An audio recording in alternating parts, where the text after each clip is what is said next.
Konnichiwa, Nebulites, and welcome in. We're going to be playing Citizen Sleeper. I'm kind of getting back into my space games kick. I've been playing a game that I've been recording. I'll hopefully release sometime after this one. But yeah, I saw this one and it just kind of spoke to me. I'm playing on the Nintendo Switch 2, if any of you are wondering. I don't know if this is available on Steam, but it looked fun. Ooh, Citizen Sleeper 2? Okay, I do want to play that. If this game is good. I'm trying to do this thing where this game has been in my library for a little bit. And for July, August, and September, I'm literally doing like only the games I have in my library that I haven't played or finished. So if we haven't finished a game on this channel, stand by, it'll be coming. Also, before, just to get all the, general information out of the way, I am drinking my favorite root beer kombucha from Alive. Honestly, it's my go-to. But let's get into it. Oh. Ooh, we get to choose our character class. Okay, so wait, what are the titles? We got Operator or Extractor. Okay, so we only got two to pick from. Ooh, I really like that leg situation going on. An operator works with drones and high-precision remote machines to perform complex tasks from a distance. Sleepers assigned to operator work are usually cerebral and precise people. Perk, transfer, intercept. Chance to gain cryo on interface actions. Engineer, 0. +1 with digital interfaces. -1 to endure. 0 to intuition and 0 to engagement. Or extractor.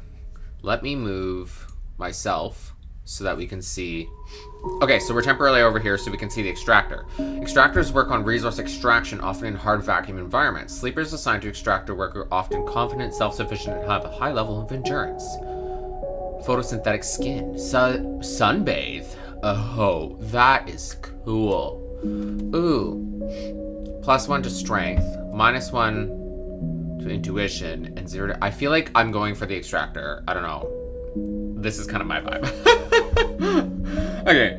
I'm going to leave myself in this corner because sometimes I find a lot of UI is in the top left. So we're going to leave myself here. If I have to move, we have to move.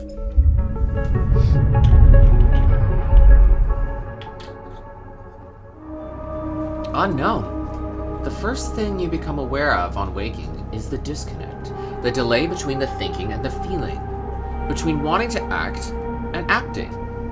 Minor, almost imperceptible, but always present.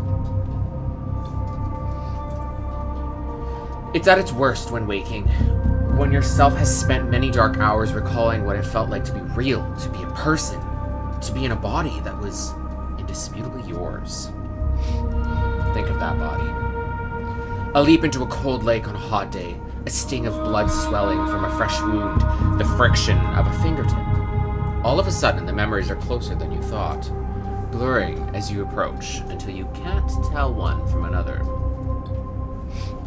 The cold slips in behind you and around you. The sensations fade out of reach. Perhaps you should be thankful for the dull nature of this new body, given your current circumstances. The walls of the container feel immediately present, cold, hard to your back and face, cramping your limbs. You resist the desire to stretch, knowing that the claustrophobia comes next, and retreat a little from your central nervous system. It isn't painful, not like you used to know pain, at least. In emergency mode is a message delivered with efficiency and ease, a reminder that harm is imminent. There is no insistent throb, no trembling nerves, just a warning delivered with the banal quality of a digital notification. Right now, there are thousands of them. Remember the plan. You mostly remember that it wasn't a good plan, but then your options were limited. And once you got the itch to get out by any means possible, it was either the plan or something much worse. It was at least simple. Collapse the shaft, drift away in the chaos, slip into cargo processing, seal yourselves into containers, then just hope the freighter left you before you were missed. Correction, then just hope the freighter left before you were missed. Some were lost in the shaft, others never found the meeting point. Only a few made it to the containers, but the freighter, as far as you know, left. That feels like enough. Enough to know that you might no longer be on that grim and heartless rock. Even if in the airless hold of a freighter, you might freeze solid long before you reach any destination. Try to rest. But you are restless. It has been a long time since you left, surely weeks, maybe months. You are dully aware of damage to your legs, your right arm. You have been reserving energy as much as possible, but your body has still needed to shut down many of its systems to protect you. You've spent much of that time asleep, knowing that anything else would be impossible to endure. You feel the weight of that impossibility beginning to gather. It is time to sleep again, to nudge this false body into inducing delta waves in your emulated mind, and once again recoil into a dream where you were once a person. Time passes. The cold creeps further in. You feel something. Warmth. Not true warmth, but the indication of its presence. Your joints release from their rigor. Sound, too, everywhere, screeching and shimmering so loud that your body ducks your hearing to protect its sensors. Then light. White as the cold, softer and softer, until in a haze of dirty yellow, a figure appears. You are out. Oh? We are out. Dragos. It has been a few hours since Dragos pulled you from the container. You sit huddled in the corner of his scrapyard, swaddled in the reflective folds of a mylar blanket. You are slowly coming back to consciousness, back to life, and you stare at the ornately curving element of an improvised heater. You are surrounded by angular, incoherent lumps of ships, some corroded beyond recognition, and others still carrying glassy wounds along their edges, where a plasma arc sliced them apart. As you trace their shapes with fogged eyes, you hear a voice. So, sleeping. You all thought out? Almost. Never seen one of you come in like this. New frames must have better perseverance than Sub-Zero vac. Seen more than a few of you frozen solid to hull plates or inside outer locks in my time. They weren't so lucky. Dragos comes into focus, shrouded in makeshift tech. His headset with its glinting eyes, the mark of a drone operator. On his shoulder, one of some symbiotically linked drones perches. Its irising eye locking you with an unflinching stare. Last living sleeper that came through this yard was a while ago. They didn't last long. I don't know why everyone has a Western accent. You struggle to read his expression beneath the tech, but he seems lost in memory for a moment, or perhaps he's just figuring out what to do with you. I plan to survive. You aren't sure if he hears you. I won't ask what led you to do it, to sell yourself to a corporation, and I suppose you know you can't go back. Your old body, that's theirs now. And you are just software. A rogue emulation, illegally possessing corporate property. You nod along. You remember biometrically signing the forms, the cold floor on your feet as you padded to the sleeper cells, the promise of a life off-world. But as you do, you get the now familiar sensation that these aren't your memories. These are things you know, but not things you feel. You are no longer that person. You are an offshoot, a copy. What you want to know is what's ahead. At least the last one didn't.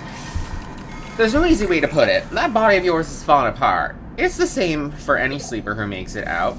S and ARP wants to protect their property, but if they can't keep a hold of you, well, then no one can. You remember that too, or at least rumors of it.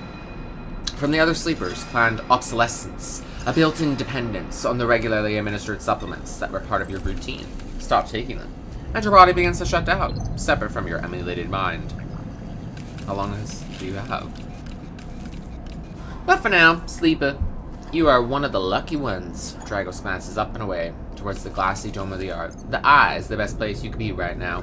The eye? The station! You'll see soon enough. Dragos impatiently shifts his weight. Look, I got things to get on with. He trails off. There's an old freighter container I've been using as storage out in the shacks. We haven't been pulling in much valuable scrap these days, so you're welcome to it. Something wells up inside you. Emotion, fatigue. You shakily get to your feet. Nod. Alright, You head on up there. You look like you need some rest. And with that, Drago stalks back into the Rex. His drones already converging on Rusty Hulk.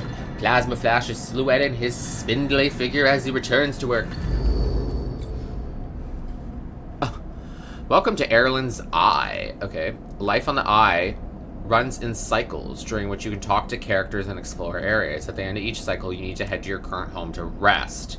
Resting moves time forward. Head to the empty container location to rest.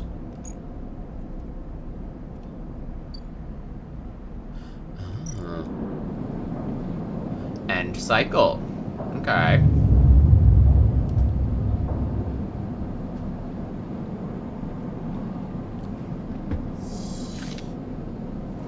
You wake curled up in the corner of the container and begin slowly assembling the world around you. After all this time, you still find this body, the one you wake in now, strange and disjointed. Its messages readable, but somehow wrong. You sit up, pulling the mylar blanket close against the cold. Here you are on this ruined station, millions of miles away from anyone you know. Are you still in the system? Did any of the others make it out? It's impossible to know. After all, this matters. Building a life. Maybe you did get lucky finding yourself here. Maybe here on the edge of everything, there's a life for you to build. But before you can build anything, you'll need to learn to survive. If you can do that, you can make a life for yourself. Dragos has left a few comforts in the container. The mylar blanket, the bedroll you slept on, a canister of water, and a makeshift electric stove, and some faded sachets of some desiccated powder. You thumb the powder stud of the stove and begin to boil the water. The contents of the sachets smell like damp wood, and you sprinkle them into the liquid. As the pungent smell washes over you, images of your restless sleep come back to you, a ring like the station, but skeletal and ghostly, a web of threads pulling at your skin, a constellation of bright polygonal shapes, like angular suns, burning into your mind. There's something unpleasantly visceral about these images, and it is long after you've finished drinking before they begin to fade. You tidy away the stove as best as you can and try to gather enough energy to greet the day. Condition. Your condition represents the current state of your artificial body. Number 1. Okay, flickering. It depletes by 1 segment each cycle, but can also be damaged by violence, injury, or lack of food. If your condition bar empties, you will suffer a breakdown. You'll have to figure out how to recover your condition now that you no longer have access to corporate pharmaceuticals that were keeping you alive. Action dice. At the start of each cycle, you roll your action dice. These dice can be used to perform actions on the station. The number of dice rolled is based on your current condition. Okay? The worse your condition, the fewer the dice you have. Once you've used your dice, you cannot take any further actions and must rest to recover them, ending your current cycle. You also need to eat to survive. Number 3 is energy. This represents your energy bar. You can fill your energy bar by eating, but first you'll have to find somewhere to get food. Your energy depletes by 2 segments each cycle. Oh god. If it becomes empty, you will be starving. When starving, energy loss becomes condition loss, and your condition will also deplete at a double rate. Oh god. Okay. Dragos is standing in the corridor when you close up the container. He's still wearing his headset, and in the harsh light of the corridor, you realize it's implanted. A drone sits on his shoulder, its cache of sensor eyes rapidly rising? How are you feeling? Ah! Okay. The drone chirps. Good to hear. You notice that beneath the operator's rig, his skid is marked by burns and blotches. I know the container isn't much, but it'll keep you safe. He pauses. So, I'm not going to chit-chat too long. So well enough to work. Work? Sure. Alright then. He nods. At the yard, it's simple stuff. We hack these old hulls down, sell them off to the shipyards or the bright market dealers for cryo. Occasionally we pull out some tech. Something with a bit more value, but most of what comes in is scrap. It's hard to find good hands here, but I figure as a sleeper, you'll be used to the manual labor, and obviously, I'll slip you in a few chits of commission based on what you'll turn up. Got it. He shuffles his feet nervously. Look, I wouldn't usually do this. In my opinion, you'd be best suited moving on as quick as you can, and sleepers, well, But things being the way that they are for me and the yard causes I need the help. Happy to. Okay. I was just thinking of something else to add. Look, just come down to the yard when you're feeling fresher. There's plenty to do. Okay. He nods distractedly and turns and walks away, the drone hopping along ahead of him. See you later, he calls back. Looks like it's time to get to work.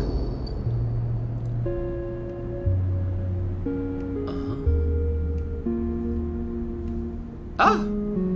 What a cute station.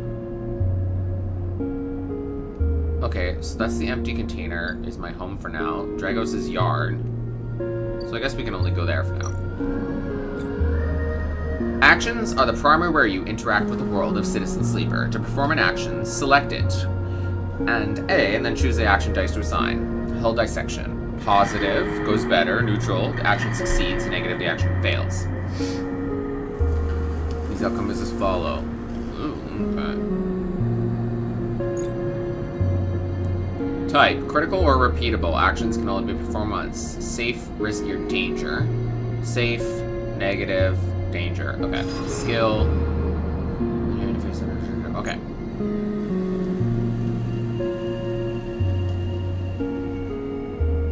Let's do safe stuff for now.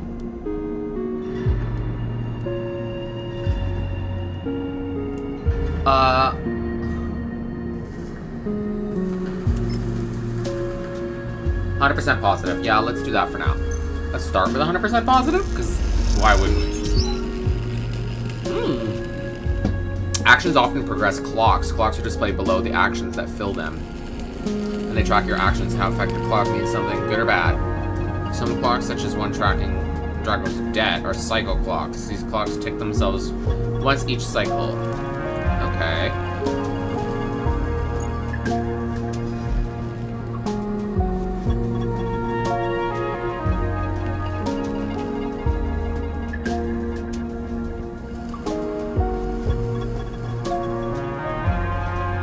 Citizen Sleeper, you unlock drives as you discover more about yourself in the world. Drives guide you in pursuing specific objectives depending on which path you wish to take. You can track drives, and then you track... Oh, okay.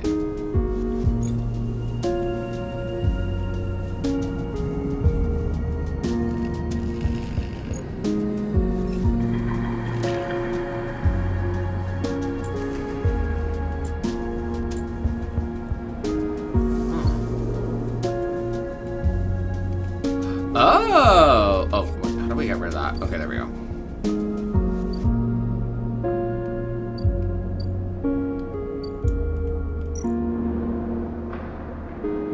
Merchants willing to run the gauntlet of the Helo system are rare, but eventually those that always return.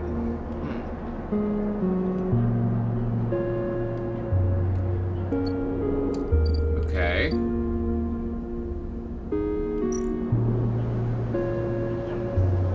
Explore the Rotunda. It's risky right now. Docking Bay 2. Oops. Bright Market. Explore the market or ask for directions.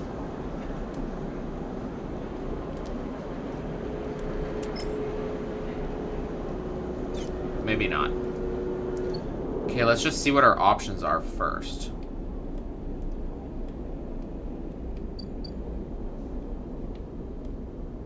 Oh, we can't go to the next segment yet. Okay.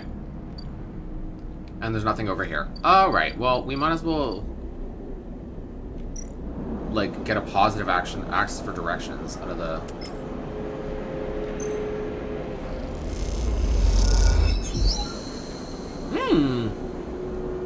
You end up at a drinking stall debating the finer points of the Solheim collapse. You try to remember all the tips your companions offer you. The Bright Market is business part. Okay, so, well, I got some local knowledge. So what did that do for me?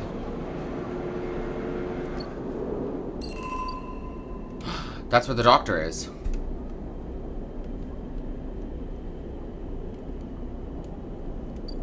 There we go. Ooh, a food vendor. Oh, okay. Memphis. Alright. Emphas is busy, his broad face uplift by the makeshift gas burner in front of you.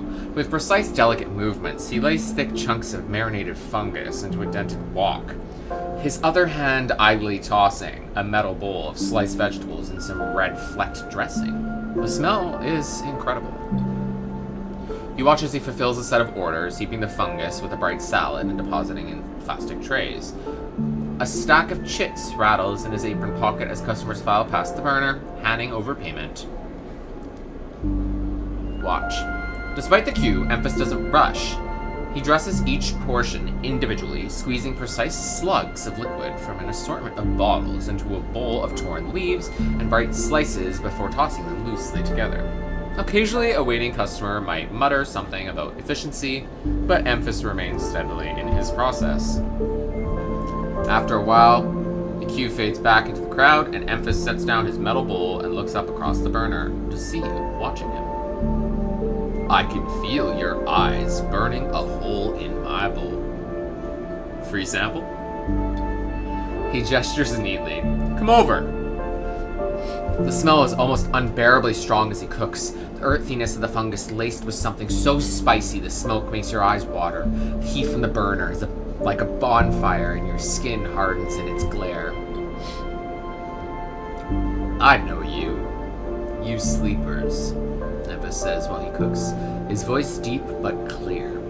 A hard life, a lot of stories. He glances up from beneath his cap with piercing eyes. I know.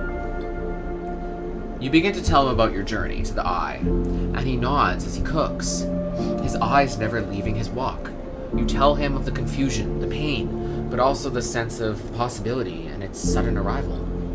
You tell him of the cold and dark of the container, and the endless cycles spent within it. Now it seems you tell him like some dream that you once had but can never forget. You tell him that the Eye excites you and scares you, and you are unsure where to walk, where to look, what to do. Eventually, you trail off, running out of words. He places a plastic tray of steaming fungus in your hand. Next time, we can talk some more, he smiles. But next time, you pay. He slams a heavy hand against a button on the burner's side, and it shuts off, the roar of the flame, and its oppressive heat fades. Next time then, sleeper.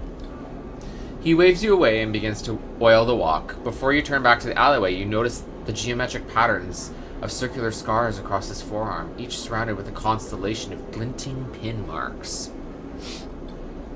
You walk away, and as you do, you take a bite of the rich, spicy, and delicately sweet fungus. Your taste sensors light up like a fusion reactor. You'll be back. New drive discovered. The Slum Doctor. Next!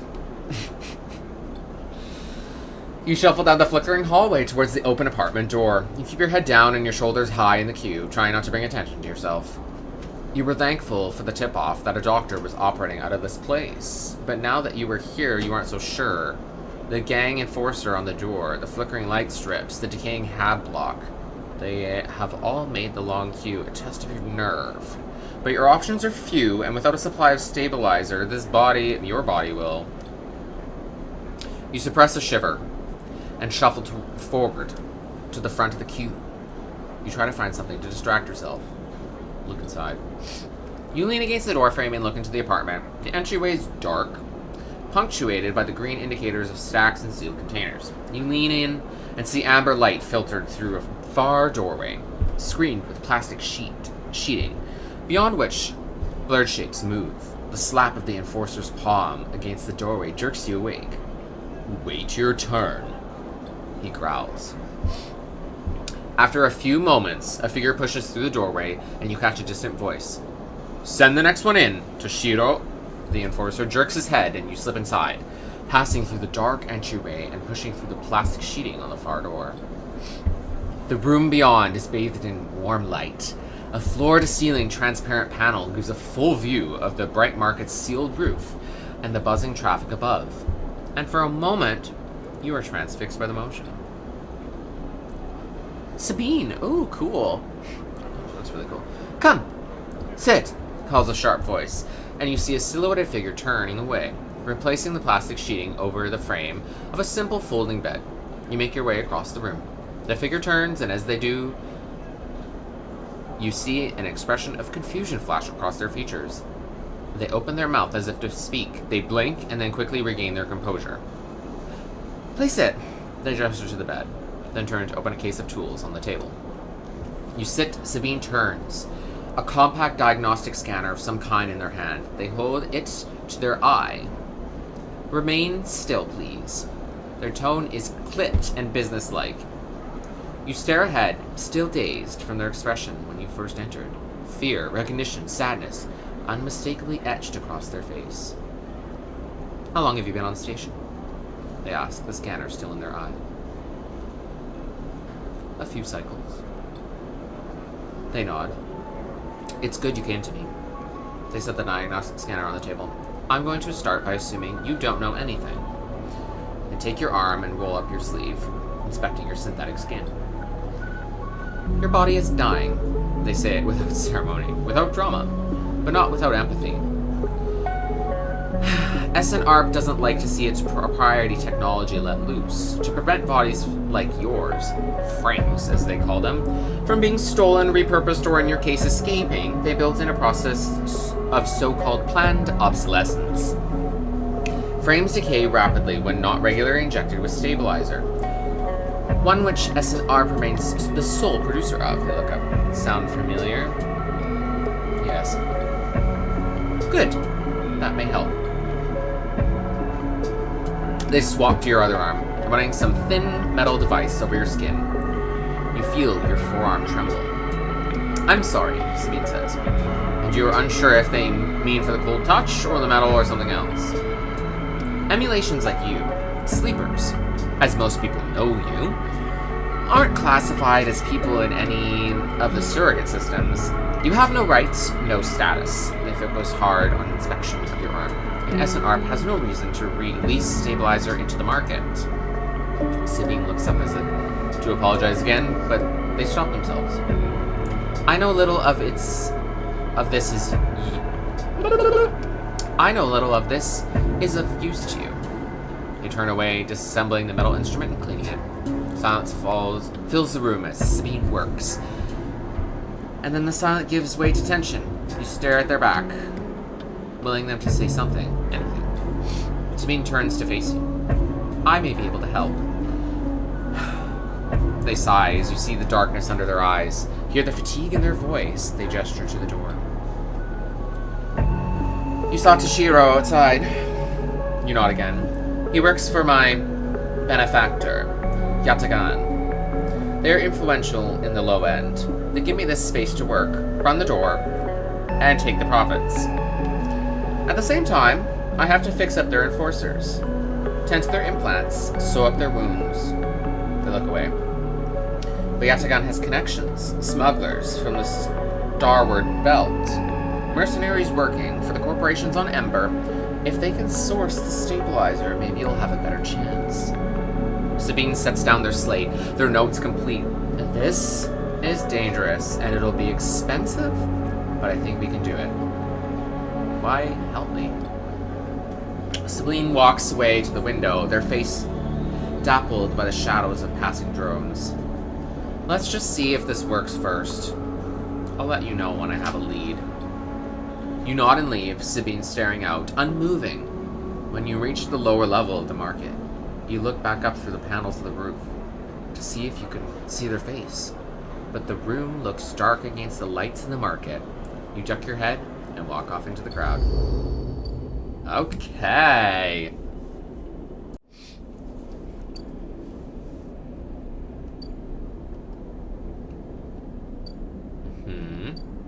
Well, maybe we should do some more work.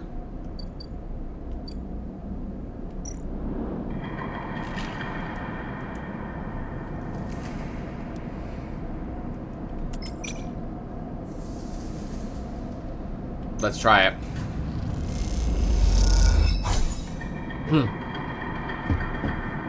Plus 10 cryo, which I'm assuming is what we have at the bottom, which is we have 20.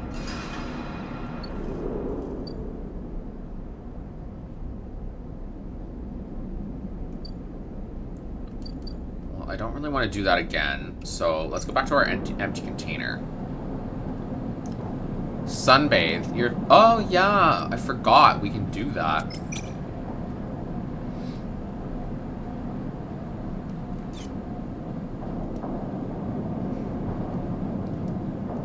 Let's end the cycle.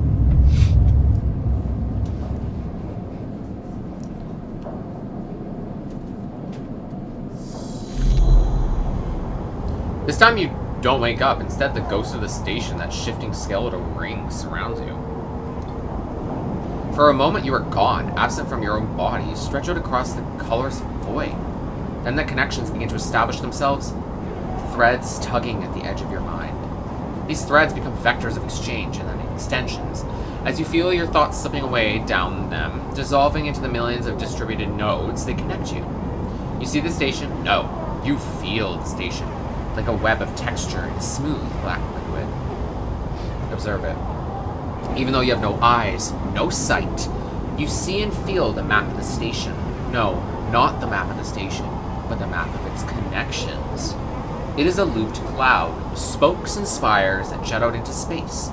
It is an ingrowing thing full of obsolete loops and severed pathways. It is a system, a map, and a territory all at once.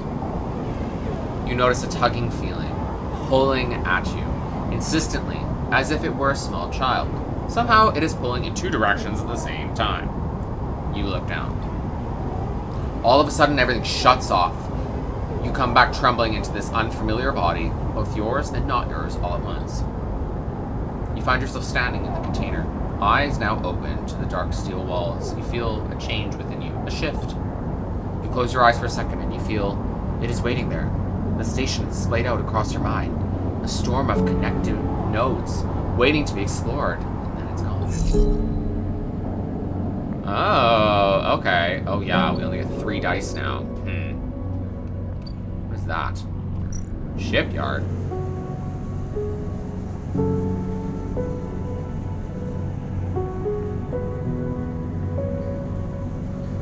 No tourists here, okay. It's risky.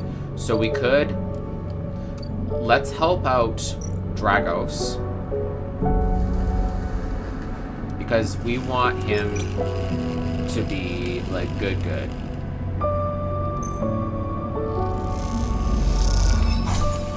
Nice. Okay.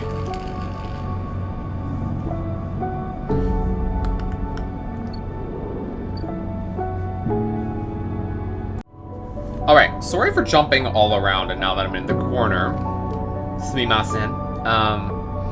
I think that this will be a better place, because there's stuff behind me. There was stuff popping up on the right, and I haven't seen too much in this corner for now. If I have to move myself again, I will, but we'll see for now. See how this goes. What's happening here? Helium Crossing. Okay, so stuff is happening. Let's use our high level dice to get 100% positive action. Positive outcome. Yard hand, +5 cryo. Okay, perfect.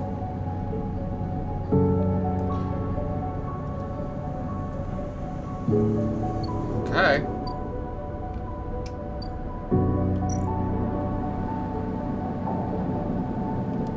Use my perk.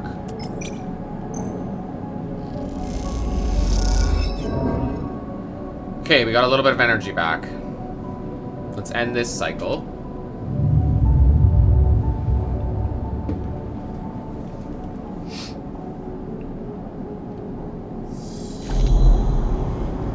Again, the skeletal ring of the station fills your mind. It sparkles with glittering lights, like stars reflecting in the winter lake. It is clearer, crisper than before. The threads still pull, but you remain in place, flickering in the flow. Between the threads, you see bright shapes, caches of shimmering light beneath transparent crystal forms. You follow the path of the thread across the ring, through these forms, then leap off into the void. You begin to understand. These are nodes and connections, a map of information, of communication. There are so many layers, so many loops that it's almost impossible to parse. But you begin to try. Focus on the threads, focus on the nodes. Focus on the threads. There are more threads than you can count. You choose one that passes nearby and approach it. As you inspect it, you understand why you instinctively chose the word thread. When you first saw them, they are not single lines, but rough, fuzzy things woven from data strings of all kinds. The threads and nodes, passages and puzzle boxes, one leads to another. There's so much here, so many answers, and so many questions. All you need to do is follow the paths and open the boxes. You look out across this ghost landscape of exchange and see an opportunity. But then that insistent tugging again, pulling at you. You look down again and see two lines, two threads pulling in different directions as if they were tied around you.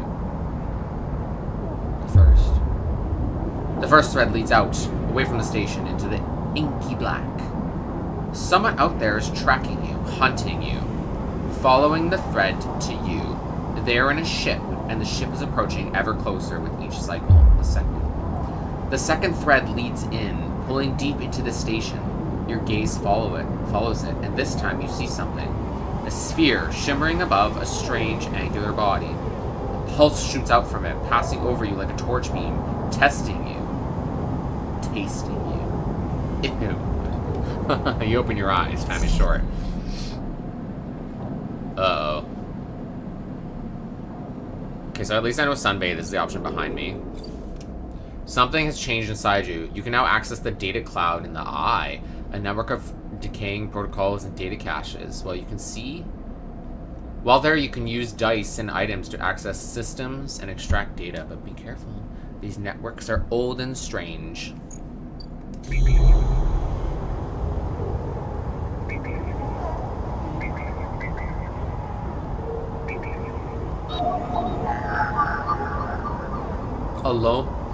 Data actions allow you to extract data from the network's eye. They work like dice actions, but in order to unlock them, you must match your dice to the one displayed on the right of the action.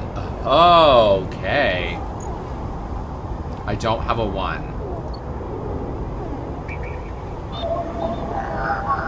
I don't have a 2. I don't have a 2.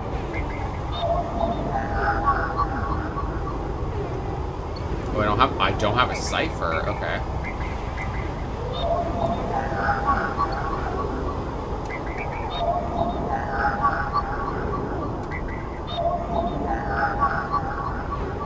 Don't have a 3.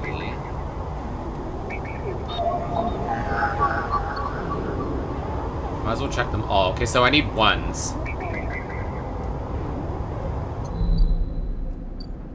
Let's help he gave us the place to stay, so let's really, like, fucking go for this.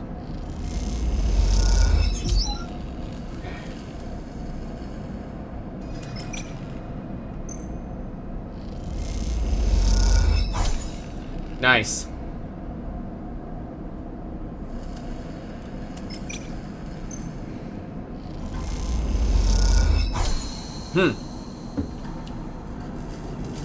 Okay. Oh, I'm gonna have to eat.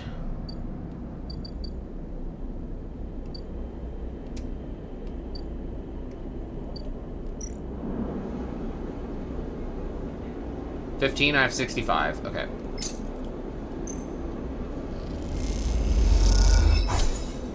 Nice!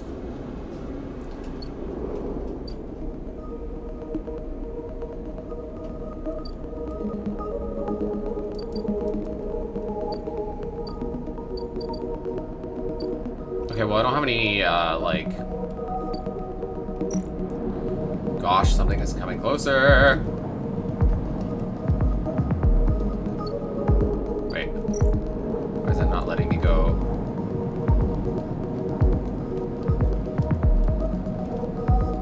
Complete active scenes. What active scenes? Oh. You arrive into a buzz of activity at the yard. Red blinking lights flash across the vast dark shape suspended below the dome. They flicker across the scorched hull plates and bent structures, spilling from holes in the twisted shape. The cutter is huge and has been torn apart in some violent encounter. She's a beauty, isn't she? Drago stands to the side, focusing on the hulking ship. as it is lowered into the yard. She is. I should thank you. This place was on its last legs when you turned up. And now look at this place! The ship descends slowly, its interior visible through multiple hull breaches. You struggle to gather the same enthusiasm as Dragos for this monstrous craft. You can't help but think of what became of its crew. Believe it or not, I managed to convince our salvager friends to give it to me on credit. He glances at you. The ship creaks like a calving iceberg as it reaches the base of the yard. Dragos is visibly excited. I know I said you shouldn't stick around, but I'm gonna need some help with this one. The drones start to crawl over the hulk, their lights illuminating flashes of dented hull. Watching, you wonder if you arrived in a similar fashion. Locked up inside that container, the wreck of an Espen Arp freighter lowered into the yard like a corpse ready to be butchered. Or was the container delivered to Dragos on its own? A womb for your rebirth into this strange station. You shudder. Perhaps, if you could learn something about this ship, you might be able to trace the path that led you to this yard. Dragos squeezes your shoulders. After these past cycles, I think we're up to it. What do you think? You see the fading name of the ship, emblazoned on its side, Winter Light. Let's do it. He claps you on the back. Glad to hear it. Come back in a few, and we can make a start. A real beauty, Dragos repeats. Perhaps just to himself. You take one last look at the shattered ship as the drones start cutting and then slip out of the yard, feeling suddenly cold in the empty passage. One upgrade point. You've completed your first drive. Twitch there for a second. Each drive completed unlocks an upgrade point to spend on upgrading your character. Ah, okay. Oh.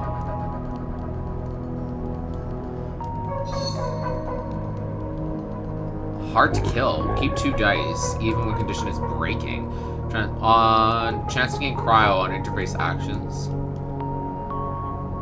Random scrap.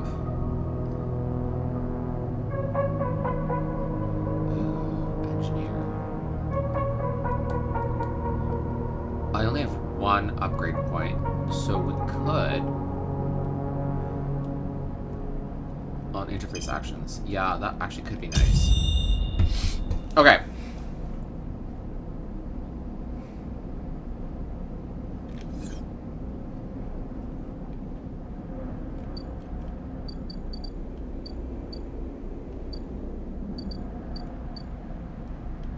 Okay. I think it'll let us go to bed now. Yeah, now we can end cycle.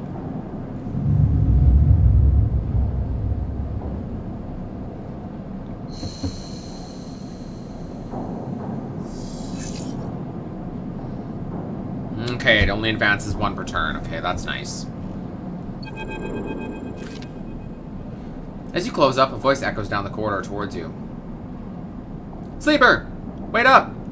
Turn. Oh! Oh my god, he looks cool. Feng is coming down the corridor towards you, a wonky grin on his face. Hey, glad I caught you. Do I know you? He grins. You do now. He puts a hand on your arm. I've seen you hanging around. Just want to chat. You staying in that thing? He nods back to the container, shaking his head. Rough. It can be hard to get a start on the eye. He looks away down the passage. What was that old Erlin said? The eye opens for us all. Nice idea, but well, not always very practical. He glances back at you. We do our best, but it isn't easy. We? You pass together into the main hallway. Havenage? We are all one dysfunctional family. Feng puts an arm around you. I'm not part of the security branch, though. Don't worry. I'm with the systems. Systems? Everything the eye runs on. He runs a hand along the passage wall. This place is a ruin, but systems keep it spinning somehow. At least we try. He stops you in the quiet passage. Look, that's not what I'm here to discuss. I saw you around and, well, I know a little bit about you sleepers. I have a little proposition for you. He glances around. But this is not the place for it. I have an office just across the way. Give me a cycle or two to prepare, then when you're settled, Stop by. He lowers his voice and gives you a dark look. In truth, I need you. If what they say is true about you sleepers, well, there's work to be done. He pats you on the back with his voice bright and his dark look suddenly gone. Stay clean, sleeper! He walks off down the passage, raising a hand in farewell. Interesting. Ooh, this is starting to get, like... I'm, like, really getting into it. Okay.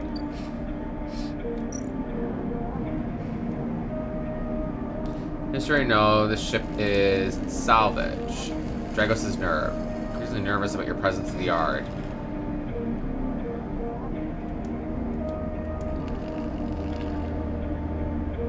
New systems and structural with care. It won't pay you, it may find answers.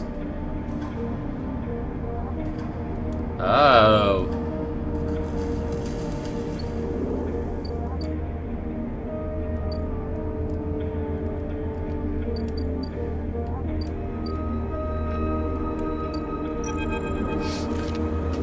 The first thing you see on entering is the glint of Shido's implants, like a cat's eyes.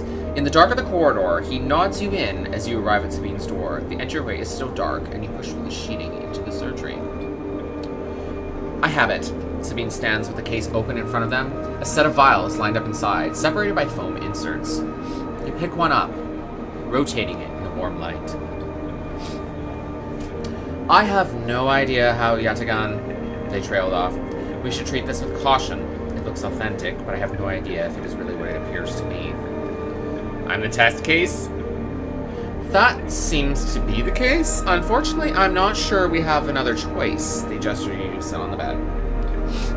The stabilizer works under similar principle to an immunosuppressant in a transplant operation, in that it stops your body from rejecting the unfamiliar part of itself. In the case of your frame, the unfamiliar part is each of your biosynthetic organ groups, which over time are identified by your body as foreign material and therefore must be eliminated. Sabine holds up the vial of would-be stabilizer. However, it's like an immunosuppressant. The stabilizer doesn't do this by eliminating your entire immune system. Instead, it recodes your biosynthetic organs with new protein chains, which act as passcodes within your immune system. The stabilizer refreshes those passcodes, keeping your frames from rejecting all of its own organs. Passcodes? In very basic terms, yes. Look, what matters here is the stabilizer should be able to encode any organic or biosynthetic matter to be accepted by your immune system. They glance away. At least if the stabilizer is genuine, the only way to know for sure is to inject the vial. They begin readying the syringe. I will start with a small dose to limit the risk. Okay, let's do this. Sabine cracks the glass neck of the stabilizer vial and uses a syringe to extract a fraction of the liquid. They tap on the syringe, and you watch as if any sign might emerge from the clear liquid. You barely feel the needle, your frame registering the initial injection, but with little response. A sensation begins to spread from the site, a fizzing, trembling wave that disperses through your arm with incredible speed. Your vision goes white, and when it returns, Sabine appears encased in shards of sparkling light that slowly fade into darkness as you settle back against the bed. You swim in darkness, muffled noise like an argument heard from underwater, prickling waves of cold. When you sit back up, Sabine is sitting in a chair by the window, facing away from you, backlit by the glow of their slate. Awake? Yes. The stabilizer is genuine. They sit down beside your bed. I don't know how Yatagan acquired a case of this stuff, but they did. Sabine looks troubled. You should rest some more, but you're going to have to do that somewhere else. They gesture towards the door. I have other patients, sorry. Sabine nods towards the case. I'm afraid I can't offer you any more doses. You're going to need to pay for your next dose. Silence fills the room, and they return to their glowing slate, looking around the room. It seems different somehow, as if things have moved or shifted. You wonder how long you've been out. Sabine? Nothing comes free, sleeper. Remember that. You manage to get to your feet and wander out into the hallway. The queue stretches down the flickering corridor. Toshido stands impatiently by the door and fixes you with a glare as you leave. You lower your eyes as you stumble past, somehow faintly aware of the station spinning beneath you. Oh, we're stable again. We'll get more dice.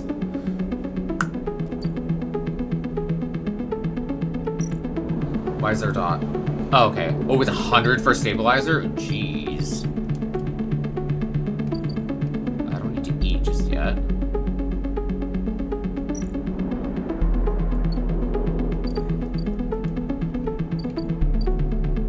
Okay, I think we should get some information. Oh.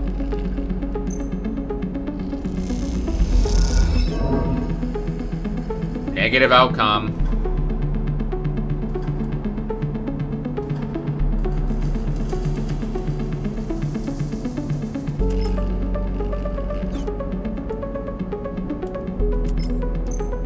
Okay.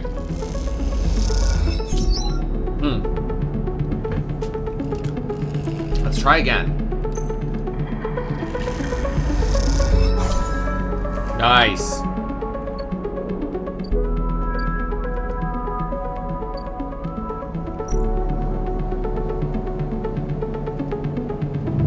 Okay, now we're gonna get all the dice, which is great.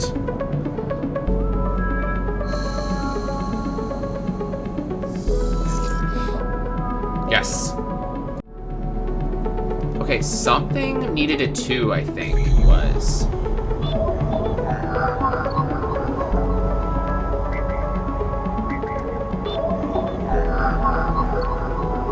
Oh, does it change every time?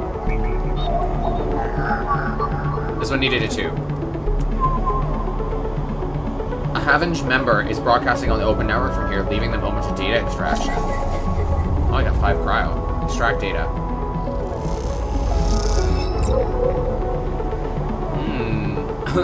Okay.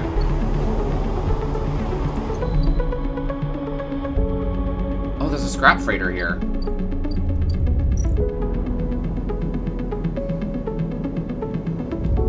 And they'll pay a wage to anyone willing to help them.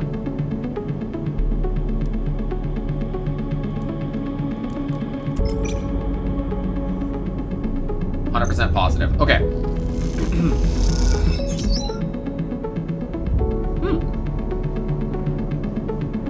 Hey! They shared a warm meal. Oh! Because we did good. No way. That was cool. Okay. We also have enough.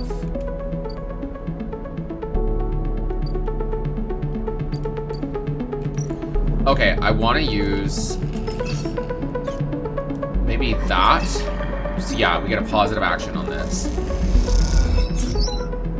Which are light, and we got scrap. Okay, so we're getting items at the bottom, and that's nice.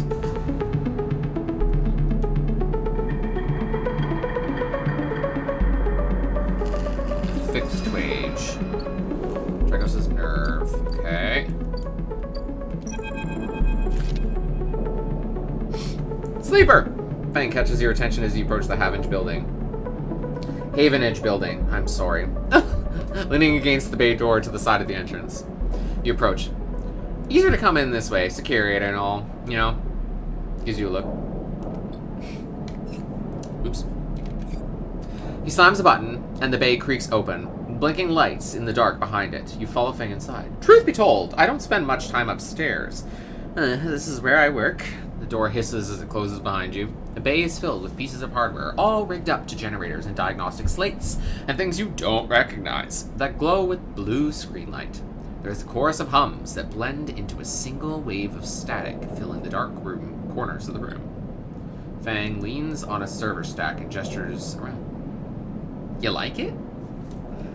It's incredible. He smiles widely. I thought you'd say that. He taps a nearby server, which bleeps in response. This is my treasure trove, all dredged up from the sea of systems we call the Eye. You wouldn't believe what this place runs on. He steps over to a towering block, speckled with vents. Some of these systems are from the original station, A1. The one Solheim built? We've had to invent new components, repair things we've never built, reverse engineer entire subsystems into existence. Residents here look up at the eye and think they are seeing a constant, concrete reality. But this place is a system in constant flux, decaying and growing, collapsing into new configurations. He walks down between the hardware stacks and you follow. We're keeping this place alive, but also remaking it into something new. Dragging it away from those corporate origins, he stops. At least that's what I'm trying to do. He turns back to face you among the flickering machines, which are humming all around. I know you can see this too, Sleeper. All the systems and sections. You can, can't you? I can see it. It makes sense, right? You are between here and there, between the people and their systems. You light this place up like a beacon. That's what I need. You glance at the lights around you, and as you do, they seem to flicker, to realign, to follow your gaze. Fang notices it too. I'm guessing being a beacon isn't always ideal when you're on the run, though. They are tracking me. He pats you on the shoulder. Maybe I can help that. There's a lot of old growth in this place. Subsystems I can't see. Access protocols lost to time and decay. Secrets? A shitload of secrets. With your help, I can unlock this place. Break off those last ghost limbs of corporate control. He lowers his voice below the hum. Even in Havenage, there is old growth. Those whose roots trace back to those old bad days. You help me dredge up the past, and I'll see what I can do about that tracker of yours. What do you say, Sleeper? I'm in. Fang pumps his fist and claps you on the shoulder. He meets your eye. You won't regret it, Sleeper. Fang passes you a ragged-looking metal tab. A gift. He smiles. It's a Solheim cipher. I dug it up from the depths of the station. Slot that into an old network gate and you'll be able to pull out all kinds of secrets and nodes inside. He walks you back to the front of the bay. Start by bringing me whatever you can turn up. Use that emulated mind of yours and see what's out there. Let's get a picture of how things are.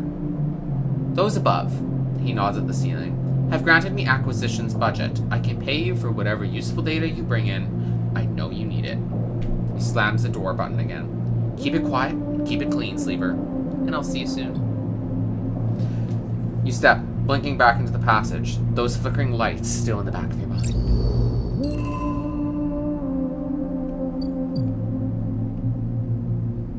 New drive discovered. Okay, wasn't there something here that needed a...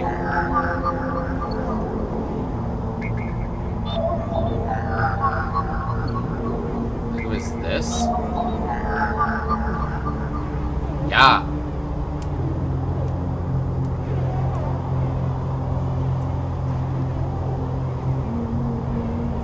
Oh, I don't have a Haven cipher. I have Haven data.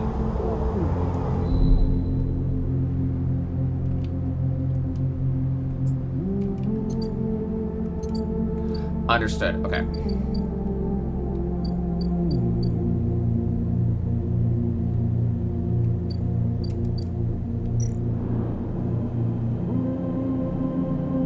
Oh, it costs 60 to go to the other side? Okay, maybe not for now.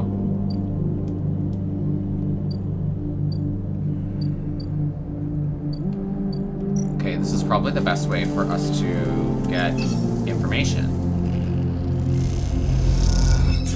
Yes! And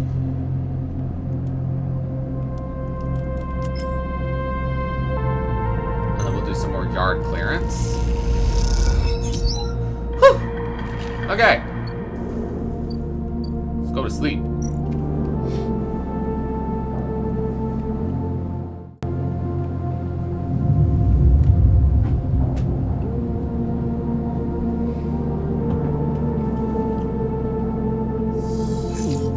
Okay, we're gonna have to buy some food. I have a 3, 3, 4, a 6. I want to use that here to get this forensic trail. Nice. 5 here. Whew, okay.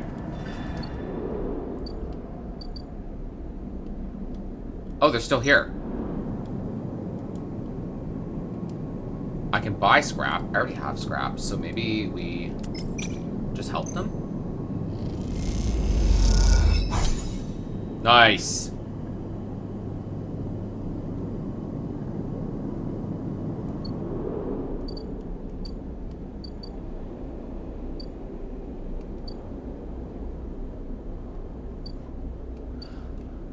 Okay, let's see if there's anything that has a 3.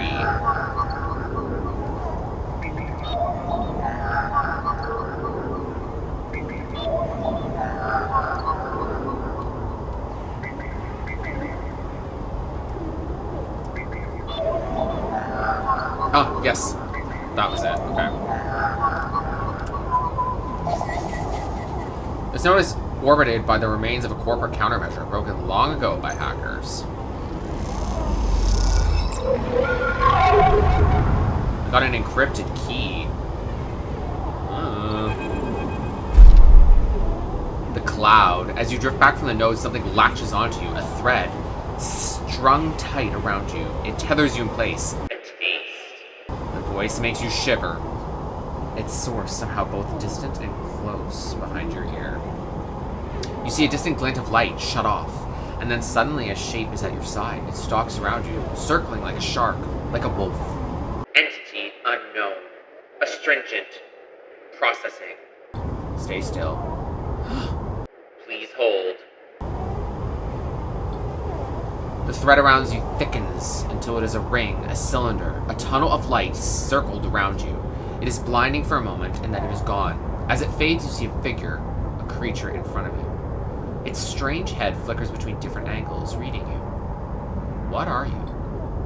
The shape paces around you on lithe legs, though there is no ground here to pace on. Entity, identify, origin, serial, cadence. The figure faces you expectantly. Sleeper, S and ARP. Unknown, unknown. The figure's strange head rotates. Brackish signature, of and not of. Attempting interface. As the figure speaks more, threads begin to spiral from its head. Thick, shaking, vine-like ribbons that flex and wave. They approach with intent. Stop. The entity halts its threads, its head twitching. Entity, your identity is unknown. We only seek to correct illegalities. Can you confirm your legal right to sentience? I'm a person. Incorrect. You are an entity. All at once. Hunter's head is directly in front of yours, blocking your vision. You stink of their taste. The one from that sealed dock. Hunter shimmers away with fury. I will find access. I will find interface. Sealed dock? An entity hides in the rotunda. You are its puppet. Hunter extends a razor-edged thread. I will not be diverted from my task. It glows with murderous intent. Strike. You lash out with all your force, not a physical strike, but a focusing, a spike of interference leaping out like a tip of a spear. Hunter stumbles, shifts, separates. Wake up. You open your eyes, blinking back into the station light, shaking with fear. Holy shit, something's coming for us. I don't think that there's any other 3s. I need 1s and 2s. And what does this need? Oh, I have that.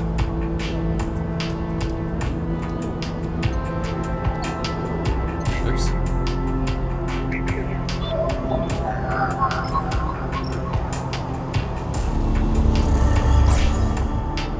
Gate access. Oh. Granting access.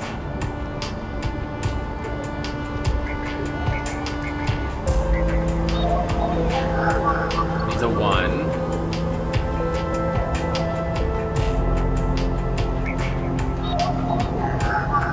That needs a 2.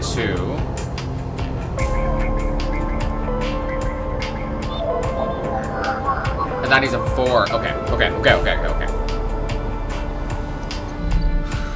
We have enough to buy some stabilizer, but I don't know if we need to.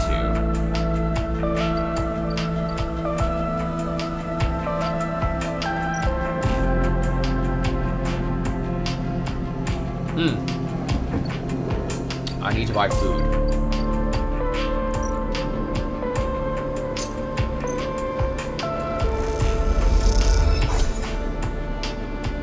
Oh, I need to come back to him because he gives, he'll get, we gotta be familiar with him.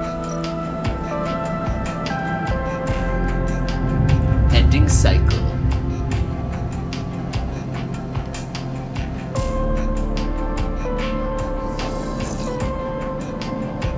Ooh, I got a 1. Okay.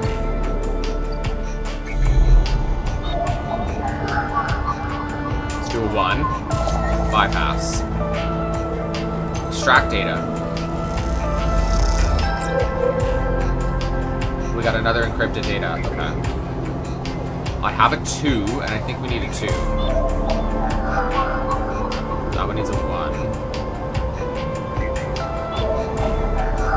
There we go. Let's extract this data. Oh, got Solheim data. Okay. I don't have a 4, and nothing needs a 3. Okay. Let's use the 5 on this. We have a chance of a positive outcome. Yes!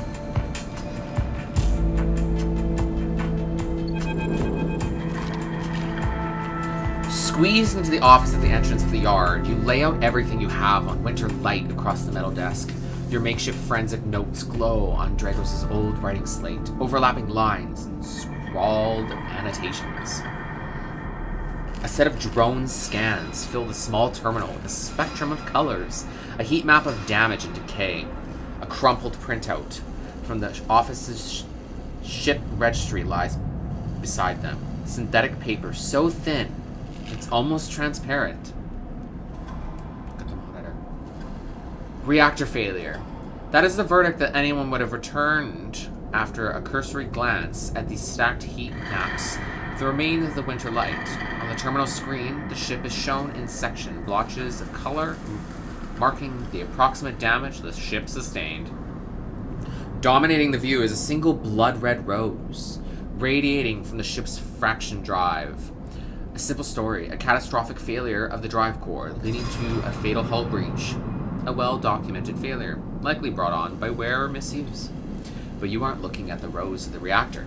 You're looking at the smaller, paler mark, one that might be easy to miss at first glance. It is thumbprint size, and delicately placed over the control servos of the ship's main external airlock.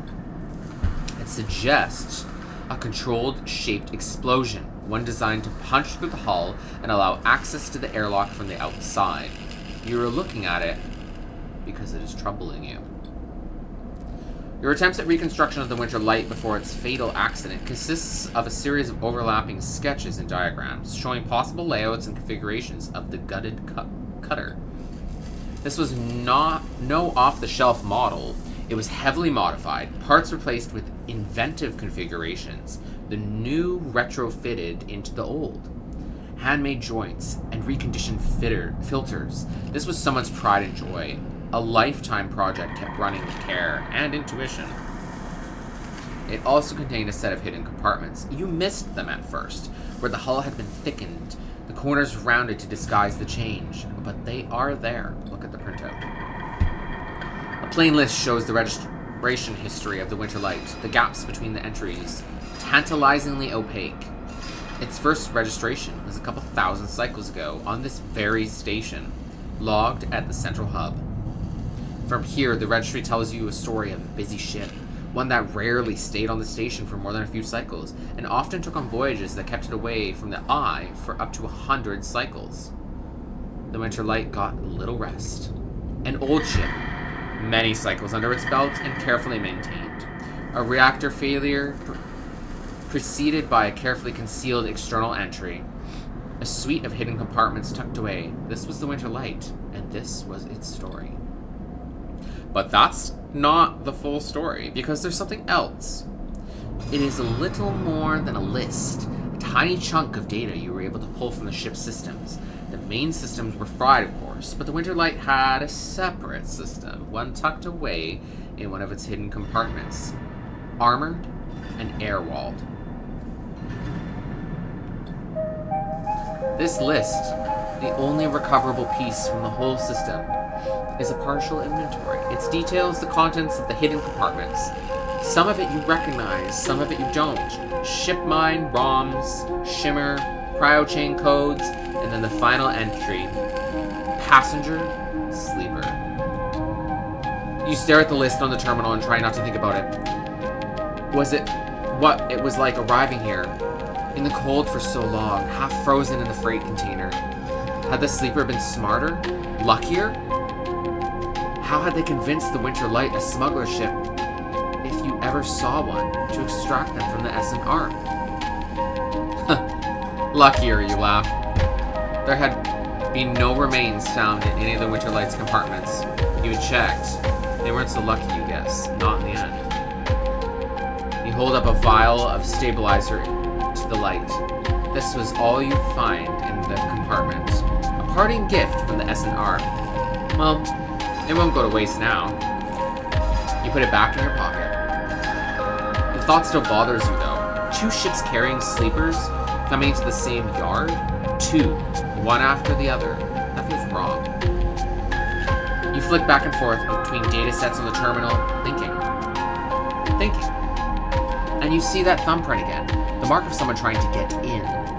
Someone who entered the Winter Light with precision and speed, and when they were done, left the reactor to clean up the rest. The thought of that person makes you shiver. Suddenly, the office door creaks open. Drago stands in the doorway, staring at the equipment and notes you've assembled. What's all this? He snatches the slate from the desk, faster than you realized he could move. You're running an investigation here? What am I paying you for? The drone on his shoulder starts whining shrilly, his anger passing to it through his implants.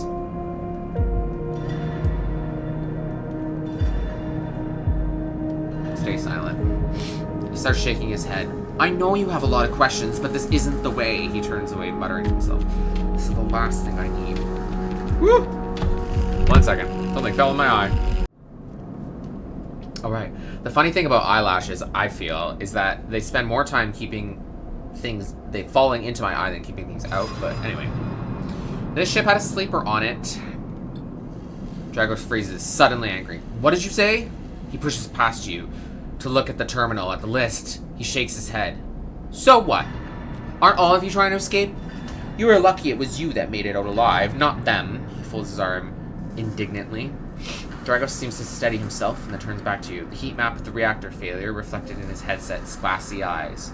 I've given you a place to stay. I've given you work. He stumbles over the words, unsure what to say. There's plenty others who would have sold you on, turned you in, but not me, no.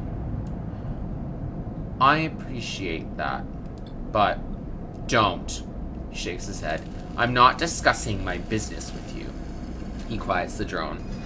I've done well by you, and you've returned the favor. He straightens up and clears his throat. But this obsession you have with this ship isn't going to work for me. I can't have you making my clients nervous.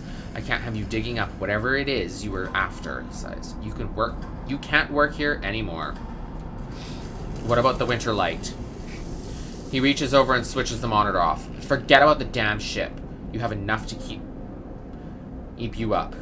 Dragos reaches across and flicks off the terminal. As the light of the monitor dies, a kind of eerie calm falls on both of you. Whatever this was, it is done. You've made it out, Sleeper. That means you have to move on. Someone killed that ship and its crew. And you want to meet them? He shakes his head. We are done here. In the dark, Dragos' headset glints.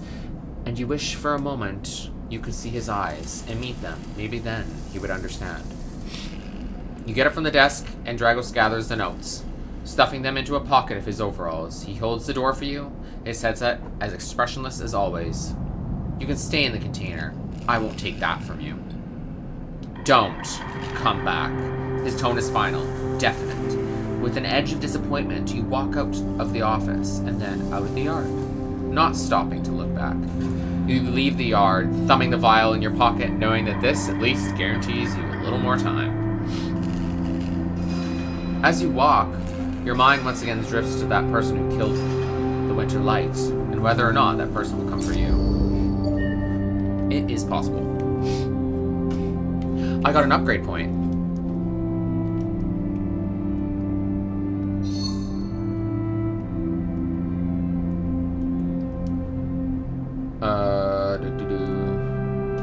Oh, I can gain +1 interface. Well, let's just get the basics. Chance to gain random scrap item on engineering actions. Okay. I'm gonna go back to the cooking guy.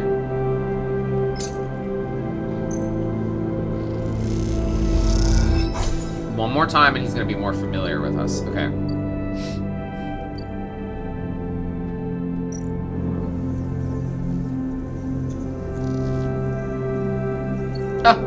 I do not want to play the casino.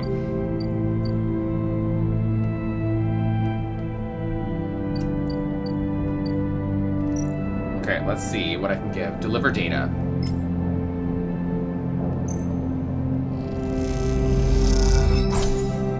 Nice.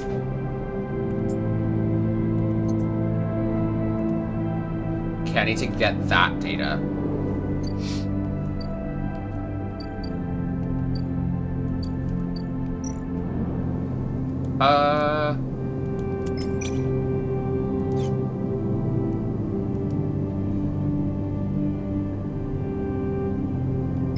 Let's buy some. We have enough to buy still another vial. There we go. Okay, now we have 2 scrap. Okay, so we can buy stabilizer and then we have it. So we can always inject it. Okay, let's end the cycle.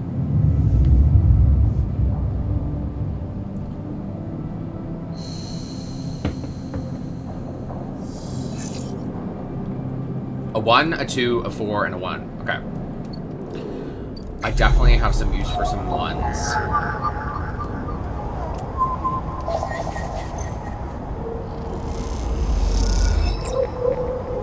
Okay.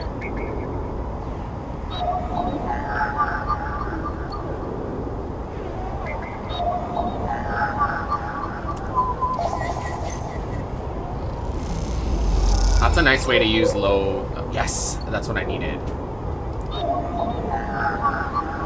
Oh!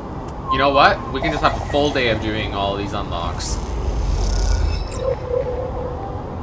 That's what I needed.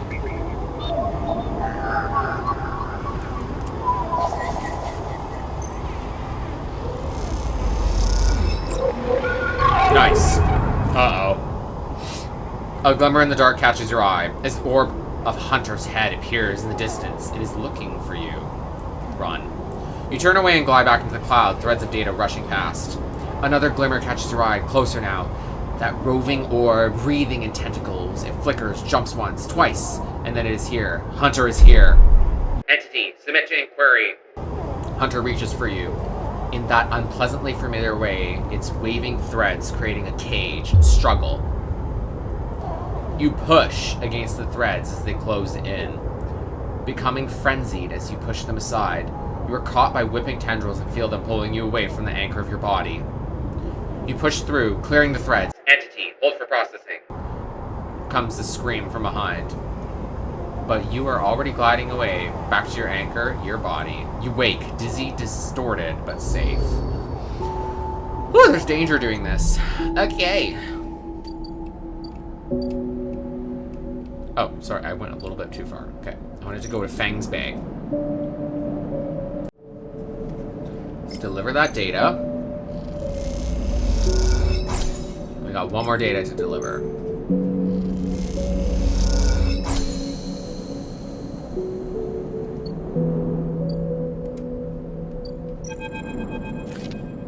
As you enter the bay, Fang is nowhere to be seen. The banks of servers and machines blink out of the dark in the staccato rhythms, unseeing eyes of the station's digital ghosts. Shitheads! Fang's voice echoes from behind a stack, followed by the hammer of a fist on a metal casing. These snaky shitheads! Who's snaky? Sleeper! Oh. Fang's smiling head pops out from behind a stack. Scared me. Just the emulated consciousness I've been eager to see. Come back here. You pick your way between the thrumming stacks, trying not to trip on the loose bundles of cables that blanket the dark floor. Fang is sat in front of a set of monitors, mounted to a stack. Tell me, Sleeper, what do you see here? Fang waves at a monitor to his side. Glowing with pale lists of information, you lean in closer, looking for the links in the data. The tables seem to be filled with personal information, names, genders, dates, ID numbers. All the markers of institutional records.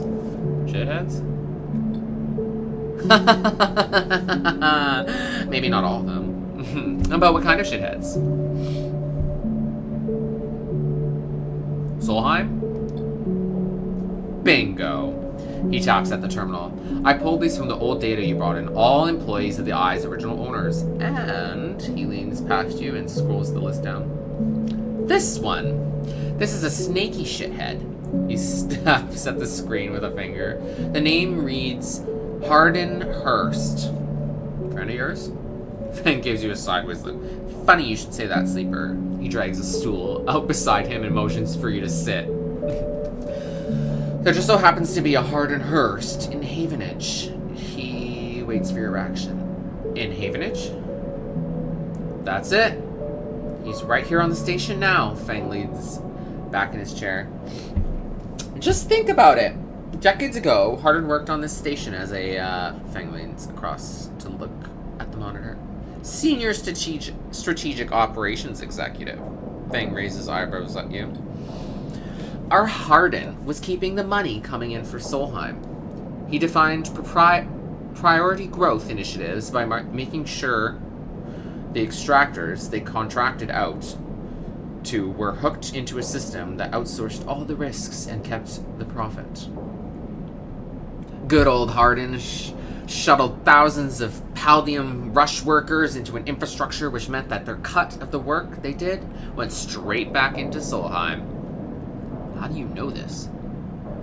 I grew up here, Sleeper. This is my history. I am a child of the collapse. Fang turns back to his screen, staring hard at the strings of code flickering by. Before I was born, my parents were Solheim contractors. They ate in Solheim canteens, worked on Solheim ships. They breathed Solheim air and slept in Solheim beds.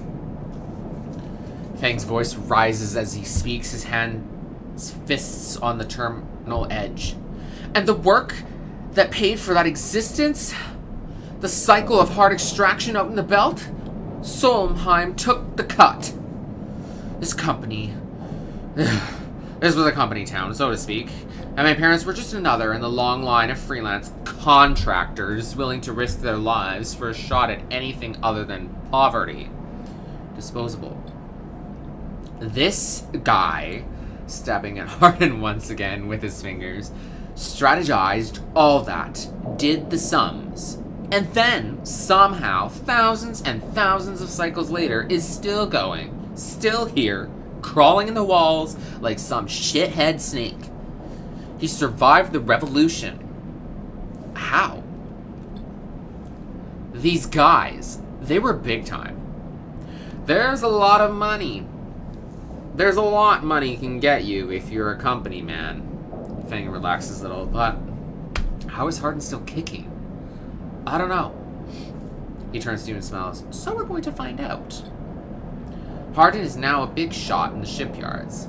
Just a few degrees back around the eye from here. Fang brings you up a map of the lower eye.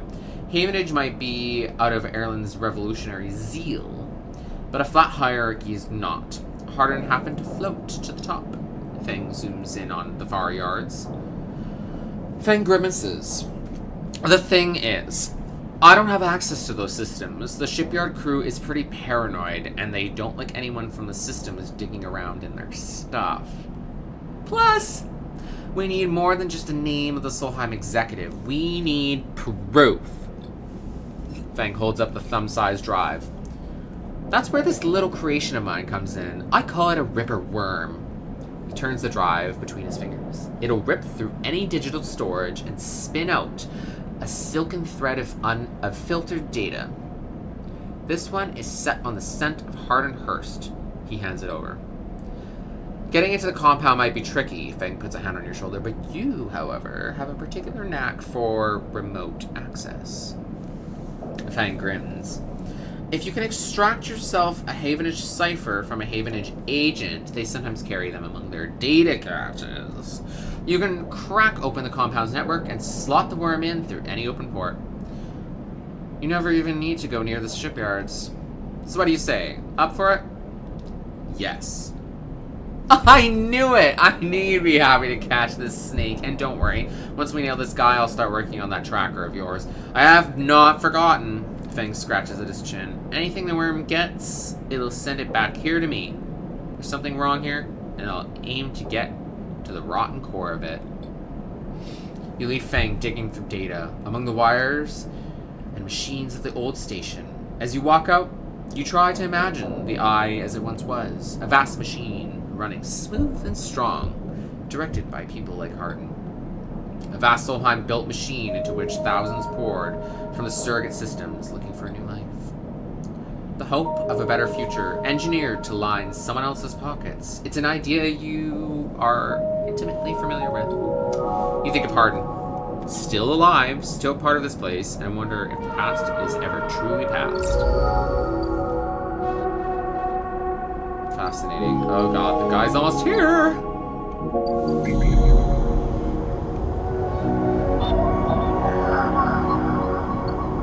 But the fun thing is...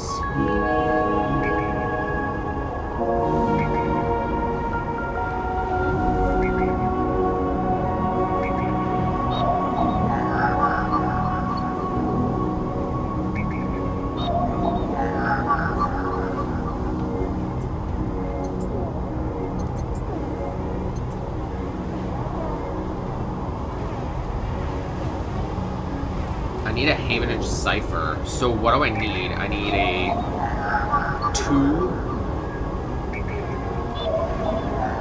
A 2 and a 2. Oh gosh, I hope I get some 2s.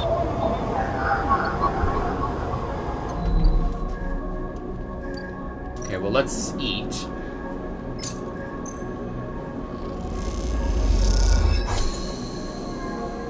Nice.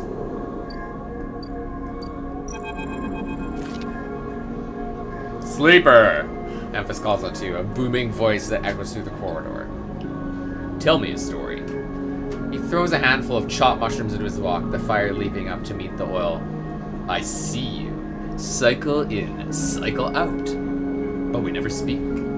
Tell me a story. What kind? Any kind, he pauses, to drizzle something from the plastic bottle into the wok. But what of yours? He looks up at you. Nothing stolen. You pause. The spice is rich in your nostril, and think about the kind of story you'd like to tell Memphis. You look at Memphis, the listener, and imagine he has heard it all before. Perhaps you enjoy a strange story, something with some spice. Tell him about your dreams. All the sleepers, you tell Memphis, had dreams. Some were simple, memories left over from the emulation process that had become tangled up in their minds and would come out when they slept.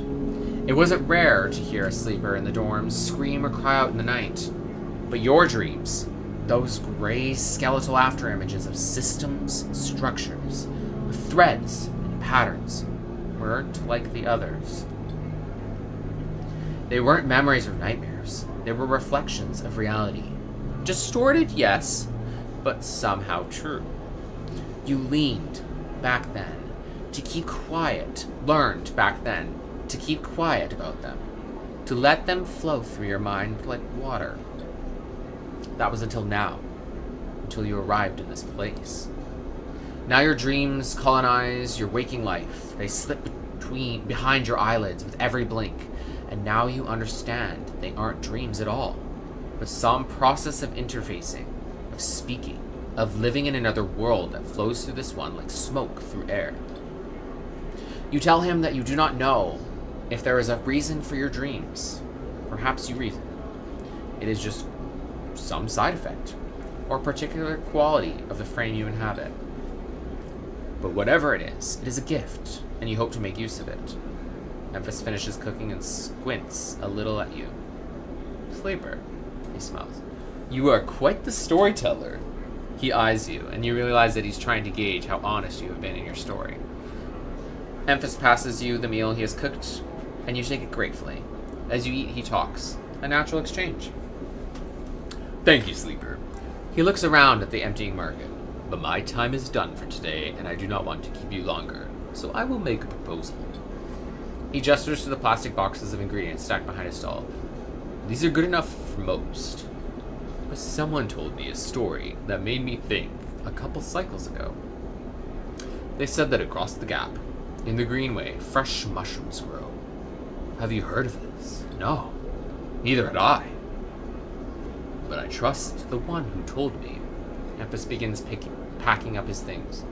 Can you bring me some? I cannot cross the gap, and I worry about leaving my things behind. He smiles. I'm a storyteller like you. I'm sure a storyteller like you could handle the trip. I will prepare them for you, and if you wish to tell it, be the audience for another story. Agreed. Good! And booms Emphas. Then I will wait for you to bring them back. Emphas slides his walk away and straightens up. I will prepare a recipe then. Sleeper, good luck with your foraging. You turn away and walk back into the main market. The rich taste of Emphas's food still linger in your mouth. Stories for food, you think. A trade that seems far more than fair. Okay.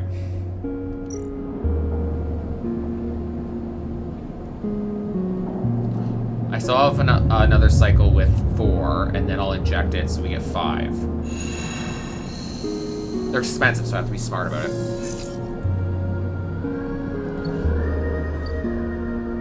I got a 2.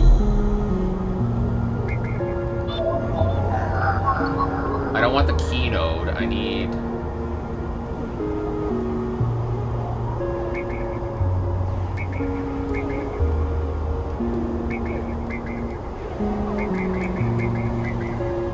the heck? Yes, yes, yes, yes.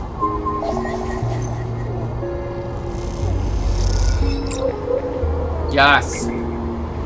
That's what I need.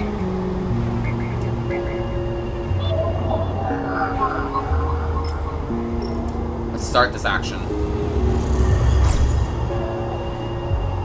We're in.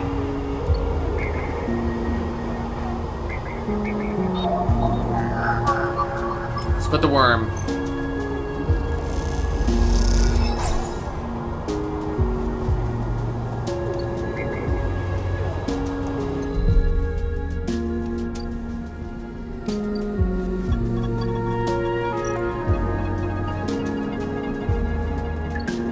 It's gonna take a couple cycles. Ooh, I don't have cycles. Ooh, fuck me.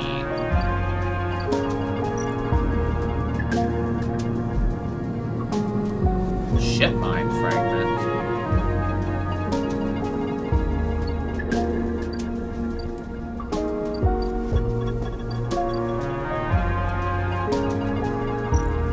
Let's go this way. Pay the toll.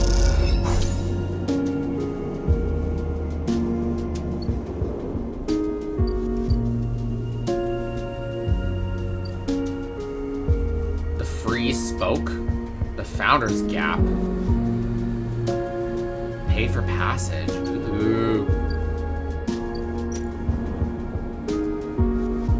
Scale the Spoke?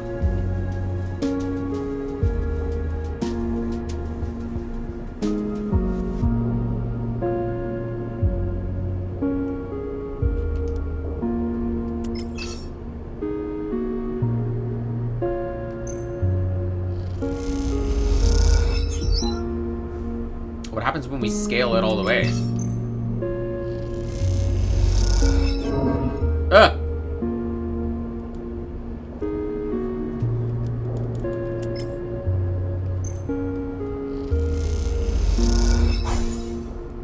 Okay, well, we've made some distance.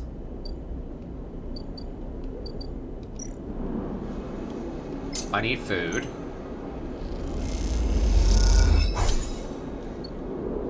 And then we're gonna use the... Is there anywhere that I can work?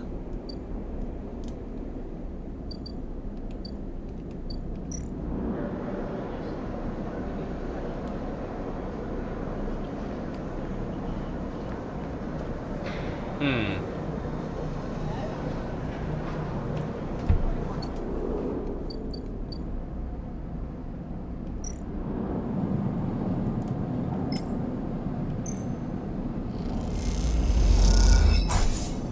Okay.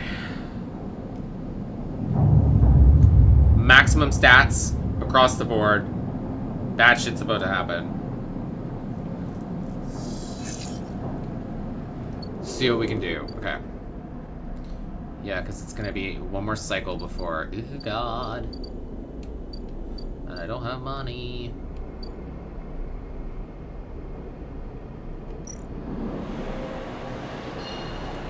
You can steal shipments? Lol.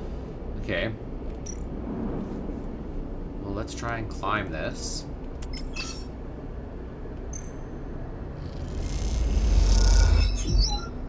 Nice.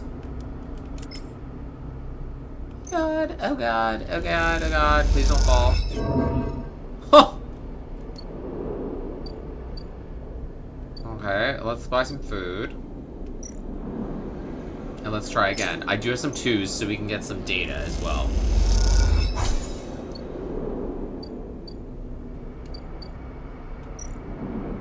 Wait, what is that?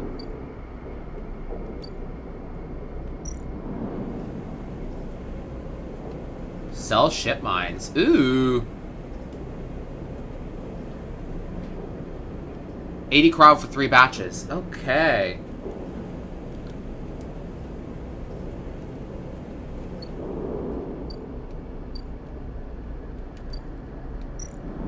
I guess at the top. Let's try one more time. Yes. Hub access elevator.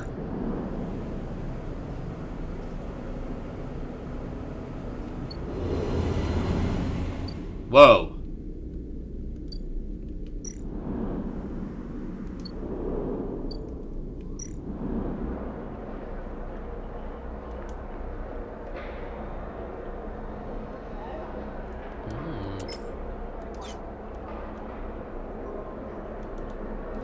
Fascinating.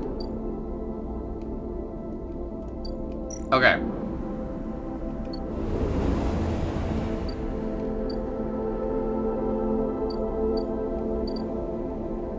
I don't have the credits to pay for it, so we're gonna have to... Yee!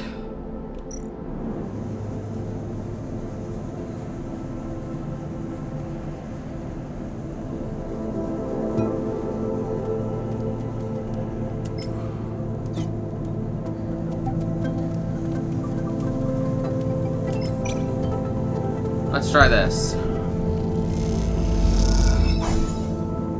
Okay.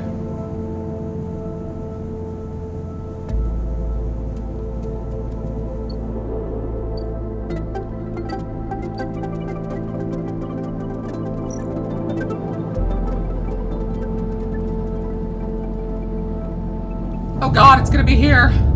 Yee!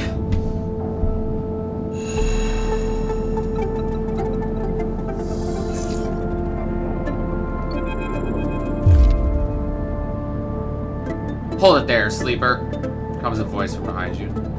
Don't you run. Run. A strike across your back knocks your face down onto the floor. I told you not to run, idiot. Ethan pulls you up. He's wearing a wide smirk and a slick jacket, and you immediately know he has terrible news. You got all the way out here and then stayed put. Not a sleeper thing? You're my first. You barely hear him. You've noticed the handgun. He is leveled at your chest and is hard to take your eyes off of it. He reaches down with his other hand and slips some kind of ring from a belt loop without taking his eyes off you. Making it to the eye, though. That's pretty good. This place isn't so bad. Bars, markets, peoples. I pull most of my contracts out of asteroid keys or off of godforsaken moons. He splits the ring into 2 perfect circles. It's hard to hit civilization where there's so much space to pass through you. Who are you? Just a freelancer on a contract. He reaches over to slide the rings around your wrists. Go easy. Let him. Good! You've got the idea, he grins. It's over. Ethan nudges you to start walking. To the ship and home, he whistles. Going easy. You stumble down the corridor, your hands behind you, your mind racing. Who hired you? Your daddies at S&Arb. They want you home for dinner. Ethan yawns and continues to nudge you down the corridor. Shame to come all the way out here just to head back to S&Arb, right? No way. That tracker of yours makes this too quick. Was hoping you'd put up a bit more of a chase, you know. A running battle through the bright market, maybe. Or a holdout in the low end. There's a few establishments I would have enjoyed checking out while I asked around. You walk on in silence for a little longer, desperately trying to think of a way to escape. That SM Arc tracker will be the death of you. Hey! I have an idea, Ethan interrupts your thoughts. How about on the way back to the ship, we stop for a drink? I'm buying. He laughs at his own joke. Stay silent.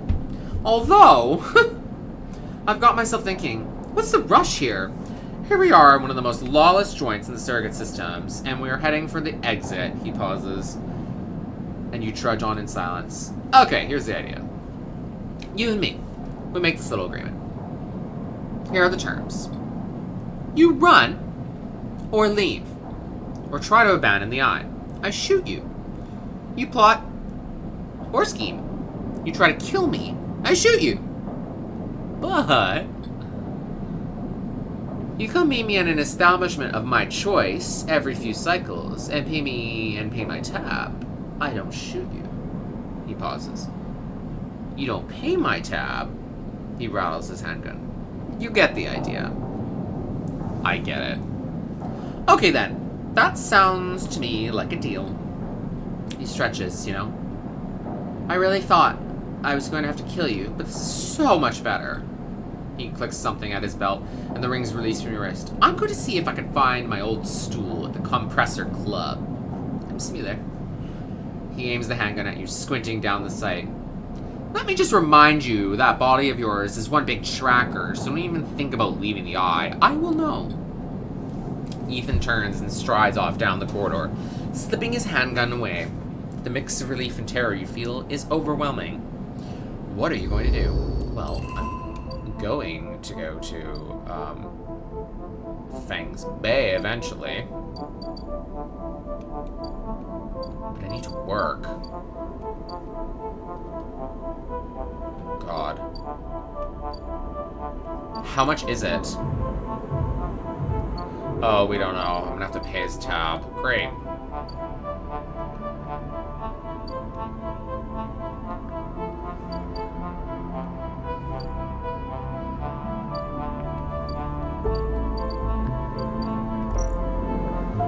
Let's buy some food, so we're not starving.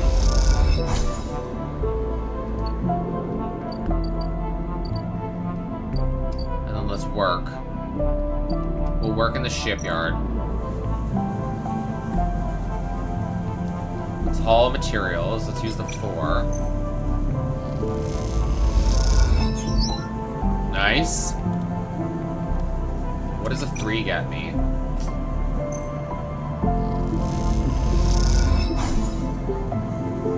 Lost some energy, okay.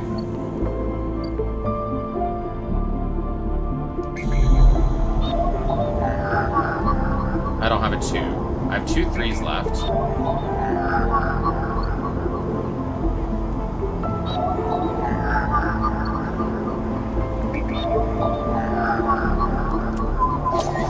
Let's see what we can get for this. We got 5 cryo from that. Yadagon data. Let's see if I can sell the data.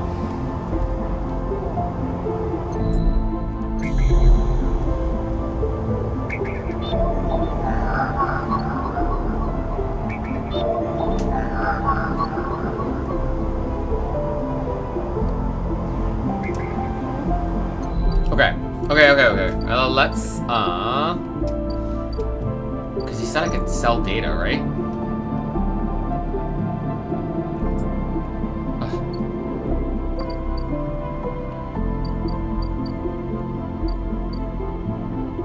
Hardware exchange.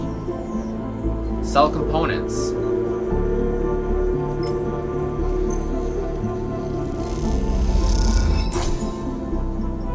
Oh. Okay. Okay, getting some money.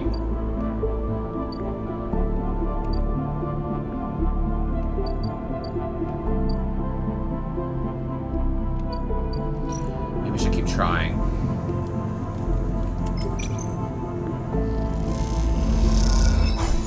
Nice.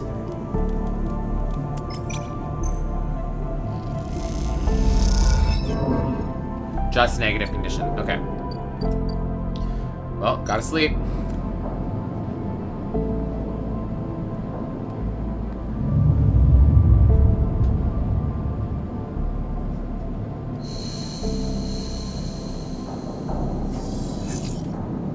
Oh, good. We got a 5. Okay.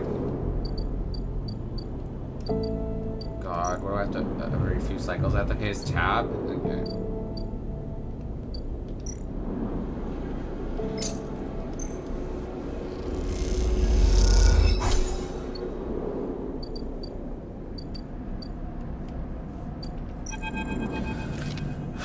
As you arrive, Feng comes striding towards you, taking you by surprise. Let's go, sleeper. He puts a hand on your shoulder and turns you back the way you came.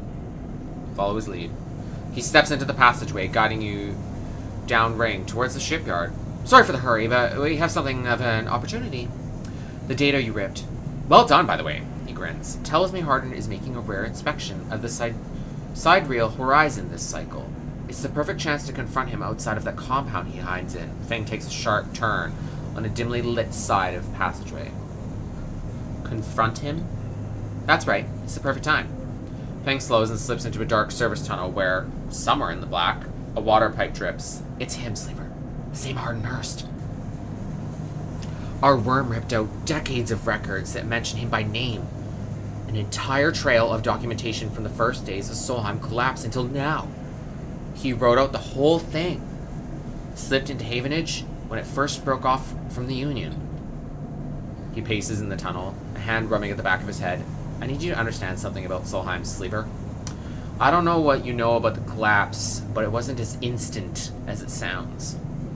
It wasn't like Solheim was here running the station one day and the next, Erlen's Union took power. Back then, Solheim knew this place was slipping away from them. As the palladium market collapsed, they tried to keep the contractors here working. The pay got smaller, the costs higher. People like my parents were forced to work non-stop just to keep a berth on the station and water in their tanks. Solheim squeezed every last worker until the mistakes, the accidents, were coming in non-stop. And as new waves of contractors came in, desperate to work, Solheim welcomed them, taking bribes instead of checking pilot licenses. The whole time, Solheim was folding up, dragging into court cases into the central systems, while the severed limb of his stations still desperately tried to take all it could. The riots came after the collision at Dock 2A. Young pilot, his MEV overloaded with palladium, miscalculated his trajectory and took out a section of the ring. Hundreds died, thousands panicked. My mom, my parents, told me people were terrified, and blame fell solely on Solheim. People like to tell stories about Erlen, how he brought the factions together, spoke to the crowds, toughed out Solheim. Maybe that's true, but my mother, pregnant with me, locked herself in their MEV and welded it to the door to the dock, while my father joined the improvised crews, trying to seal up the ragged edges of the gap. He never came back. Feng pauses in the dark. They sealed it up, though, and by the time they did, Solheim was gone, abandoning every one of us to the black. Apart, Feng finally turns back to you now, his eyes burning. From shits like Harden, shits who held their place, wrote it out, and slipped into the new structure like nothing had changed, standing shoulder to shoulder with those that exploited at every step. Feng starts walking again. That's why I can't just let him stride out the shipyard. This time, his past catches up with him. We should think about this. Feel free, but I'm going now. Feng rejoins the passageway, which is now wide and glass-roofed. Through the ceiling, you can see ships in mid-construction. Their flanks lit by the flashes of plasma torches. The entrance to the shipyard is ahead. Let's go. Fang grins. Let's go show the shithead some consequences. He strides at the shipyard entrance and pushes through the doors. A web of corridors through the complex, snatches of the construction bays away, always appearing through the windows. Ships are suspended like whale corpses, skeletal and imposing. Fang seems to know exactly where he is going. And before long, you cross into a huge dry dock locked to one side of the sidereal horizon. A network of platforms, a scaffolding cling to the ship's hull, filled with workers and equipment. The sound is stretched out by the vast space so that the welding, cutting, and sealing seems to come from everywhere at once. Both you and Fang spot them at the same time. A group walking slowly across a gantry, and at the front, two men. One gesturing toward the ship, and the other stick thin, clearly dressed, with a shock of gray hair. You and Fang say his name in unison. And Fang sets off up the staircase to the gantry, with you following behind. As you come to the same level the group is, passing closer, the foreman gesturing to the work being done throughout the dock, and Hardin nodding along. Hardinhurst! Why was that so gay? Frauds! Hardinhurst! Fang shouts across the noise, taking you by surprise. His voice bounces and comes across the rippling echo. The figures turn. Yes? Hardin asks quizzically, raising an eyebrow. He glances between you and Fang, and you see his gaze linger on your body, unsure of why a sleeper may be at his side. You're a traitor, Hardin! A Solheim executive who tried to hide here among its victims. Fang's voice is steady and strong. You stand for everything that I was rebuilt in the shadow of, against everything Erland stood for, everything Havenage stands for. You have no place on this station. For a moment, stillness descends on the group, as if everyone is held in place by the rattle of construction. Hardin laughs. Well, good to meet you, too. He glances around those around him. Some are smiling, the others nervous. You're from the systems branch, aren't you? Inspecting Fang's clothing. You need to call your security. This man is a corporate agent. The foreman glances between Fang and Hardin, his hands drumming at his side. Hardin leans towards him and says something inaudible. The foreman nods. It's true.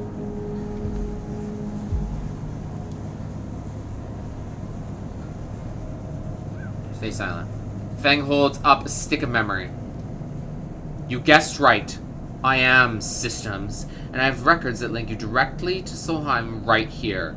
He turns to the foreman again. So once again, I'm going to ask you to take this man into the custody of the shipyard. The foreman remains silent. Hardin's voice is calm and measured. If you have such data, why hasn't it been submitted at a members' meeting for proper review? He shakes his head. I have nothing to hide. Unlike a man who does not announce his name, who enters my shipyard with corporate property in tow, and tries to turn my own men against me. You hear it now, the echoing sound of boots on walkways coming from all angles at once and then settling behind you. Please, says Hardin, submit the data through the correct channels, then we can talk. For now, however, you must leave. He gestures behind you to the security detail, their hands on boxy black sidearms at their sides. Fang spits. Hardin, you shithead! You can't wriggle out of this one! A security officer draws their weapon and levels it. Fang turns and stares him down. Calm, Fang. You look at Fang, he shakes his head and puts a hand on your shoulder. Let's go, says Fang. And he pushes through security, heading back down the hallway. Once security has walked you out of the shipyard and nudged you back into the corridor, Fang picks up the pace. You try to keep up as he slips into the shadows of an entrance. Fang is grinning ear to ear. You know, sleeper. Sometimes people are exactly how you expect them to be. Something pings in his pocket and he takes it out. On the slate, a web of connections starts drawing itself out, stretching to a set of points around the ring. Got him, musters Fang. What is that? That, Sleeper, is something our worm added to Harlan's personal slate. We are tracking his outgoing messages. Fang grin looks ghostly in the uplight of his screen. The old ways are best. Spook them good enough, and they'll give you the game away. He jabs at the slate, and you see the web is being drawn over a map of the ring, lines bouncing from point to point. All these dots? These are Hardin's buddies. The ones he's messaging right now, and we're going to find them all. That was on purpose? Of course! Hardin isn't working alone. We need the full set or nothing. Fang glances around and slips the slate back into his pocket. You better split for now, Sleeper, but this is exactly what we need. Good hunting. With a pat on your shoulder, Fang drifts away, back into the flow of people around the shipyard entrance. You watch him go, unsure whether to be angry or impressed. Huh.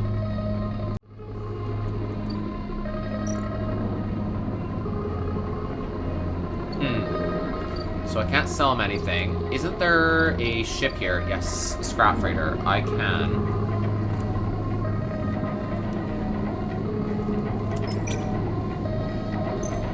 Do some good work. You finish unloading ahead of schedule.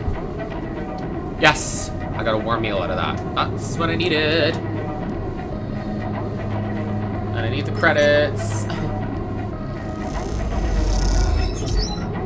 Nice. Okay.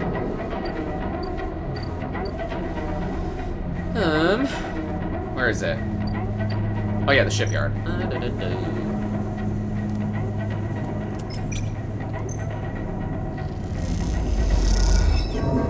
Ugh. We just need one more positive action. Okay.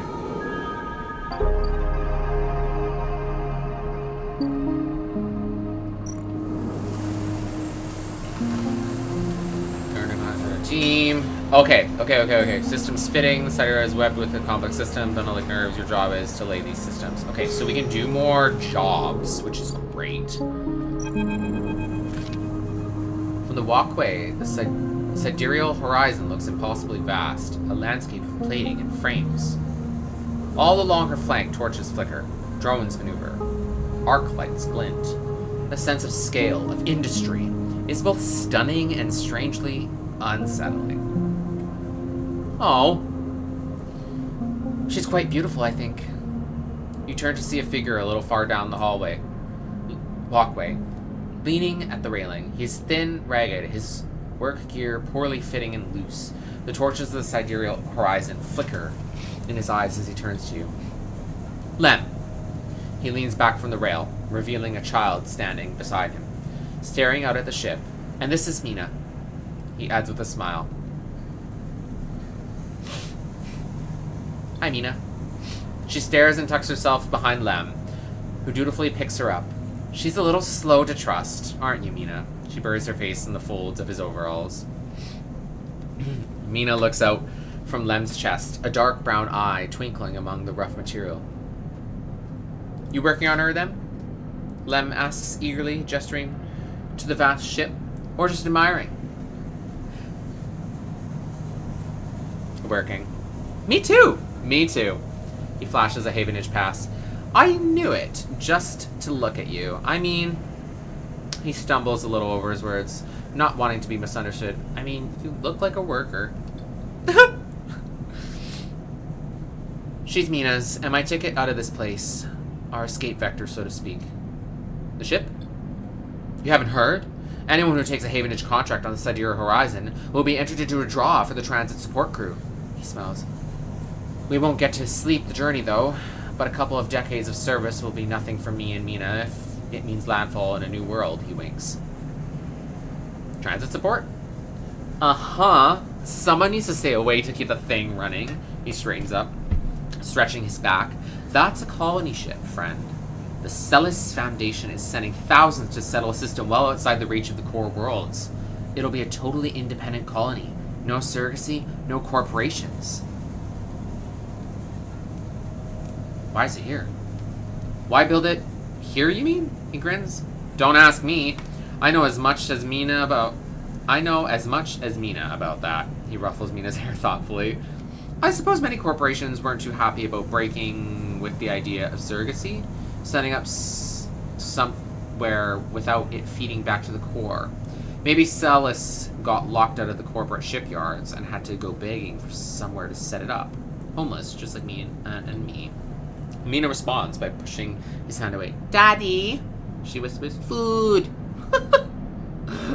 Pulling an exaggerated grumpy face, she glances furtively at you, and she plays with a set of dog tags that hang from Lem's neck. I'm just chatting a little, meanie. Give Daddy a sec. Okay. He turns back to you, and you suddenly notice how tired he looks. I'm not on the Havenage crew yet, but I'll work my way in. You can do it too, friend. We have to stick together, he smiles, a little shakily, and you wonder how long he's been working to break into the official shipyard crew. For sure. He looks out at the sidereal horizon, as if trying to pull energy from those flickering torches from the vast hull. We've got to hold out, okay? You aren't quite sure if he's talking to you. That's how it works. He stares out. Mina catches your eye curiously. You agree, Mina? She straightens up and meets your eye. Daddy loves me, she says it stubbornly, daring you to question her. Lem smiles and lifts Mina. That's it. We hold on, he smiles sheepishly at you. We're just a couple of softies. Isn't that right, Mina? He sets her down, standing by his side, and she clings to his leg. Gotta go feed this one, he pats her back. Maybe see you on a shift? He turns and they walk down the hallway, away from the shipyard. You see them talking, and then a moment later, Mina turns around and stops. See you, robot! Her shout echoes down the walkway, and she flashes you a parting smile before running to catch up with Lem. You watch them a little before you turn back to the impossible scale of the sidereal horizon. A ticket out. I don't know why I have trouble saying sidereal.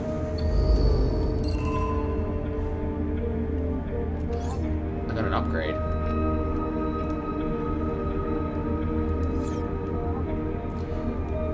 What's the job that... Unit assembly. It's interface and engineer. Okay, so we could get a +1 to engineer. That would be great. Oh, there we go. That would be super helpful.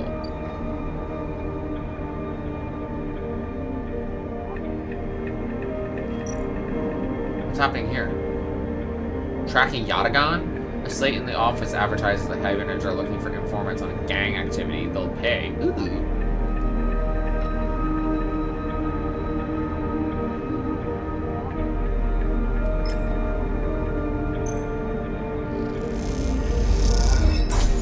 Oh, nice.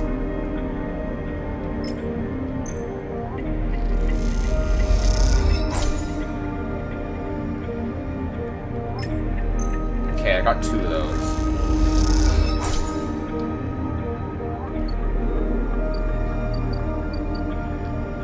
I don't have to pay his stuff yet, do I? Okay, no. Okay, we're good.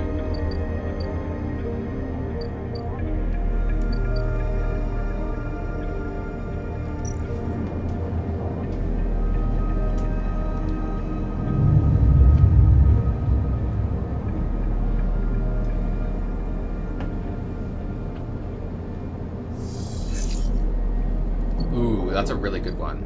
Okay.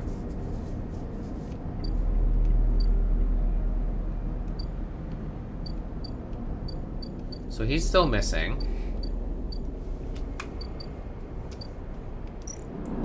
I can pay for passage, but it's 150. Import and export. I can buy those for 80 cryo. Oh. No, I can sell them for 80 cryo. I understand now. I need 150.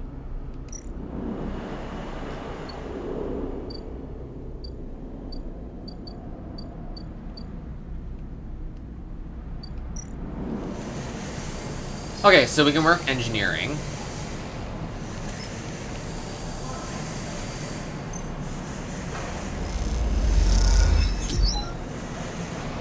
Nice.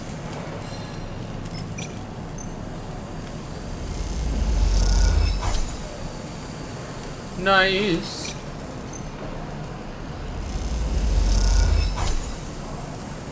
Okay, that was great progress on that. Okay, let's see if there's something I can do with a 1. Nice. I can sell the Yatagan data for money.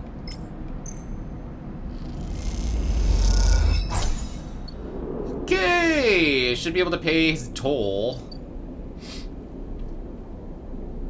Although I don't have to worry about that just yet. I do need to buy food.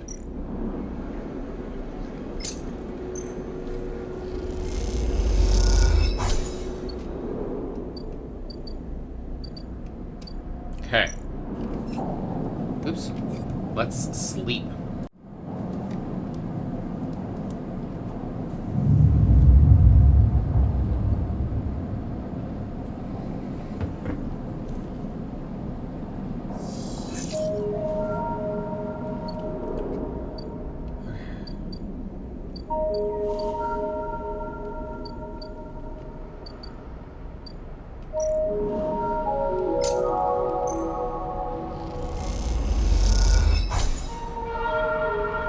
Okay.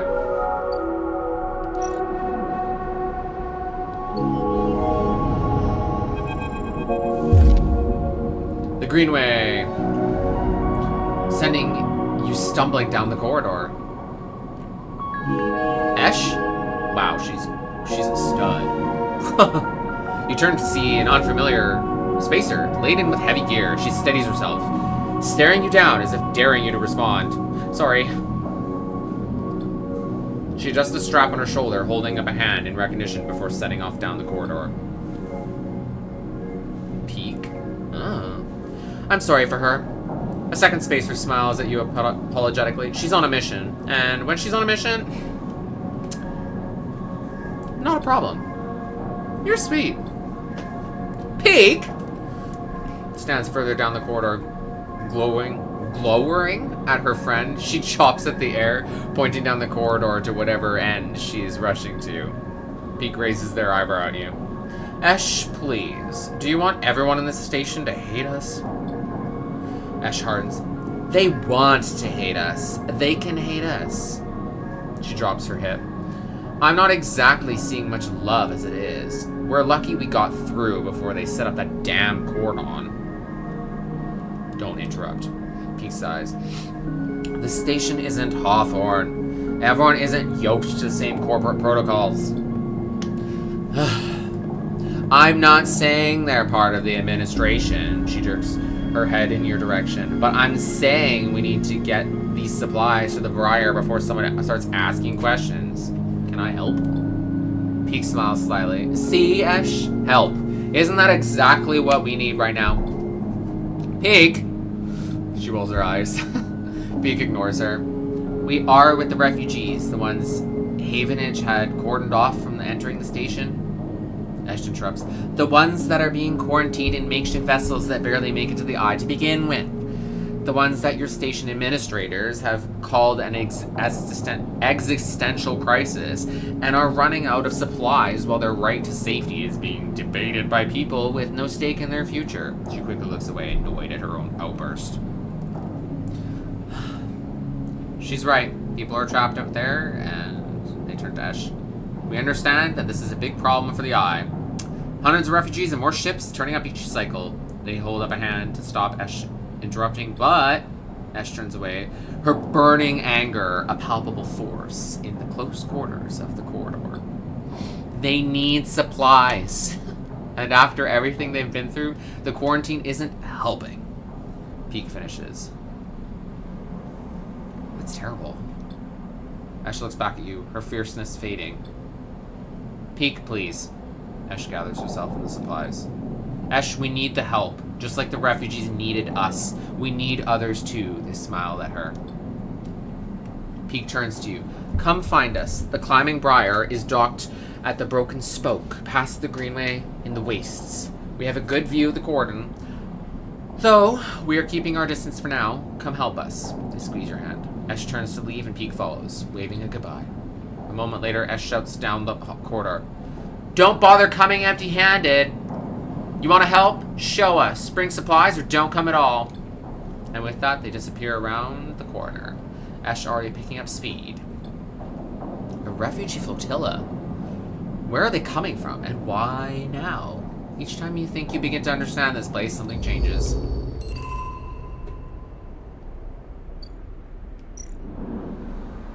Okay.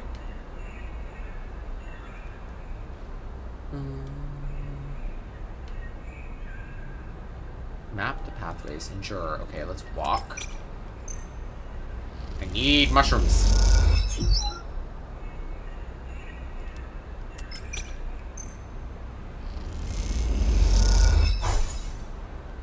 Okay. I think. Nice.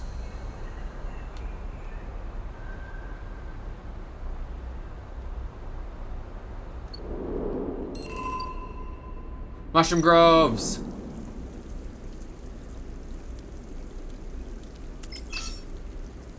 Oh shit. The aviary.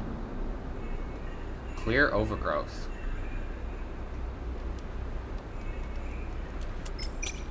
Okay. Don't worry, I won't come empty-handed. Okay.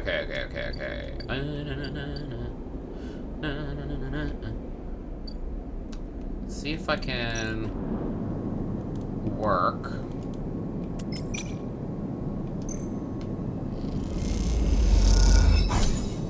Nice.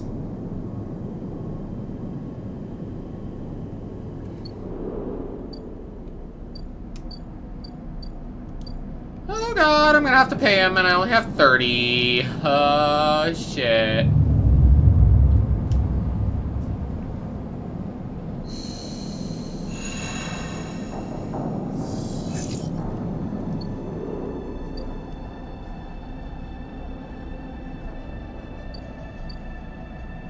Okay, I need to only work.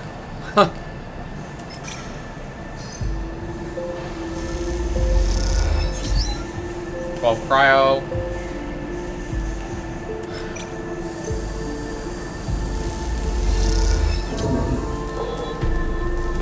Yikes. Oh, it's still not a bad result. Eeh!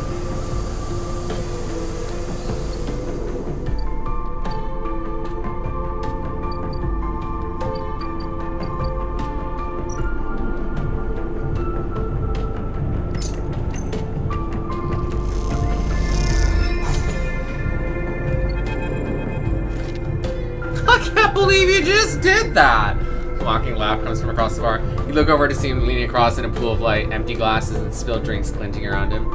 It's always dark in the compressor, but this cycle, the place is packed. A load of spacers mixing with the locals. Usually, they run. Ethan spins a glass on the bar. Or they go spend their savings on some local heavy I have to put down. They don't pay. Walk away. Ethan gets to his feet. The glass falls and smashes, but he doesn't seem to notice. You think that's it? One round of drinks and we're even, sleeper? Come on. His hand comes to rest on the butt of his handgun dangling from him. What's wrong with you? Ethan laughs hard. You think this is on me? I think someone in your position might have a better idea of how this all works. I'm a freelancer sleeper, just like you. We both signed a contract with SMR, didn't we? The difference is that my word means something. He closes the gap, stumbles a little. What do you think? You could just run away from your contract. You're dead. You could just steal that natty little body of yours and take it for a joyride? Play human for a cycle or two? You don't understand. It's you, Sleeper, that doesn't understand. Some of us pay our debts, but it's all the harder because of idiots like you.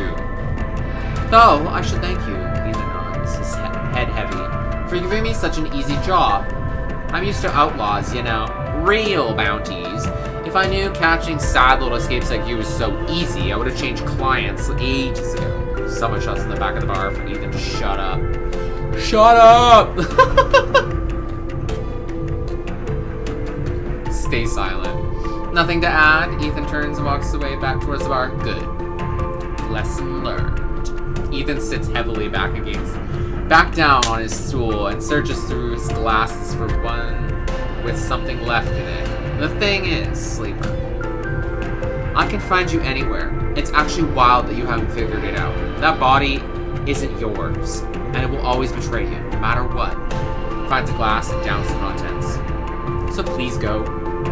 I'll catch up with you whenever I need another. He laughs and taps the bar for a fresh drink. Leave.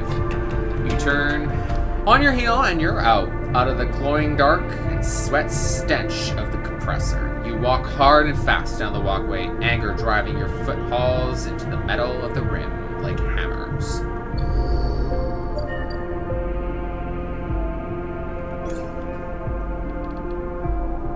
Okay, I'm gonna save so we can get, Agent nodes give you double data rewards. Hard to kill.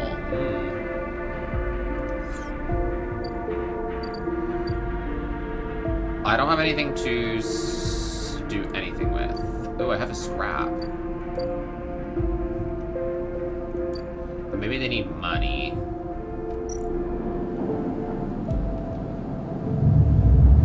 I need to get enough money in order to buy a vial. Otherwise I might die.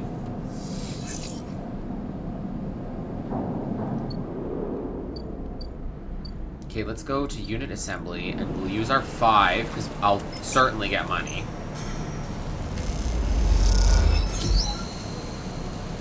Okay.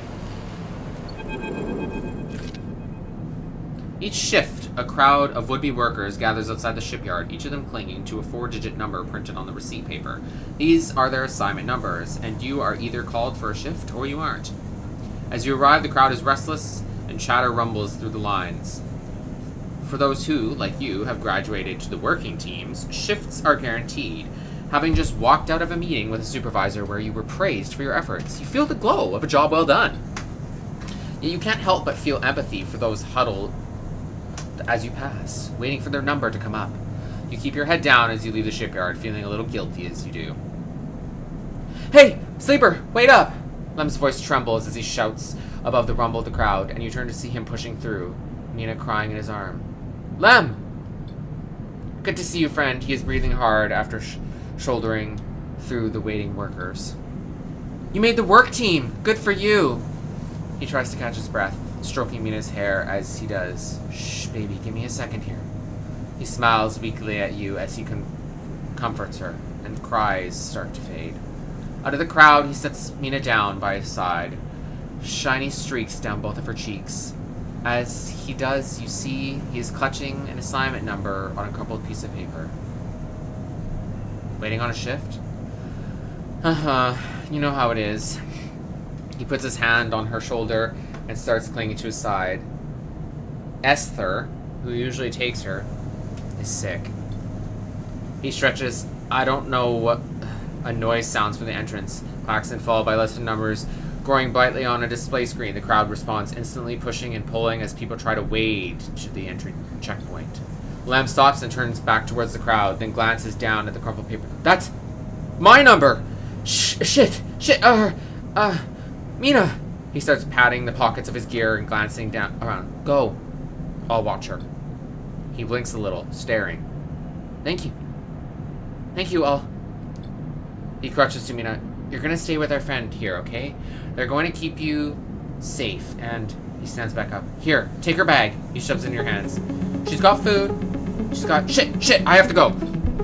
He backs away into the crowd. Mina, I'll be back real soon, okay? Be good. Then Lem disappears into the roiling crowd, who are now trying to get into the shipyard before it locks down. Mina stands staring, suddenly small, without Lem at her side. She fixes you with a dark-eyed look you quite can't read. Hey, Mina. She holds the stare, unmoving, the two parallel tear streaks still glint on her cheeks. You okay? She sniffs and looks down. Look in the bag. You unlatch the top of the bag and see a few metal containers fashioned from scrap components. A battered slate sits on top, blinking a low battery warning, and tucked beside it is a ragged rabbit. Take the rabbit. You pull the rabbit out of the bag, its long limbs wriggling as you do. Mina goes to jump and grab it, but holds herself back. She stands and hugs herself, eyes on the rabbit. What's their name? Give her the rabbit. You hold the rabbit out, and Mina snatches it from your hands. She hugs it tightly without looking away from you. Bun Bun, she says, staring you down, ferocious despite her size. Hi, Bun Bun. You move a little closer as you speak, closing the gap. He doesn't speak, she says. She looks at you suspiciously, but her face softens a little. She waggles Bun Bun in front of you and then walks him up to your arm and onto your shoulder where he sits. She pokes your arm a couple of times. Are you really a robot? Sort of. Yeah, she thinks. Me too. Mina has more questions. Lots of questions. Questions about how you breathe, or if you rust. Before long, you were talking about rabbits and what Esther, the lady who usually takes her, smells like, and whether or not fairies live in the eyes heating pipes. You pass the time like this, sitting side by side on the floor of the walkway as others pass by, sometimes talking, sometimes drawing on the slate, sometimes playing with Bun Bun, the rabbit. And this is how Lem finds you, just as both of you starting to yawn. He's dirty and tired, but Mina leaps up his legs and into his arms as he stumbles backwards. You two get on okay? Yeah, I was trying to keep Mina from climbing on. More than okay. Mina shoots you a smile from Lem's arms, her suspicion gone. Well, looks like Meanie can be nice. He pokes her in the ribs, and she squeals in delight. Thank you, friend. I mean it. Gives you a warm, wide smile. I owe you. Look, he glances. It seems Esther, the lady who usually watches her, is going to be out for a spell. If you ever have some time, I'd really appreciate you coming down to our place in the low end. He grins sheepishly. If you have time. But now, I have to take this one to eat. He plays, biting Mina, and she giggles in response. See ya, sleeper. He waves, and they stumble off down the corridor, drawing gazes from passing spacers, and Mina's laughter echoes down the corridor in bright squeals. That was really cute.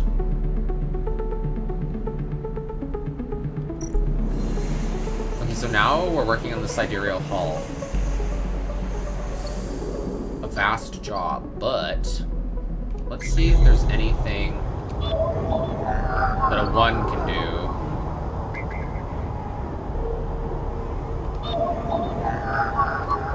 Yep.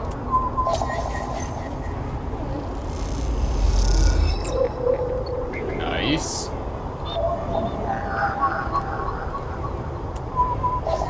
Oh god.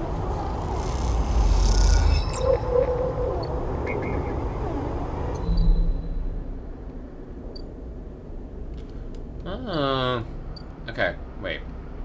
I need to buy food.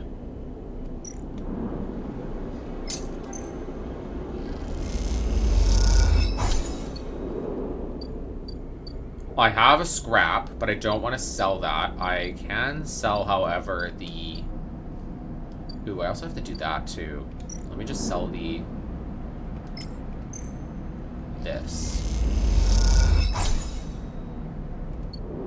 At least I get 10 for it. Okay. It's been more than a few cycles since Fang confronted Hardin, and the silence since has been noticeable. In your time with Fang, you haven't exactly found him to be reliable, but you did expect to hear the end of whatever plan he had put into action. But if he won't come to you, I think as you approach the Havenage building, then it's time you come to him. After all, he did promise to fix your tracker, and you are getting nervous. As you approach the bay doors, you see them wide open. the light pouring out of the once dark room. Stacks of servers and terminals sit outside the bay, suddenly robbed of their mystery by the bright flood lamps. A figure inhabited security figures. Fatigue steps out of the bay as you get closer, carrying a stack of hardware. Approach. As you get closer, you see the security officer tapping at machines from Feng's stash with what looks like hazard tape. This isn't good. You again. Hardin is here, leaning beside the bay entrance, so calmly you barely noticed him. He has a slate in his hand. An inventory of seizures scrawled predictable. Further evidence of Feng's collusions. You see another security officer come out of the bay and take notice of you. Hardin pushes away from the wall and comes closer. Don't worry, Sleeper. We have all the evidence we need. A confession won't be necessary. He gestures around the stacks of hardware, spying on fellow Havenage members, hoarding solo materials, an obsession with corporate data. It speaks for itself, does it not? How was his job? Now, what would you know about jobs, Sleeper? He looks up at the glass roof above and stars beyond. We are the ones that provide the oxygen you were breathing, the light you were seeing, the systems you use every day to live out your cycles. This place was hard fought for, Sleeper. It took work, diplomacy, strength to stop the eye descending into chaos after someone collapsed, not blind conviction of self-interest.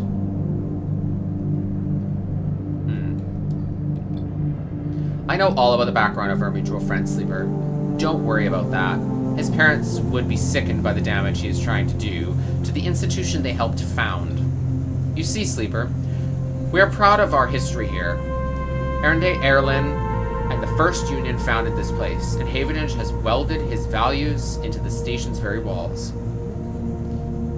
We will never turn away the hardworking, the true citizens of the Eye. Havenage aren't a gang like Yatagan. We aren't pirates like half the spacers you'll meet in the hub, or esoteric like those Haifa radicals in the Greenway. We are the backbone of this place, proud and true. We named Erlin's Eye, Sleeper. This is our station, he means her. So please take your false accusations elsewhere before I decide I need that confession after all. Stay silent. If you have any pride, you'll give up Feng the moment he contacts you. You know where to find me. With that, Hardin turns his back and walks toward the security officers, ordering them to continue the clear-out. As they do, something catches your eye. Among one of the server stacks, a crumpled hand-printed box of synthetic chewing gum, a penguin character grinning from the brightly colored card, and scrawled onto it a speech bubble reading, "Take me to Tambur." And carefully pocket the box, making sure no one was watching, and then turn away, just as another stack of servers is wheeled out of the bay. What have you done, Fang? And where the hell is Tambur? Oh. Right.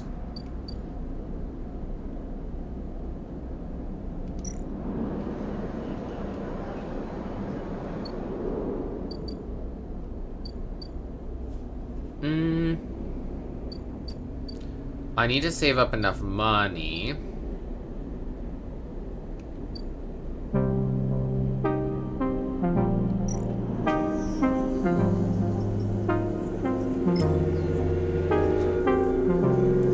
Oh, but then I can become a trusted trader. Mm-hmm. Okay, now I have 30. Okay. We are a lot closer to... where is my house?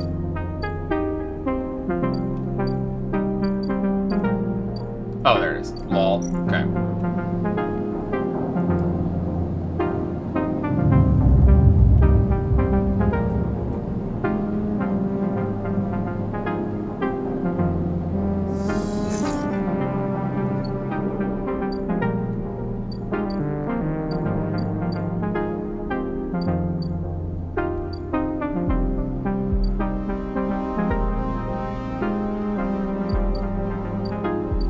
That too will get me something.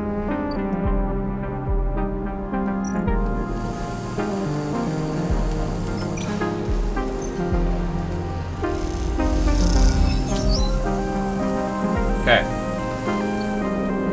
We're slowly gonna work on that.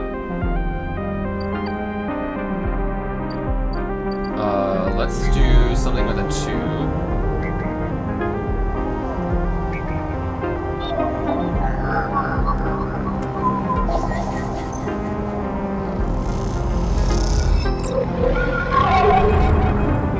Oh god. Those familiar threads wrap around you, bind you, test you. Entity submit. Hunter's strange head bobs in your vision. Your ally in the sealed dock cannot save you. In that globbed head, you see the whirling strings of data, so many spinning there that they are threatening to tear through the thin skin and whip out into the void around. What happened to this creature? The threads squeeze, and you lose any sympathy you might have had. You must escape. Strike. As you slip away, you realize you have to find a way to deal with this hunter once and for all. This is getting too dangerous.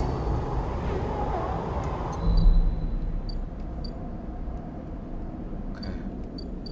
What did I want to do in the,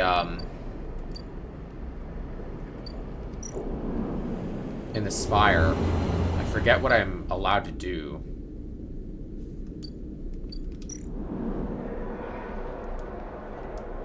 Oh, just socializing? Okay, but then it'll give me access to more things. Is there... Ooh, there's a keynote here.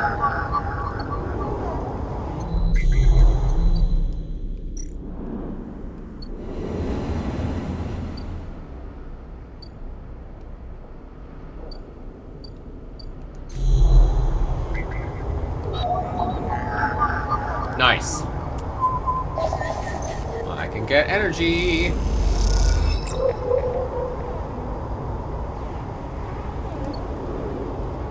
I need the money.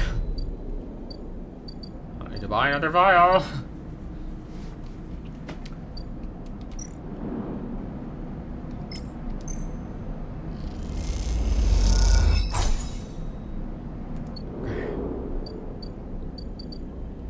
Okay, let's go to their place.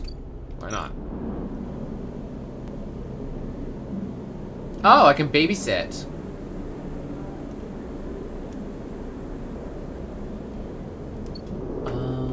Okay, yeah, they're gonna get that chance. Okay.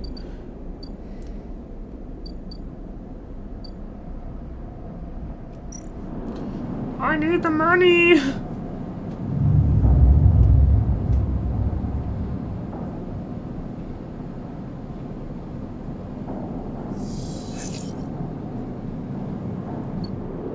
God, I don't have time to pay for... Gosh.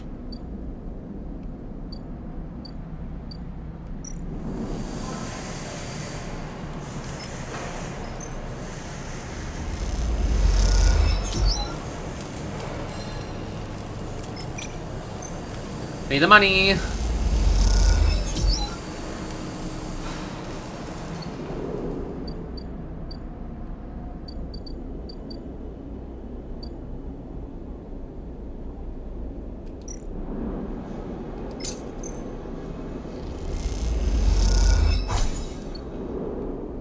Oh my gosh, I'm only gonna get 1 action per turn? Oh god. Oh god, oh god, oh god, oh god, oh god. I only have 70!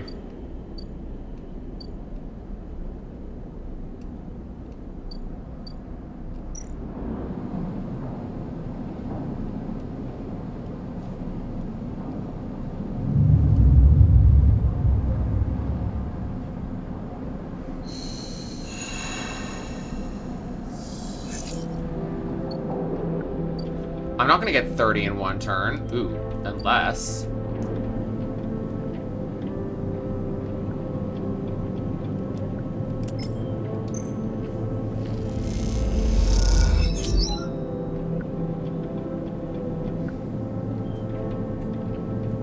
I didn't get scrapped that time.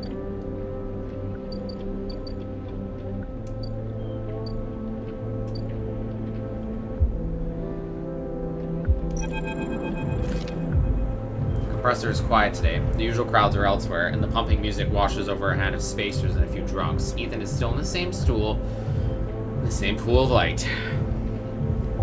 His head is low, close to the bar, and the bartender is ignoring him. I approach him. As you get closer, he lifts his head and turns. Sleeper! He turns to look at you. Time to pay up again, isn't it? He gestures to the bartender. Come here, take their chits. Stay silent. The bartender ignores Ethan. It seems they've cut him off. Hey! He slams a hand on the bar. Come take the chits! The bartender ignores him. Ethan lets out a huge sigh, rubbing his eyes with his palms. He reaches towards his holster. His elbow slips and the gun tumbles out. It clatters on the bar and falls to the floor, bouncing onto the ground between you. Both you and the bartender look at the gun, stare at it. Butterfingers, says Ethan, and puts out a hand, beckoning for you to give him the gun back, if you would. You warily. You crouch down and pick up the gun. Point the gun at Ethan. Ethan turns his head in your direction a little, a sharp, pale eye locking with yours. The bartender backs away. Oh! He turns to... Oh, Sleeper. He said, this is more like it. I'm gonna pull the trigger. You don't wait, you pull the trigger. The gun clicks.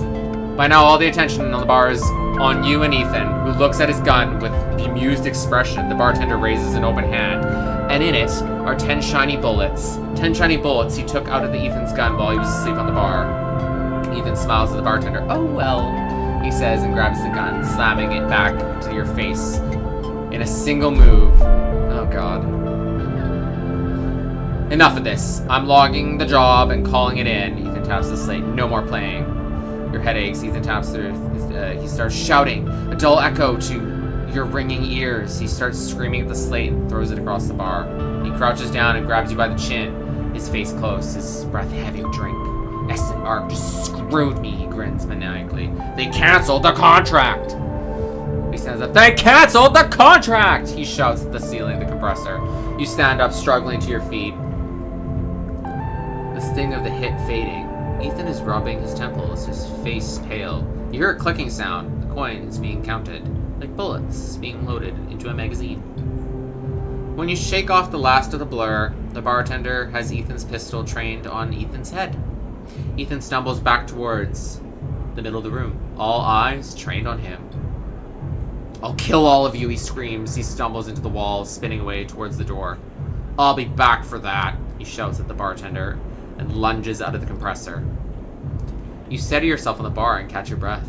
The rumble of conversation returns. The bartender goes to say something, but then thinks better of it and begins to clean the bar.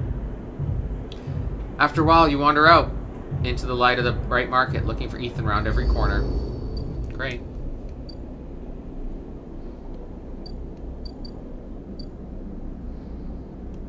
Yep, I need to sleep again so that I can buy a vial of... Gosh. I need money!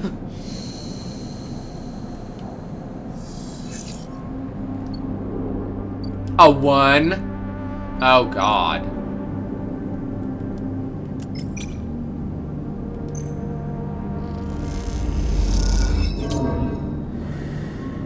Okay. Oh my gosh, I have enough.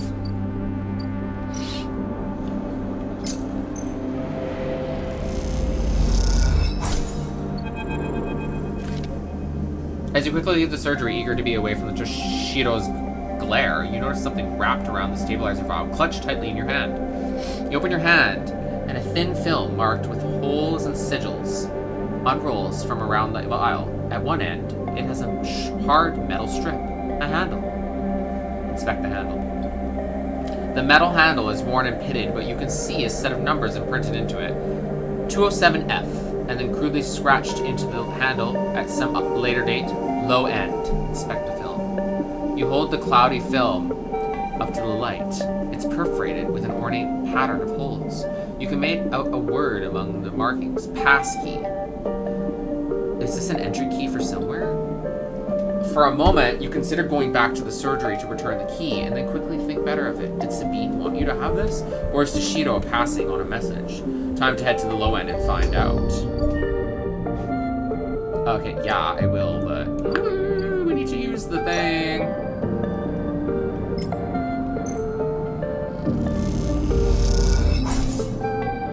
Oh! Woo!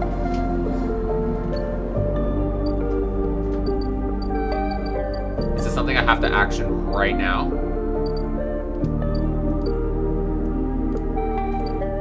Well, might as well.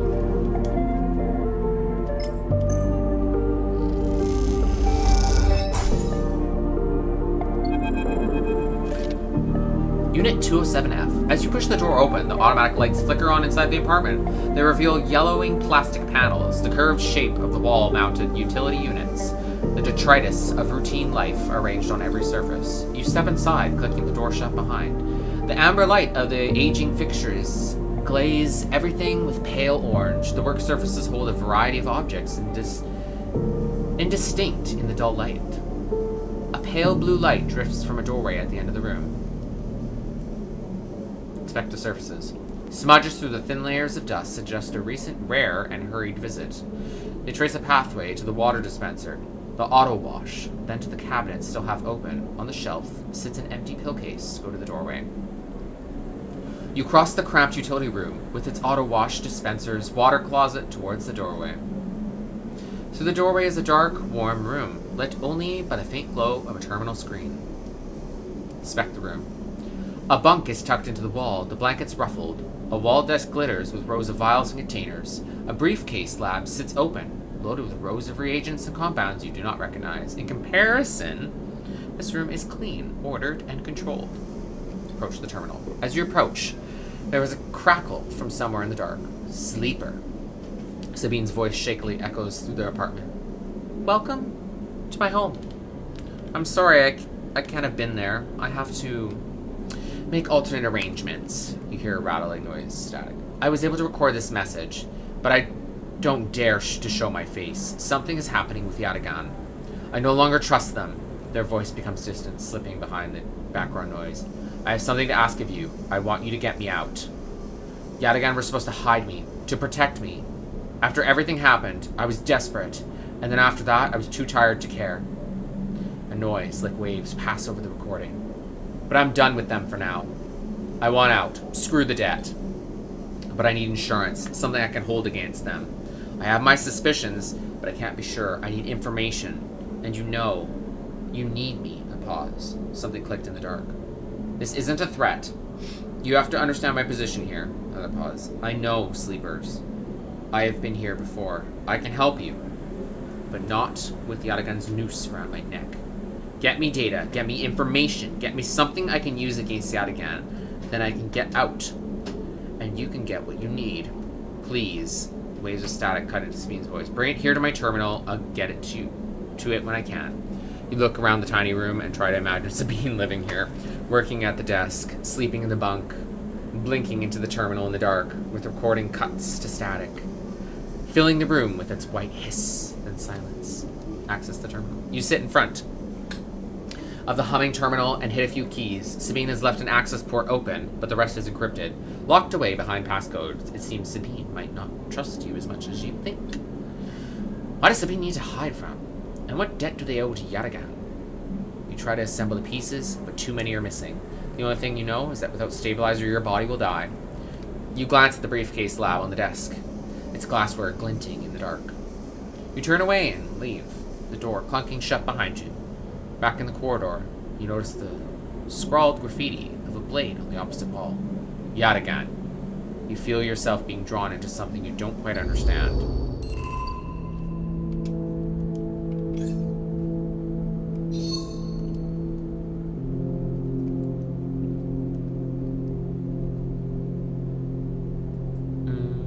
Double data rewards is fucking phenom, so I would like to get that.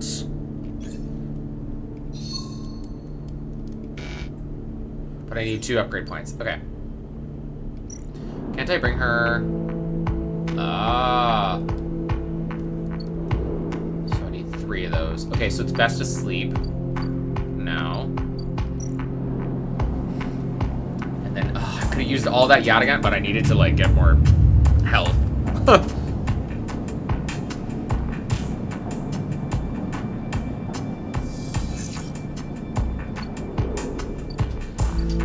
Okay.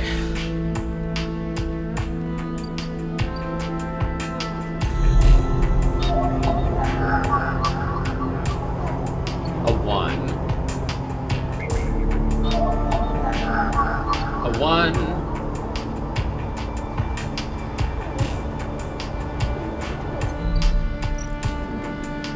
needed a 4, didn't I? I have 4 4s right now.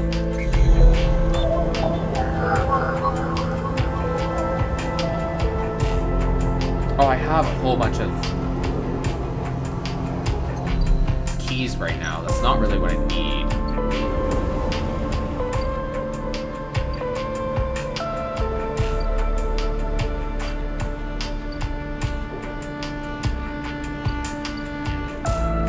Okay, I need to do the priorities first. I need to get, we might as well do that.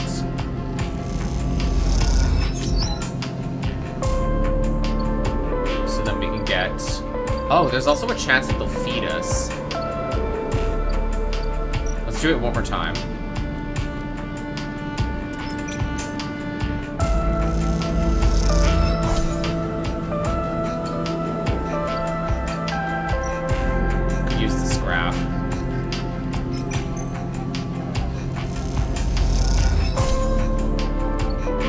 Okay, I didn't get that. Okay. Let's split up the work a little bit. No, not that. Lemamina's unit.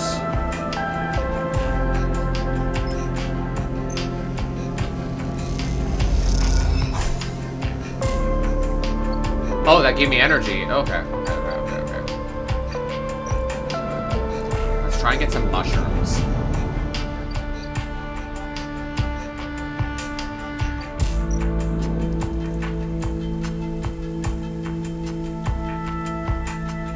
Skill upgrade required.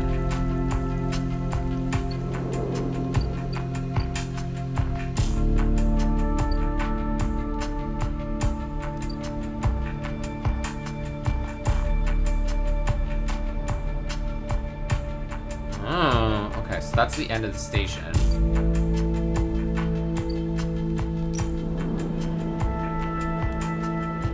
Work the grow beds.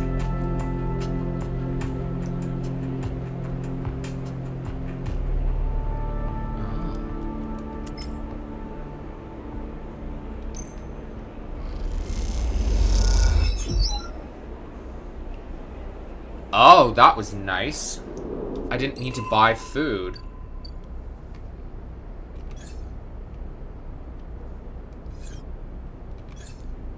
Yeah, okay.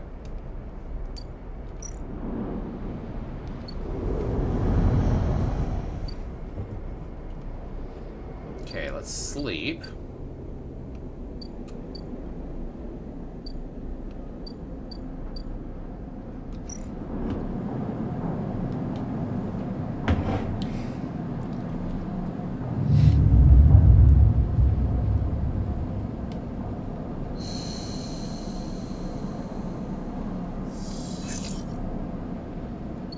Okay, I got some ones. Not a Havenage unit. I need the Yatagan people. I have one, so I might as well.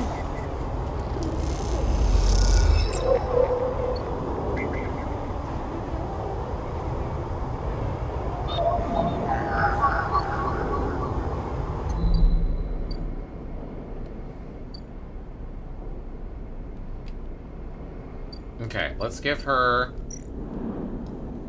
some of that data. She just needs 3.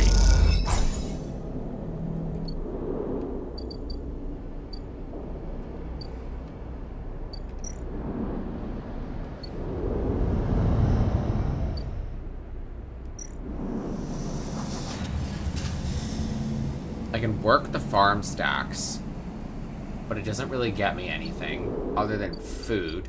I kind of want to get into this commune, so what does that net me? Okay. That was the best outcome. We're going to keep that.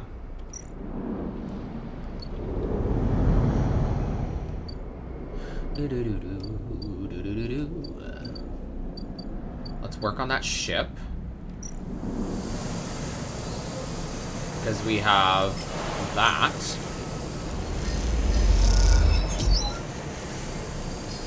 Nice. Okay. And then let's use a 3 to work with Sabine. There we go.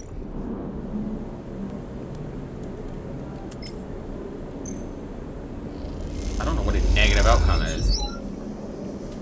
Whew, okay.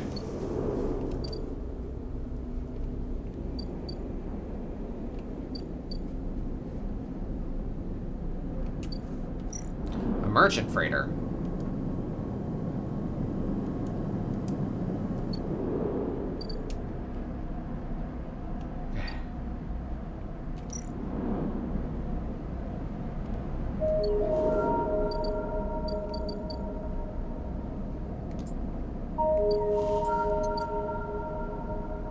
I have a lot of Havenage data. An encrypted key.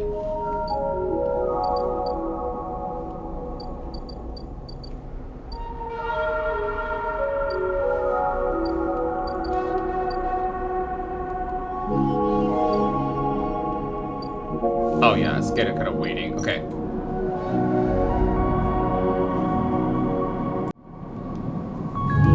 Okay, another cycle.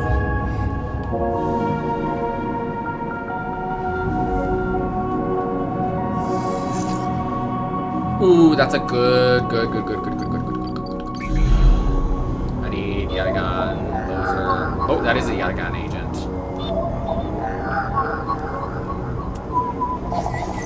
Okay, got more data.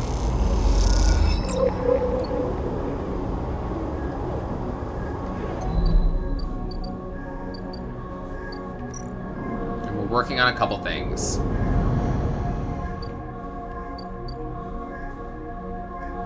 Love to clean out the aviary if I had time. 100% positive. Good. It doesn't give me money, but it gives me...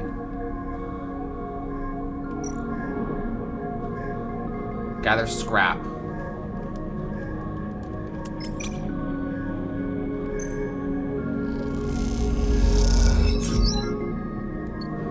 Okay.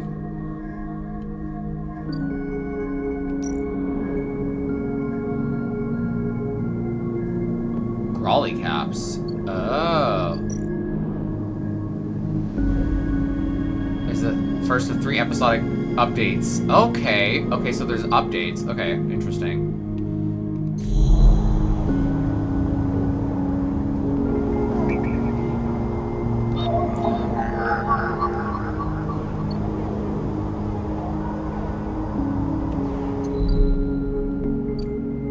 Okay, well, why don't we use the 4 on the aviary?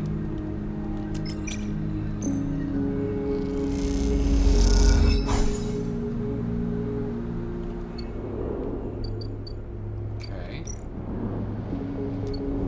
And then we'll use the 5, or the 6, sorry, on the ship. Because then we'll get some money, too.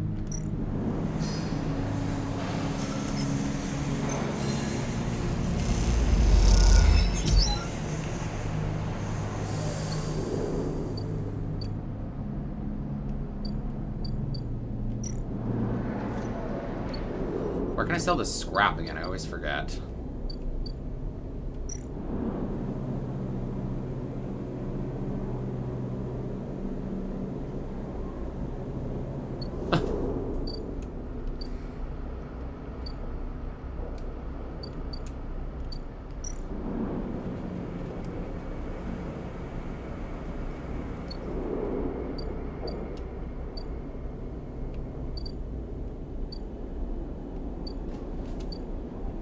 Oh, the exchange. Okay, that's it.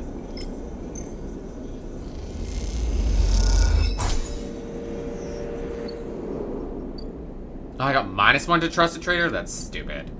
Stupid.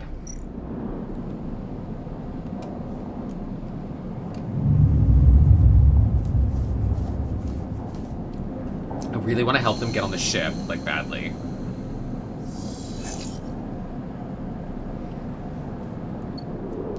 Okay, I got 2 1s. So if there's a Yatagan agent, yes.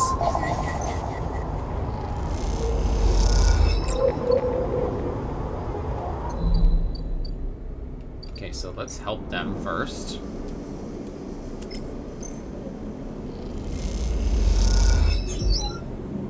Nice. Let's do this.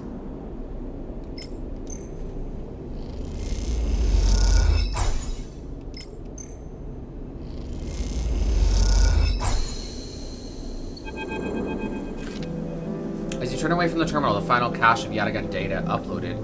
The air crackles with white noise. Sleeper? Sabine's voice, weaker than before, comes through the haze.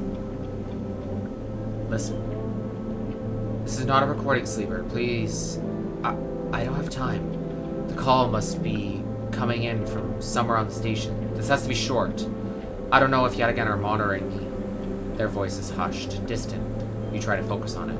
The data you've been bringing in from Yatagan agents, there's something in it I don't understand. A shrill howl rattles through the signal. This data is all gleaned from their implants, records of integration with their nervous systems, performance analysis, error rates, usage data.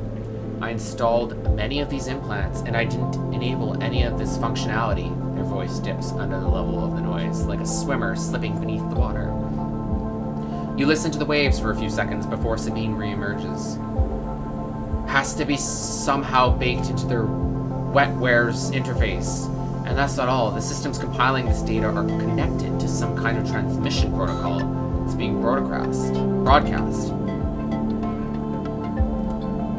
Every Yatagan enforcer is equipped with black market implants, retinal enhancers, adrenaline boosters, pain suppressors. These implants are gathering data on themselves, on the enforcers' bodies, on their performance. But I can promise you those foot soldiers have no idea this is going on. The background tone switches, dropping to a grainy rumble. If they knew, I don't imagine they would be happy with the situation. Yatagan could have a mutiny on their hands. You lean towards the terminal, strain to listen to Sabine's fake voice. I need a few cycles to pull this all together, but this might be the information I need to pressure Yannick into releasing my debt. Suddenly a bang echoes through the call. Sabine's voice is suddenly whispered in panic. I have to go. Come back in 4 cycles. Then a sharp crack of a disconnect and silence falls in the apartment. You step back from the terminal. What does Yatagan have to gain from monitoring its own members? You try to recall what you know about the gang, but you have little to go on. You think of Toshido, Sabine's minder. His mirrored teardrop implants set below hard eyes. What data could they be gathering? And more importantly, where are they sending it? You reflexively rub your forehead, trying to think. Can you really trust Sabine? How did they come to be in Yatagan's doctor in the first place? You think of their kindness, their care, but also that glazed look of recognition that gave you when you first met. That look stays in your mind as you slip back out of the apartment, glancing around as you close it up and drift into the corridors of the station, unable to shake the unpleasant sensation of being observed. Okay.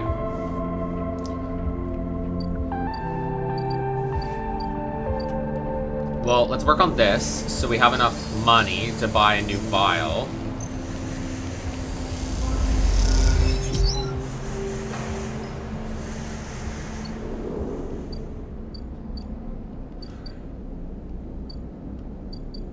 And then... okay, that's a couple more turns before that happens. Let's buy a file.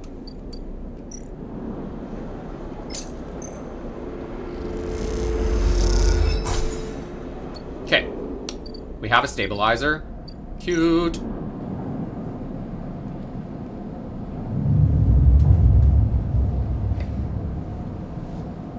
I should have used that one on getting Yatagan encryption data. Alas, I didn't. Got 3 of 4, 2.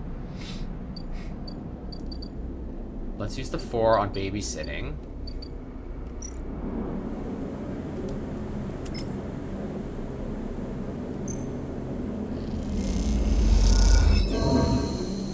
Nice. She's asleep, whispers Lem, creeping back out of the unit's tiny bedroom, sliding the door shut as he does. You are perched at a thin bar in the main room, the slate in front of you still glowing with Mina and your drawings from a cycle spent together. There's a ring, The only world Mina has known, with stick figures standing along its edge. The tall one is you. Drink? Asks Lem, producing a warm-looking bottle of Griot from under the bar, its contents glowing amber in the fluorescent light. Sure. Lem nods and glugs a few fingers into a couple of metal tumblers, then sits down with you at the bar. Cheers, he offers. You clink the metal containers together. You know, we actually have something to celebrate this time around. Lem gives you a sideways look. I made the assembly team on the side reel. He grins broadly. Clearly, he has been desperate to tell you all cycle. Amazing! Lem holds up his drink. Couldn't have done it without you keeping an eye on little meanie back here. Lem shifts a little on his stool. He looks uncomfortable. How's our girl doing, Sleeper? I haven't seen her much of these past days. She's doing great. Of course she is. He playfully squeezes your shoulder. She talks about you a lot, you know? Draws you. I'm glad she has a friend that isn't me. His eyes drift to the bedroom door. You okay? He nods. I can't take all the credit for Mina. She isn't actually mine. He gazes into the middle distance. I pulled her off of a refugee shuttle out by one of Ember's moons. The colony was falling apart for decades after Solheim collapsed, surviving next to nothing. Eventually, some of the residents tried to make for the eye on these decrepit old shuttles. He sloshes a drink around in his tumbler. They had no idea what they were doing. The one Mina was on decompressed halfway here. Everyone's space. The only reason she made it was someone sealed her in a weapon locker. She was ice cold when I reached her. Purple lips. Ugh. Once I picked her up, I couldn't let her go. The medics treated her with me still clinging to her. He takes a drink. Still not sure why. He reaches over and refills his cup. We weren't exactly anybody's heroes, you understand? We were private military, hired in by Conway to protect their claims in the collapse. But once I got Mina, that was it. I quit. Got us dumped here. You saved her. I'm going to sound like an idiot now, but she saved me. That's the truth of it. He looks around the decaying unit. It's stained plastic plating and flickering plates. Me, I brought her to this. She was tiny, too small to know what she lost. But I can't stop thinking about it. He rubs his eyes, dark with tiredness. What if our number doesn't come up in the draw, Sleeper? What then? The side reel will sail off without a thought, leaving us here. What kind of life is it for her? You'll make it. Sorry. I know you don't have it any better. He looks at his cup and pushes it away from the bar. This is a celebration, right? Both of us on the team now. Both of us have a chance. Together. That's right. We hold on together. Imagine, all three of us riding the side reel horizon out of here to a new world. He looks into his glass for a moment. I think I drank too fast. Lem stands and starts to clear his the glasses into the auto wash. I need some sleep, friend. See you around. Alright then, he catches your shoulder as you turn to leave. Thank you, Sleeper. I mean it. From both of us. Grabs your shoulder and you slip out into the dark walkway. Thoughts of little Mina on your mind. Oh, that is adorable! And we have 2 points! I would like double the data, thank you. Okay, let's go across. Just gotta check. Alright, I just took a tiny little break so that I could eat some food and, you know, get another beverage, because beverage goblin life is strong in this one. Drinking. Oh, if y'all haven't, this, obviously none of these drinks were sponsored. I just like to share what I like drinking. The Compliments brand, I think Sobeys or Safeway, I always get them both confused, has really good soda waters. Like, I'm not really a bubbly fan. Sorry, bubbly, but I like these because they actually taste good.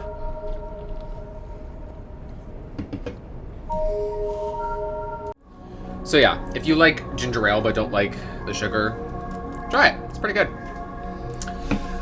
Alright. Where was I at? Oh yeah, we were going to the... across the greenway.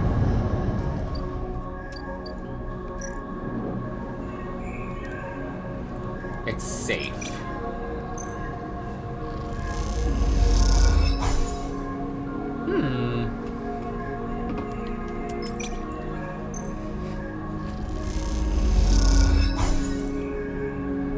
Nice.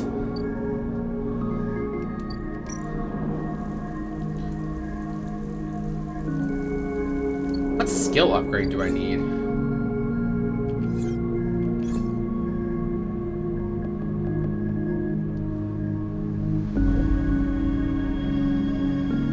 Huh. Alright.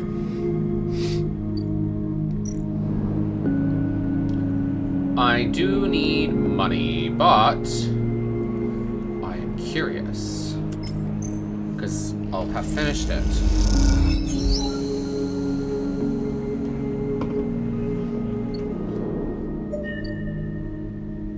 Nice. The dorm. I can end the cycle here.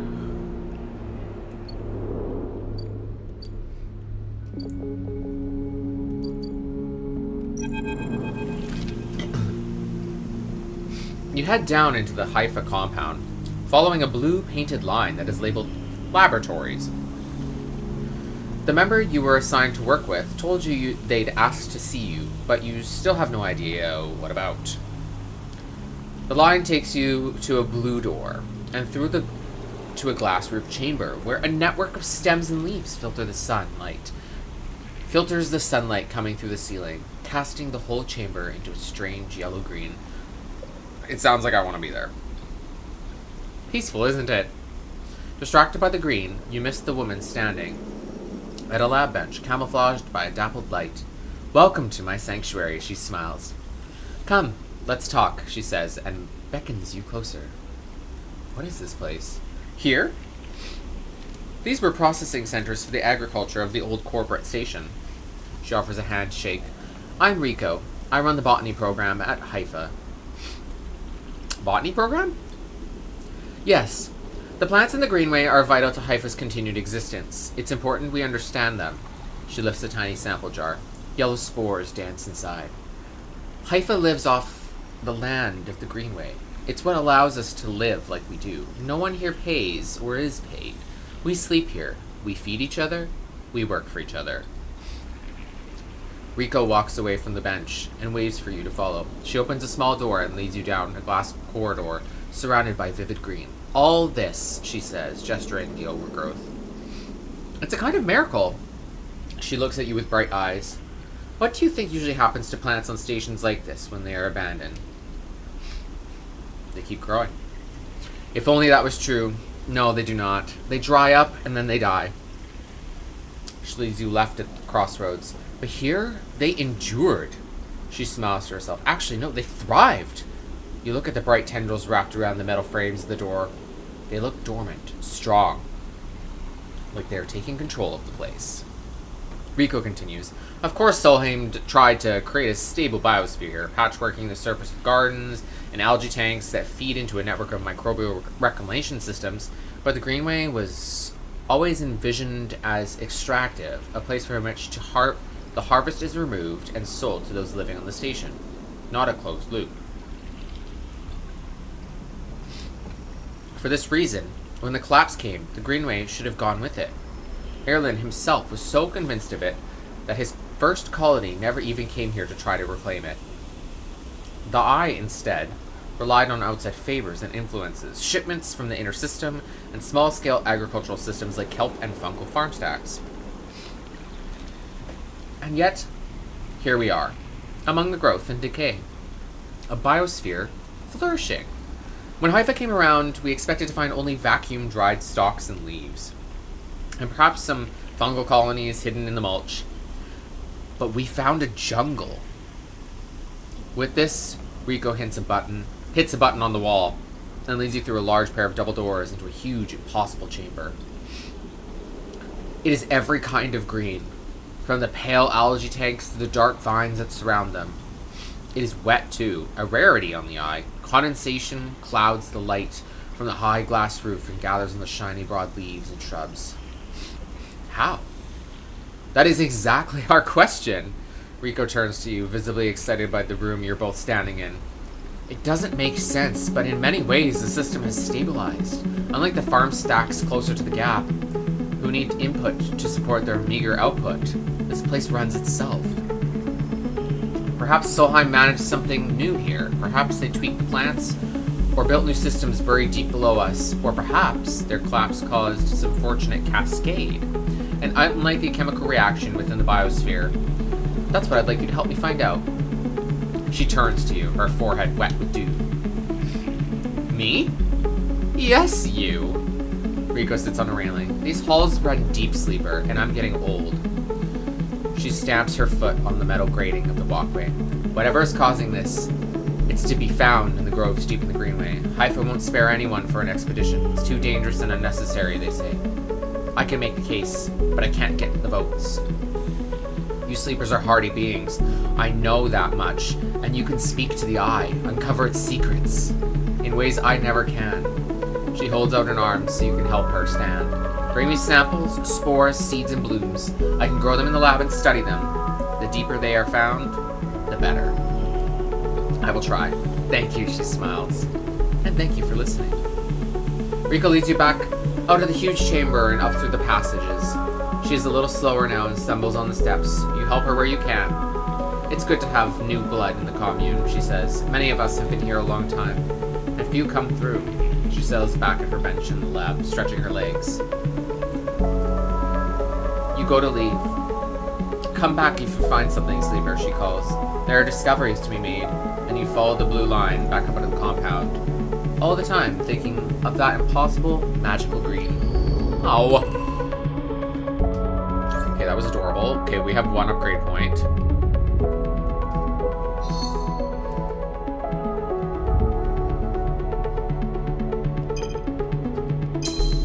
There we go. Let's get rid of that -1.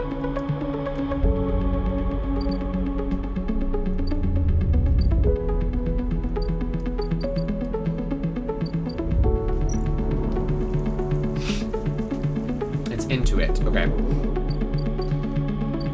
And it's cool because we can sleep here.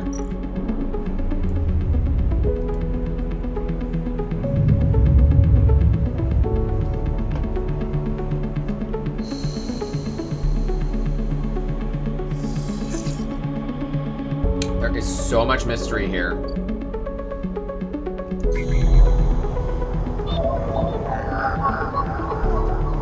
I don't have that. How do I get that?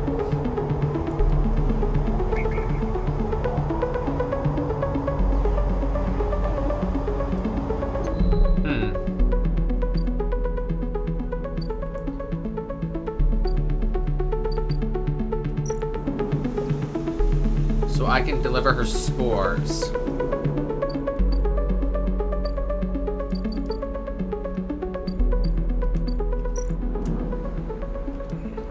Let's keep working on the aviary.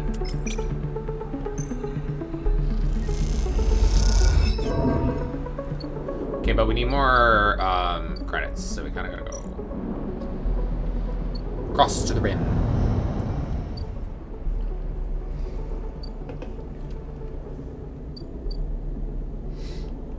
It's almost that guy's turn. Ooh, yes.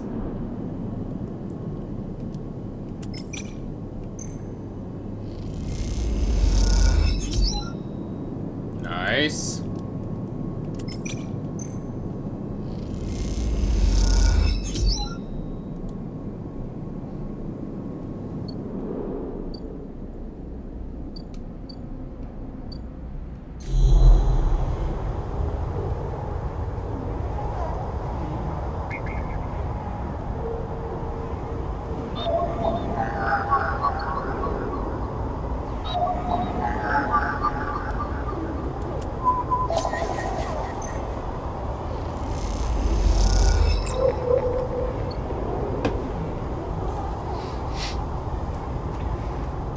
I love how I can get double data now.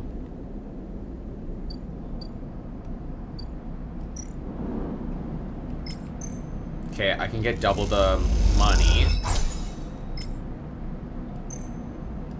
Just in case I have to pay some debts.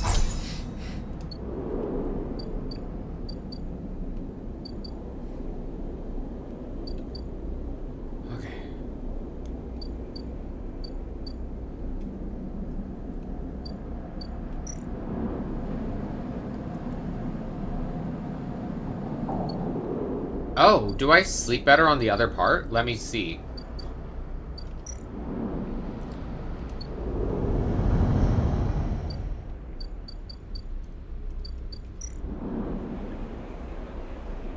No, it's about the same.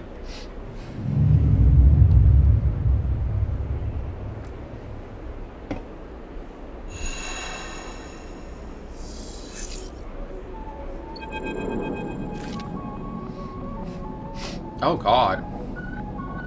You miss me? Ethan smiles a ragged smile at you. No. You look at him. He's paler than usual, hunched. He's sporting a black eye and more than a few cycles of beard growth. That's no way to greet an old friend. Friend? Well... colleague? This is big. Really big stuff about you. Seems more jittery than usual, on edge. You remember how S&ARP canceled the contract on you? The contract I was going to collect? I remember. Well, I'm guessing you were pretty happy about that shit. Overjoyed. Me? I lost everything. Well, let's not worry about that. So, what did you think? That was it?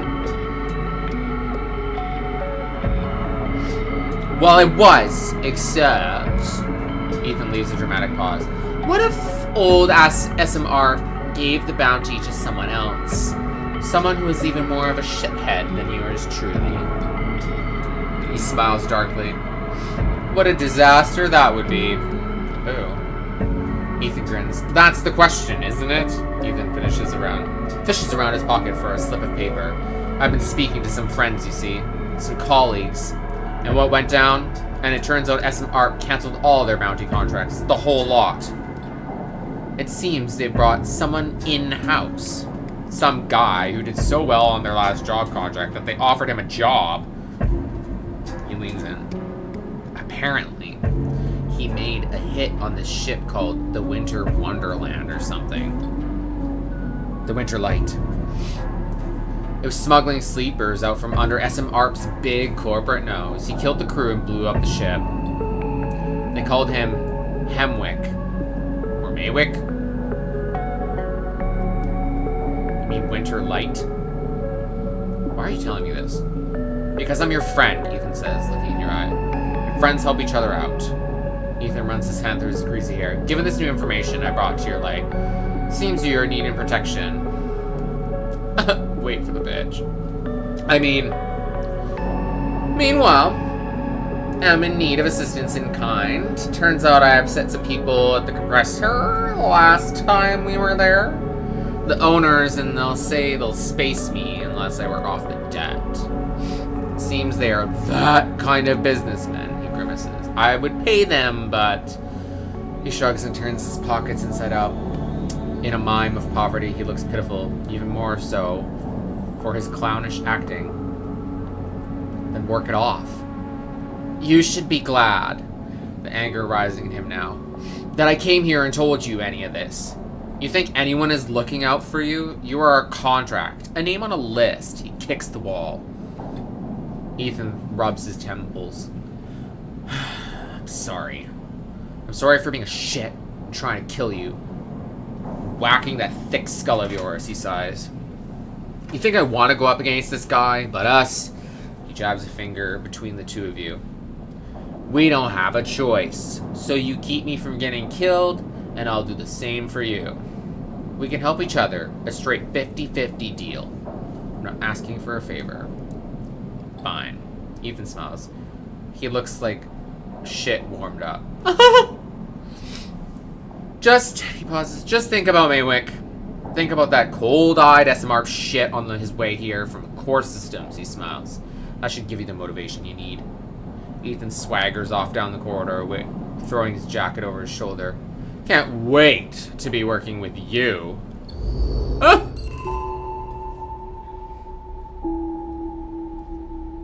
New drive discovered.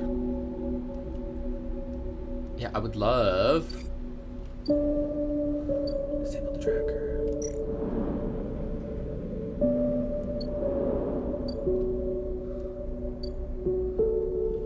I need an upgrade is what I need.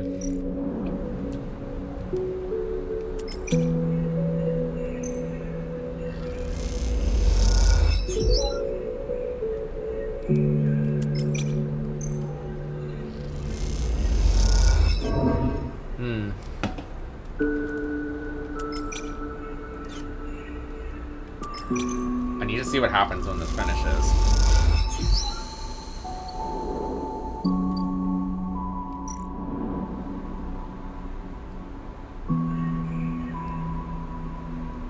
Oh, I can germinate spores? Ooh, that's nice. Well,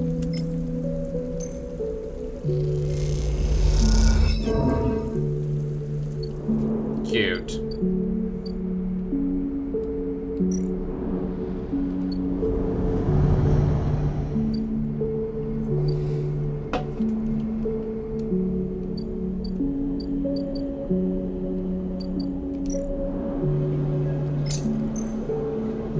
I do want to get him those things. I need to get a lot of people things.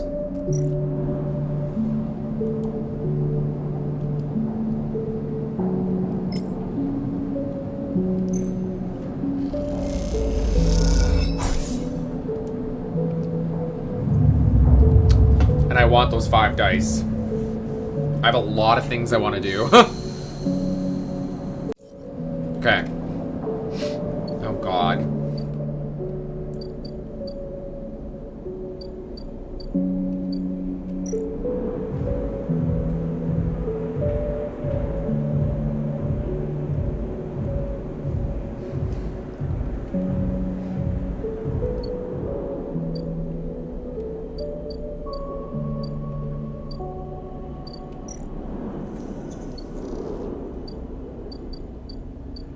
What do I... Oh.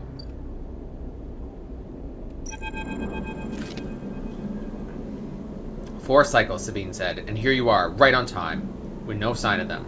You wait a while in the apartment, the dread descending as the cycle spins onward. "They should be here." Check the terminal. You check and double-check the terminal for messages or recording. Nothing. Just the pale glow. The silence. Check the door. You pace back and forth around the apartment, the rumbling of the station suddenly so present and loud. You go to the door and open it into an empty corridor. You close it again. You try to settle down, to wait. You sit on the bunk and stare out the tiny room. Where the hell are they? A knock at the door. Stay still. Another knock. Open it. A figure stands in the door, and immediately you know it's not Sabine. They are taller, sharper, and something in their face glints in half-light. A dark shape, like a stubby baton, hands loosely from her hands. "Our local sleeper. Good to finally meet you." She steps into the apartment, glancing around with sharp eyes. "What, may I ask, are you doing here?" She fixes you with a steady, unwavering nerve stare. Waiting for a friend? Of course. A mutual friend of ours, the good doctor. She walks past you into the apartment, glancing around. "We set them up here, you know. This place is one of ours." She picks up a glass from the dispenser and inspects it. "People always seem to forget who put them where they are." She glances at you. "And I suppose you are here to help." Where are they? "I was hoping you would be able to help with that." She spins her baton, the baton in her fingers by her side, her eyes not leaving yours. "We have a problem, you and I. It seems our friend has disappeared, left without saying goodbye, which means they're in a little trouble now. But it's the kind of trouble that you need help for, so I thought I'd come here and take a look at their little hidey hole, and here you are, the help." She looks through the detritus on the side. "And what help a sleeper, no less. Which I have to admit is a little surprising. It suggests to me that our friend hasn't been very honest with you either." "What do you mean?" "Well, I'm sorry to report that before we got them set up here, Sabine was working for your owners." She pauses. "Esmarp?" You think hard at the news, unsure how to take it.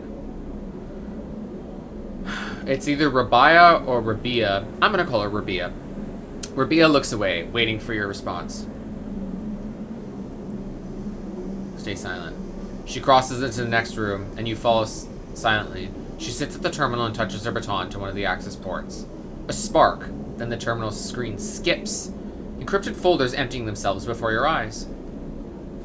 In the flicker of files, you see SM-ARP, letterheads in coded forms. Reports laden with medical data marked with a corporate logo like the sigil of some cult. Rabia steps away from the terminal. Look all you want. Some of your files may even be here. The volume of documents is overwhelming, but they seem to be mostly reports on early emulation tests, surveys with sleeper candidates, reams and reams of usage data. If Sabine was SM-ARP employee, why'd they help you? Rabia reaches over and places a vial of stabilizer on the desk, breaking your concentration. It shimmers in the screen light. Its viscous clear liquid crystalline with the glass. We will of course keep up the supply. We are more than able to dispense important medicines, even without the doctor. You hold it between your fingers, and for a tiny moment, you have the urge to crush this object, for the power it has over you. I'll ask Toshiro to make those a little cheaper for you. He'll be running the surgery now. Rabia closes up the briefcase lab and holds it at her side. We have to retrieve our assets, of course, but I'm sure you understand. Rabia turns on her way out. There is no reason for us to be enemies, Sleeper. Come see me. I keep an office nearby. We have good work to do, you and I. Meet me there in a few cycles. She slips out silently into the corridor. You look around the apartment and feel the fear drain out of your body to reveal the tiredness beneath. She just gave me one of those? Okay. Come on. There we go. I would like to get some mushrooms, please.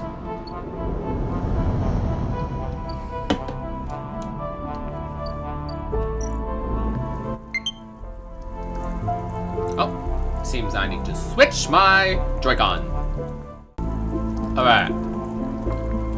I still need to get +1 into it, okay. Let's see if we can collect some spores.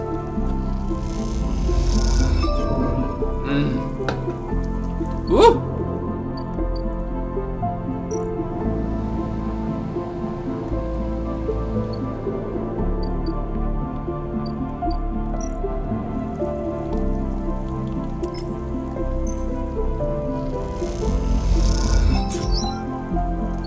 Nice. That means I can put one in the aviary.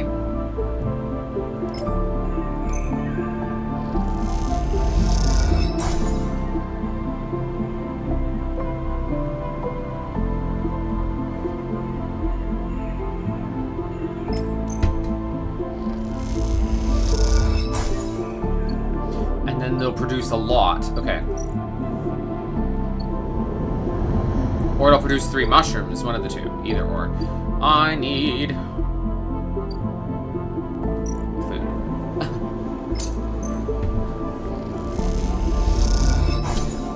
I still don't know what to do with this. Take me to Timbre.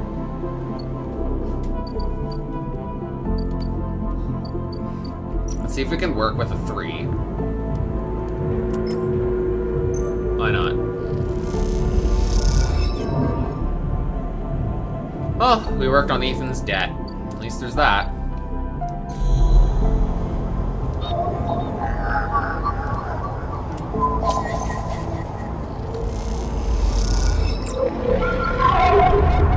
Oh god.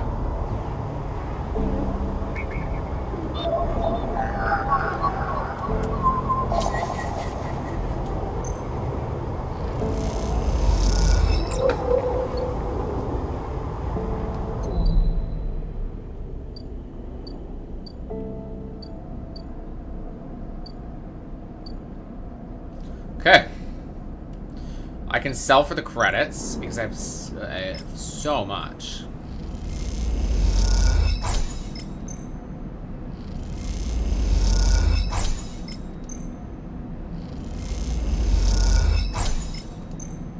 Okay, now I feel a little less nervous that I have all these credits. I can do a lot with that. Let's sleep to get another full predictive reasoning.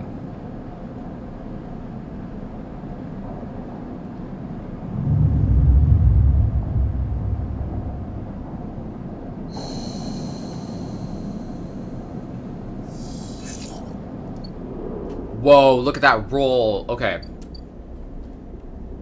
Okay, let's get some food.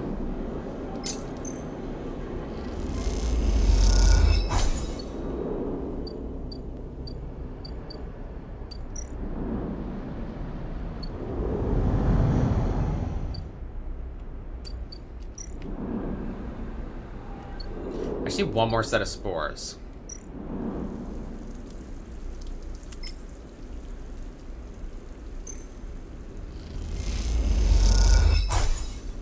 That's it.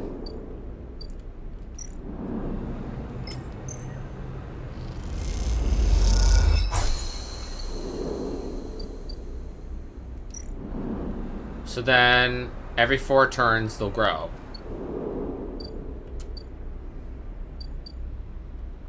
And she needs how many? 3, okay.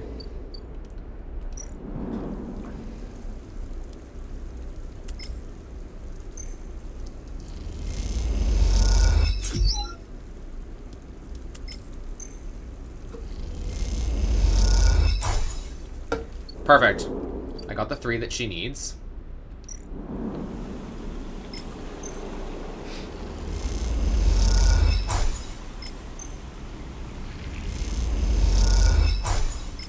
One more.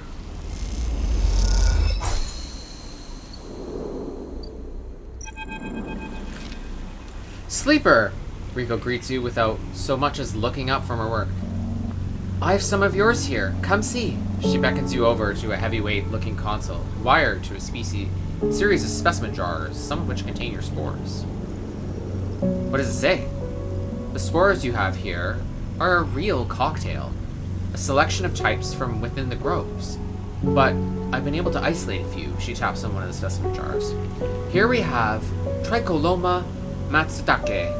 Rico breezes through the Latin and Japanese pronunciation as if it was nothing. A species Solheim somewhat modified for use on the station. She brings up the panel on her console showing a chemical composition, all gradiented bars and obtuse acronyms. This is the composition of the Solheim modified matsutake spores. Modified? Yes. Every species on the eye is tweaked. A tweaked variant of Solheim's, of course. But that's not the point. Rico brings up another panel. Identical in layout, but with wildly different colors and numbers. You see, this is what your matsutake spores look like. They aren't the same? That's the conclusion, yes. Rico glances at the specimen jar as if it might have something to add. They are fundamentally the same spores, but they carry different chemicals and different signals.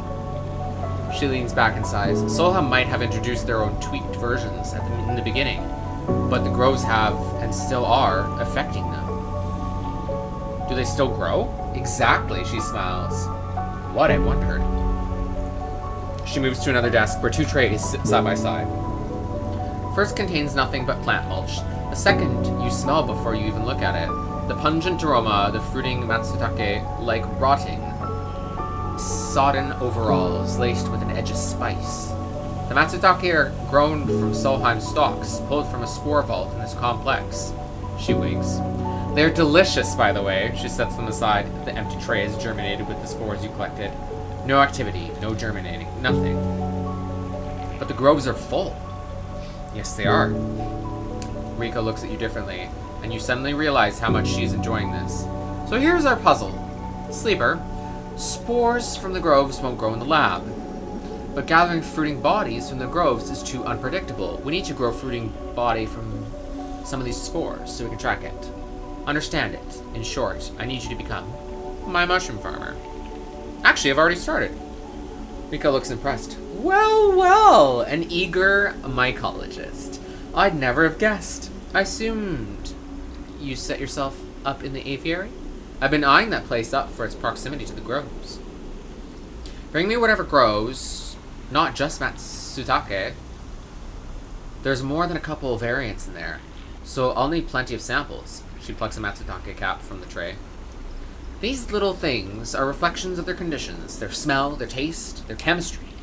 It all derives from the conditions of their growth. She smells the cap. Enough of these, and we'll have a picture of what is happening here. of the ways in which the biosphere is modifying itself or being modified. Whichever the case may be. Riko pops the Matsutake cap in her mouth. Come on, I need those, lady. Taking you by surprise. And don't worry, Sleeper, she says while softly chewing. If this turns out to be a dead end, I'll make sure that not a single mushroom will go to waste. Girl. How many do you need? Oh, she just needs one. Okay, cute. Everybody needs mushrooms. Everybody wants mushrooms.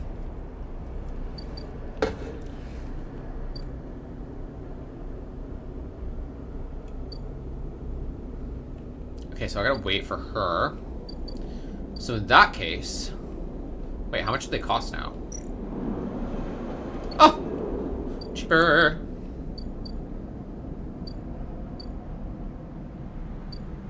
Let's work on this. I'll at least get paid.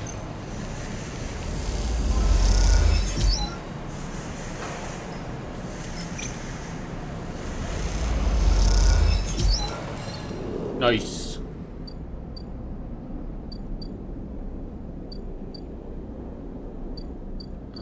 There we go.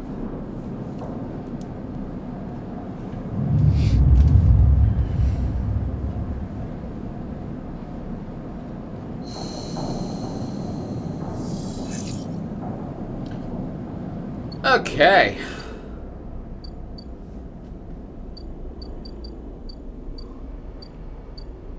Oh, her. Yeah, okay. Let's see what we can do up top.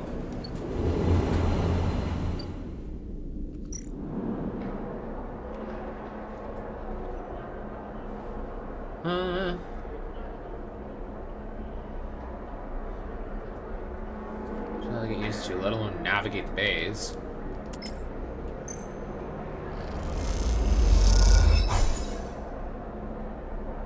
Okay, I don't want to waste everything on that.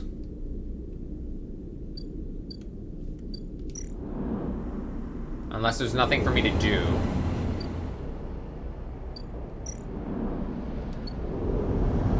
Oh, I gotta work on his debt. Oh god, yeah, I gotta do that, okay.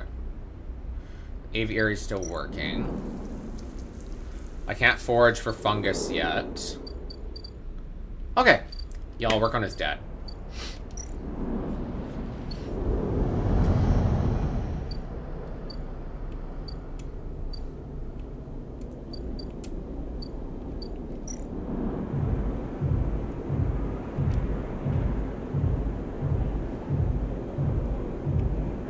Oh, I can work the back?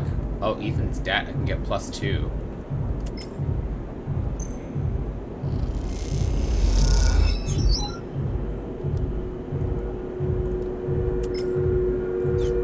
But let's do this one because I have a bonus. Okay, there we go. And I get money. Okay, so that's nice.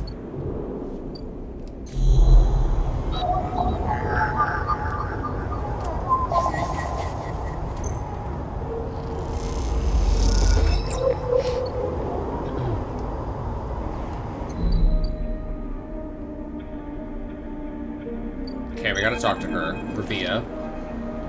As you approach the address Rabia gave you, a heavy hand falls on your shoulder. What's your business here? The enforcer grips your shoulder, giving a hint of the strength her implants give her. As you turn to see the same subsidiary eyes as Rabia and Toshido, glinting like mirrors on her cheeks. Gia, please, the sleeper is here by my invitation. At Rabia's command, the hand immediately loosens and an apologetic look replaces the scowl on Gia's face. Of course, Rabia. I'm sorry. Rabia waves her away. Don't you worry. I appreciate your protective instincts. She smiles at the enforcer. How about you head to the timbre? They have a delivery coming, and they'll need some help with the lifting. Gia nods and walks away. Timbre. So, Sleeper, you came. I'm glad. I was curious. Curious is good. She smiles a tight smile. You have to understand, finding you there in Sabine's unit, I wasn't sure where we stood. There are more than a few people in this station who'd rather I was dead. I had to be sure you weren't one of them. I currently wish you no harm. I am glad. Rabia begins walking and gestures you to walk with her. She takes you down a staircase into the bustling walkways of the low end. What do you know about Yatagan? You run the low end. She laughs. That sounds impressive. We run out of the low end. We don't run it. People with carts push past, moving crates of supplies around the thin and winding passageways. Our reputation is one that implies threat. Is that fair to say? We are framed as aggressors, parasites, criminals. She gestures around at the people in the passageway. But when was the last time you saw a lawmaker on the eye? A policeman? Who makes the laws here? No one. This is true. The eye is lawless, so it is up to us all to make it work for us. But I don't imagine you think that is a good thing. If you had spent your time in the low end, maybe your opinion of us would be different. This is our place, our people. The low end was empty in Erlen's time. They didn't need to house thousands, and keep the yards and rotundas safe was work enough. No, the low end was reclaimed later, when the refugees started arriving. Rabia meets your eye. The collapse didn't just happen here on this station. When Solheim collapsed, the entire system felt it. Colonies were abandoned. The moons of Ember and Cinder suddenly gained independence overnight. Some took advantage, some tried to hold it together, some fled.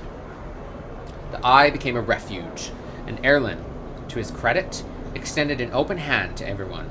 But many within his organization disagreed, and those new arrivals weren't as simple to corral as they hoped. Rabia leads you through a small market hall, busy with small stalls and traders. Erlen's union was made of workers and administrators, people who were malleable and already organized into hierarchies and networks. The refugees came from different factions and families, were scared, injured, and desperate. Conflict was inevitable. Yatagan is a child of that conflict. A child born out of the need for us to stand up and reclaim our future. To provide security, strength, people call us a gang. But we are a community. I take my position as lieutenant seriously, and from my birth, I have worked to earn it.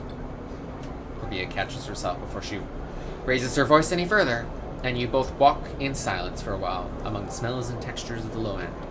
You start to wonder if this place could be a home for you too. Where do I come into this?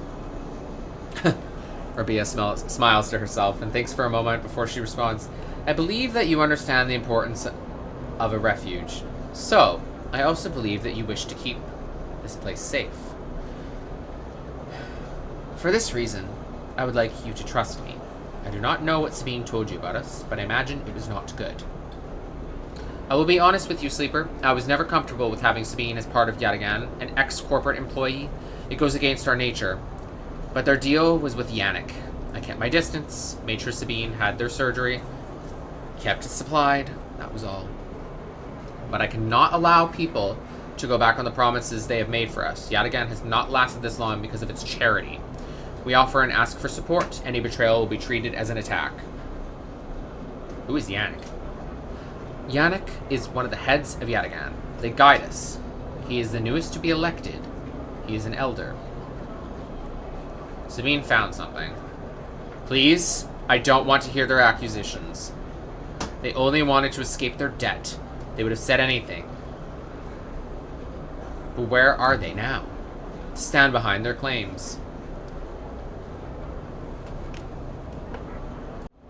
Alright, I just changed my camera battery because it died. You realize that Rabia has led you in a loop, and together you both come back up a staircase to the walkway where you met.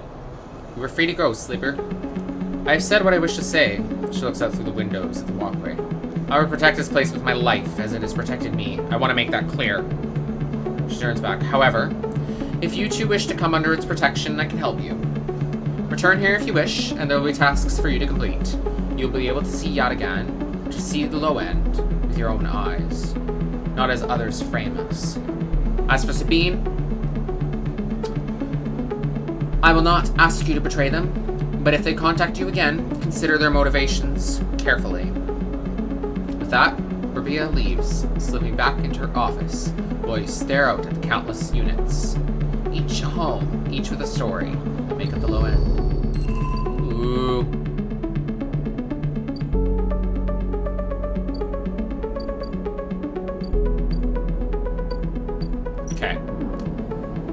Let's sleep.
I think I need to find, like, go up top. Just because I think that I need to get familiar with the hub.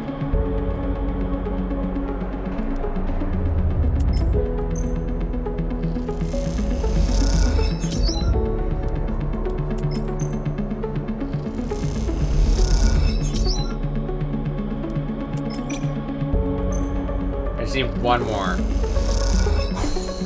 Okay.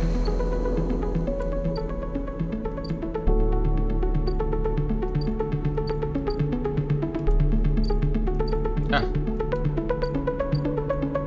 Why can't I get to there? Gimbal Lounge, the space bar.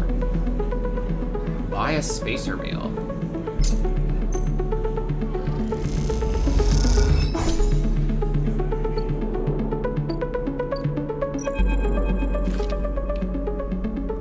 No way, Moritz. You take those substandard filters back to the shitheels who sold you them.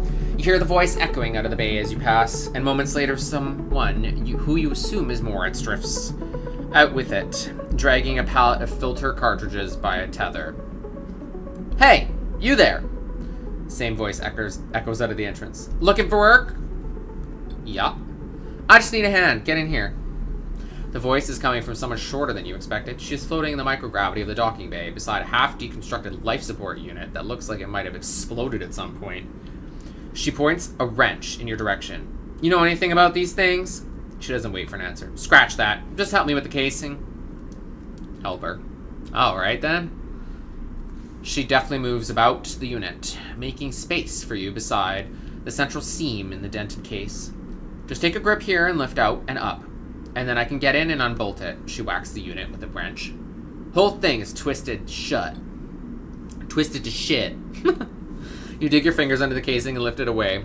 The metal squealing from the force. She puts a hand under, spinning the wrench to slip out the bolts, catching them with the other hand when they spiral free. All good. The casing lifts off, revealing the ornate piping of the unit's interior. She whistles at the mess of ducts and filters. By the way, everyone calls me Bliss. She pats you on the shoulder, offering little in the way of explanation. Is this your bay?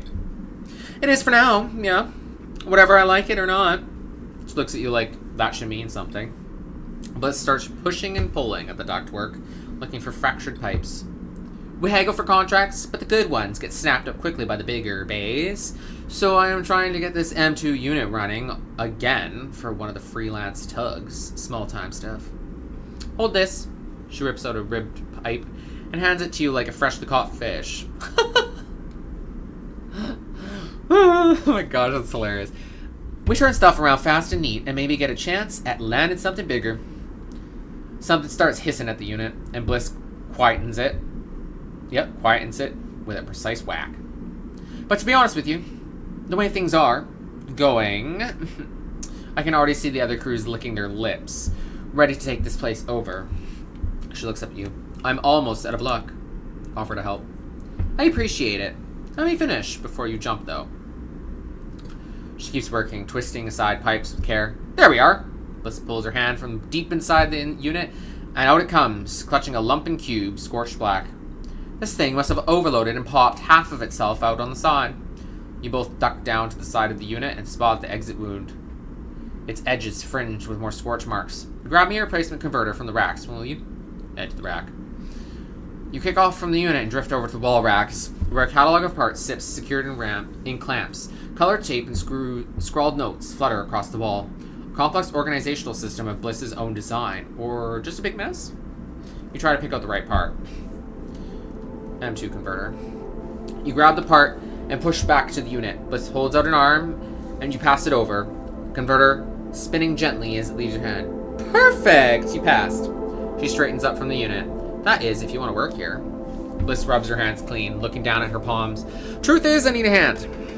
My partner skipped out on me and left me with a whole mess. You seem like you might at least be better at spotting a clean air filter than Moritz. I'd be happy to. Wait! She frowns at the racks. That's not all of it. My old business partner. They rinse the place, empty the accounts. To bid for jobs, we need to put down deposits, bring in parts, pay tug fees. For that, she looks nervous, embarrassed. We need chits. An investment. Exactly. Partners, straight split. Bliss settles herself against the unit and looks off in the distance. I guess I look pretty stupid. Here I am asking a random passerby to be my business partner. No offense. I get it. Thanks. She meets your eye. I appreciate it. I really like her for whatever reason. Bliss goes back to working on the unit. Look, it's no pressure. You find the money for you. You find the money, or you find someone who has. Or just forget the whole thing. Up to you. She gestures for you to help her refit the casing, and you both slot it back into place. I think I'm good to wrap this one up for now, but if you are into it, come back and we can bid on a new contract.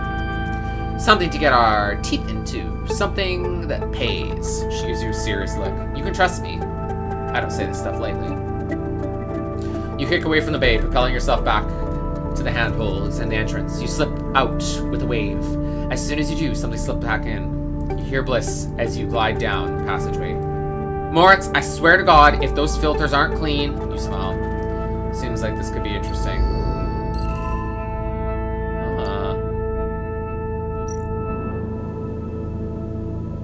Oh my god, you can rent a capsule? I'm not gonna do that. Seed money. Might as well try. Partnered with Bliss.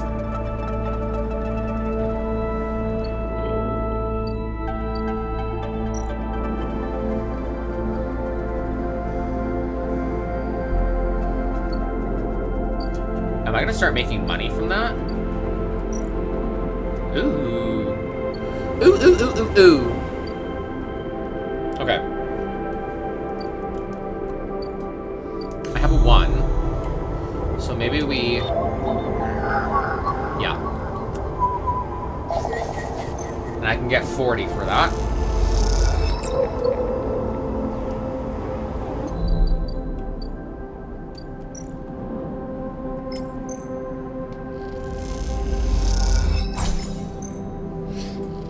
I live, laugh, love that.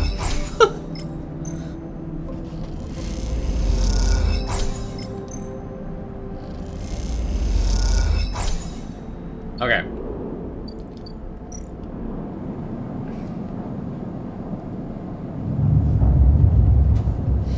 I have to find a way to disable the tracker on my body in those turns. So I literally gotta work towards everything. Those are really good rolls.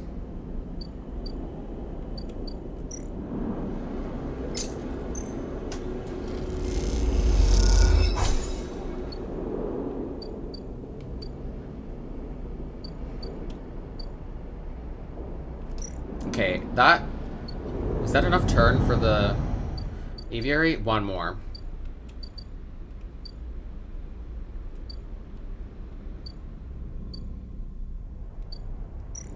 They need... mushrooms. Everyone needs mushrooms. Why does everyone need mushrooms? Oh, I guess I could work to pay off the guy's debt.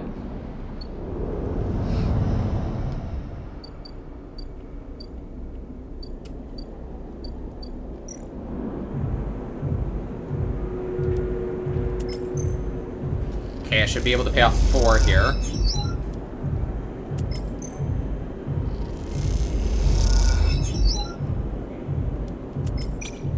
And then hopefully get something out of it. Lost a little bit of energy, but I paid off some of the debt. Okay, so there's 3 left.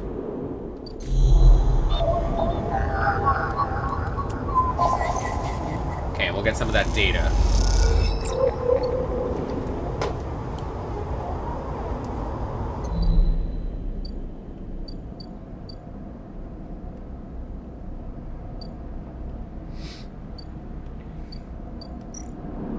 Okay.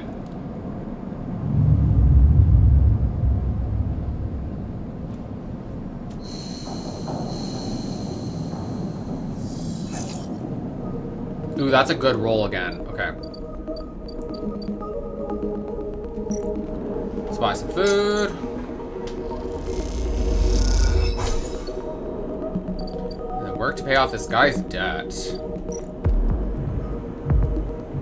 I should be able to do it.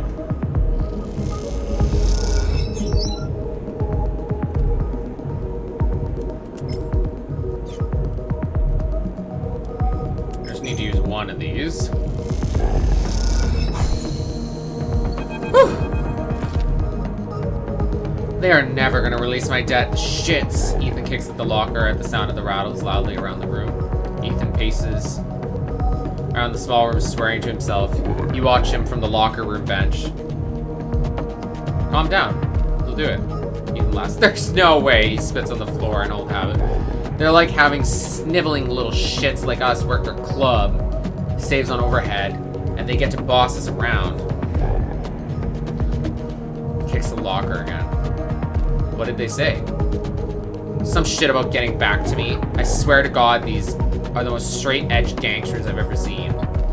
I can't do it. I can't spend another shift stomping spacers, bringing nail guns into the club, or pouring endless shots of Grill for ignorant Havenage work crews. He looks at the locker again, threatening it with a final kick. I mean it. I'm going up there, shoot every single one of those shits. Hold on. Don't get all excited. I haven't got my gun, remember? Stops pacing. But you know, Sleeper, that's not a bad idea you have there. I didn't have an idea. He ignores you. I didn't mean shooting up the place. I meant getting the gun. He sits beside you on the bench. Think about it. What am I supposed to do when Maywick gets here? Shout him down? I need that gun if you want to keep me. You want me to keep up my end of the deal. It's simple. An explosive personality for distraction. At the front, he places a hand on his own chest. A sneaky sleeper to go in the back. He pats your chest. What about the debt? We've done our time. And the wounds, they faded. If they don't notice us take the gun, they'll never know it's gone. Plus, he stands up. After my distraction, they'll be happy to see the back of me. Oh, they'll want you dead even more. Either works. At least I'd never have to see the inside of the shithole again. He gives the locker one last kick. For good luck. Let me know when you want to do this. Then we both move as one and meet up in the bright market after. But don't you take too long or I will shoot up this place, he grins. You know I'll do it.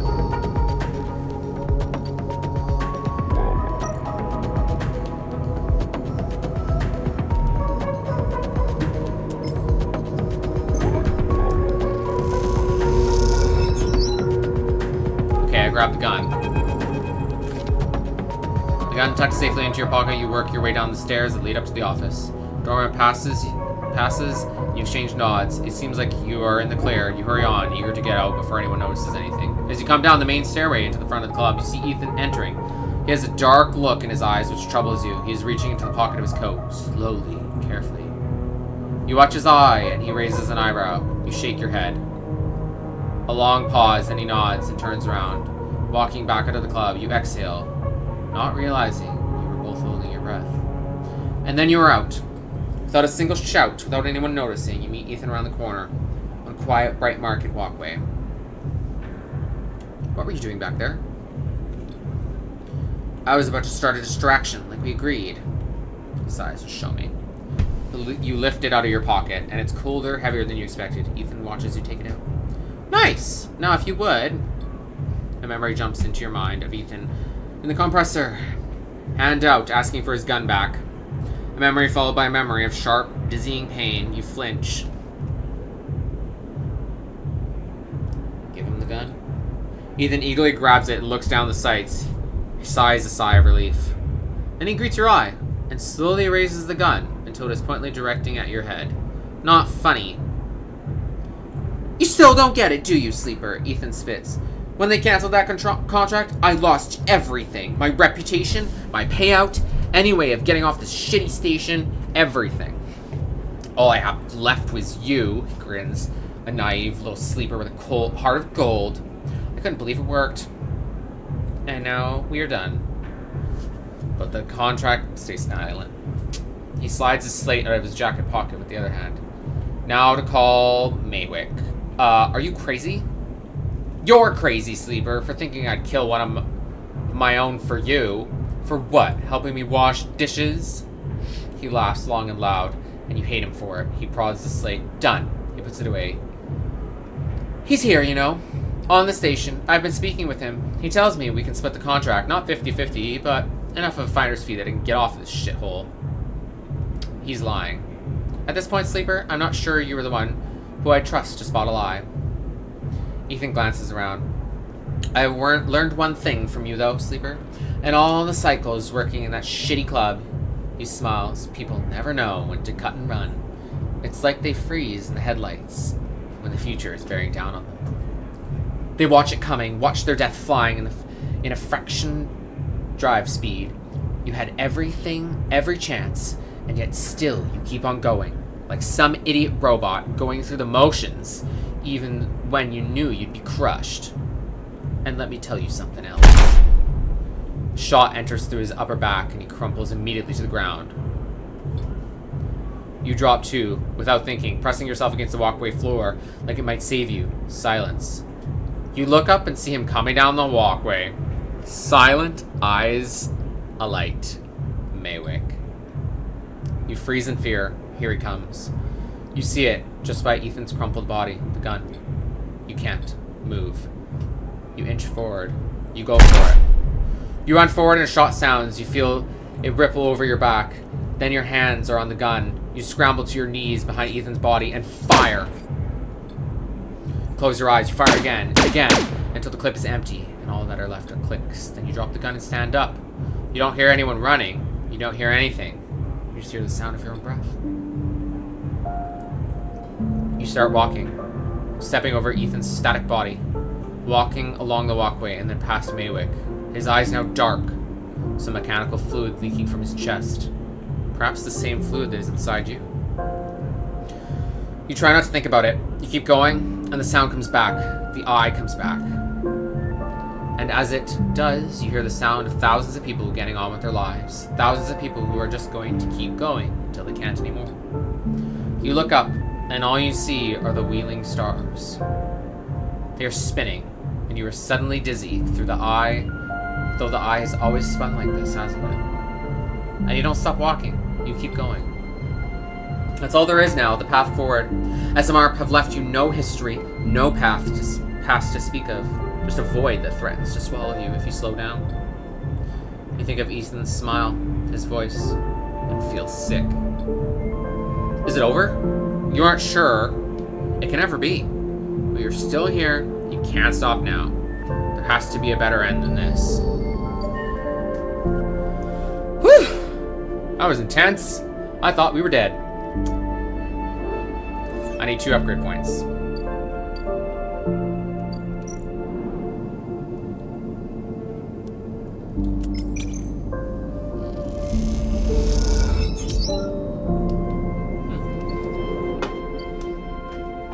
Right.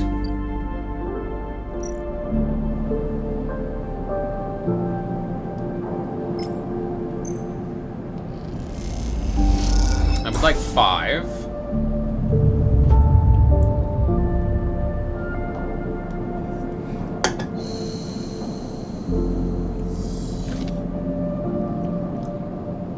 You wake from dreams of Maywick's amber eyes, floating in a pool of dark fluid. It was difficult to get to sleep, and you suspect that isn't about to change anytime soon, not after what happened. But you also feel something else as you get up. Thumb the power stud of the stove and begin to boil the water, like every morning. You feel something is lifted. Something that has been hanging over you since you arrived on the station. You try not to think too hard about it, to question it. You just let that lightness stay. Let it settle as you go through your routines. Your hope is that you don't focus on it, don't look at it directly. It won't get scared and leave you.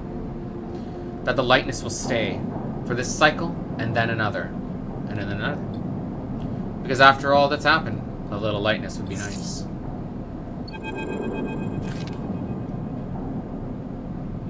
Hey, quiet voice greets you as you leave. Sleeper, it's me. Moritz. Do I know you?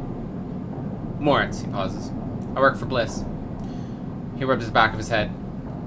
You are not an easy person to find. I don't really have an address. Moritz holds up his hand. Hey! No judgment, it's cool.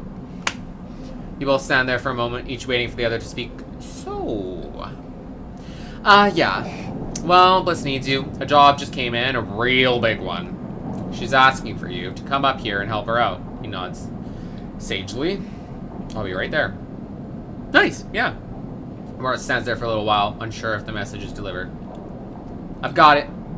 Cool, cool, cool. He looks around.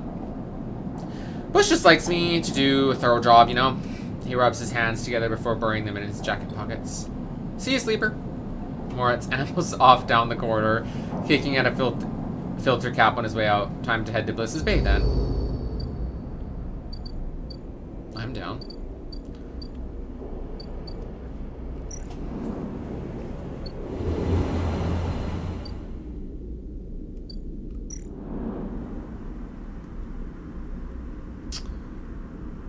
Ooh, sealing the leaks? I can get a 4? I can finish it in one job.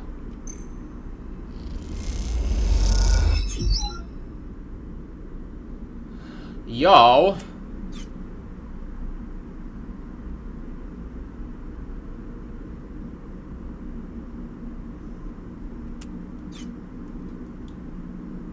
That's fucking great.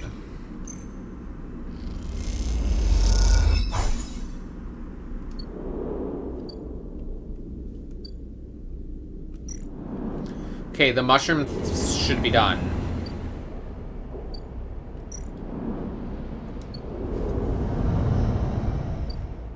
Doo-doo-doo.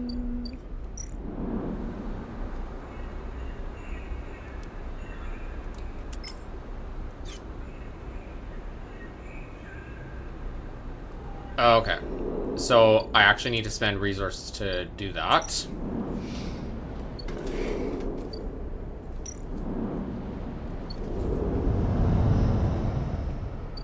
Wait, can I sell, I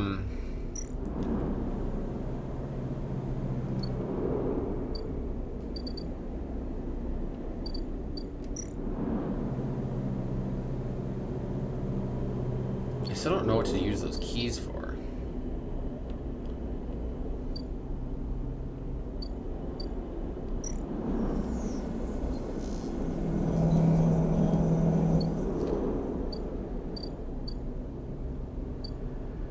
Oh, I was like, where is she? Sure she is.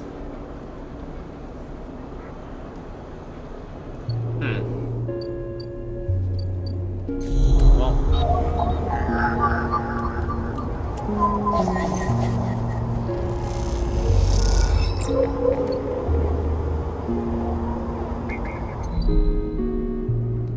Well, I might as well do that, right?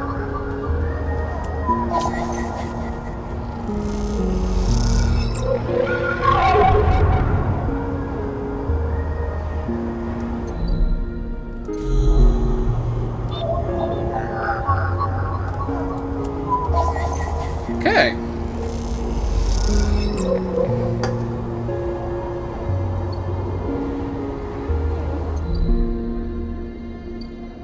Okay, I got all that, but I don't really know what to do with it. Okay, I need to harvest some mushrooms because a whole bunch of people need mushrooms. Okay, it's an alright roll, I guess.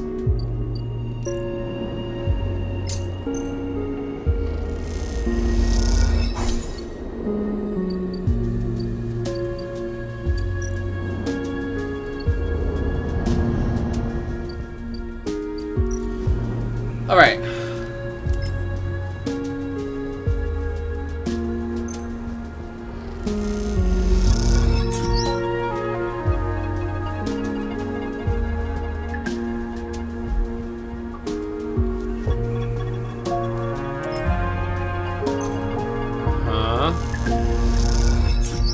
Yes.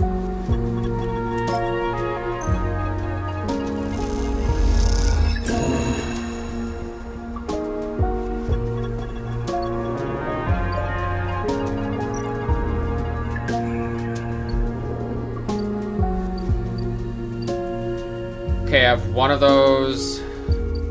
How many does she need? She just needs one. Okay.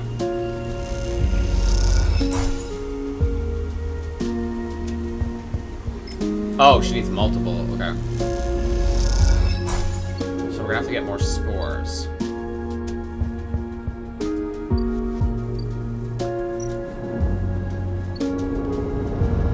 I don't have... Oh, I do have 2 upgrade points.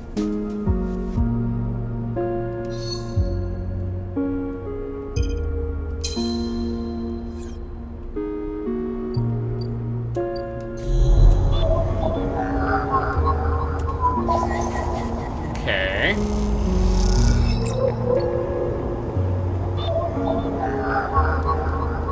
And then I can sell all of that.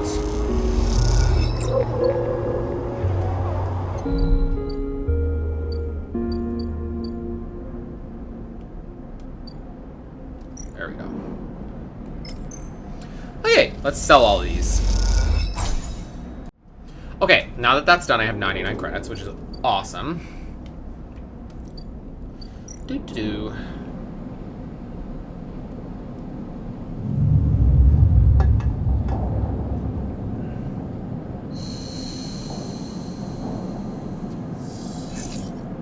Oh, that's such a shitty roll.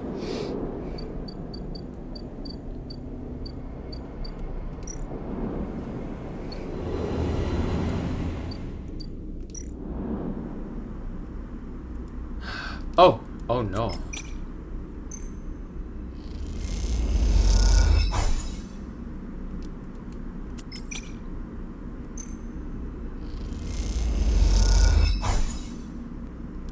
Ooh, I have to finish the contract before we lose it.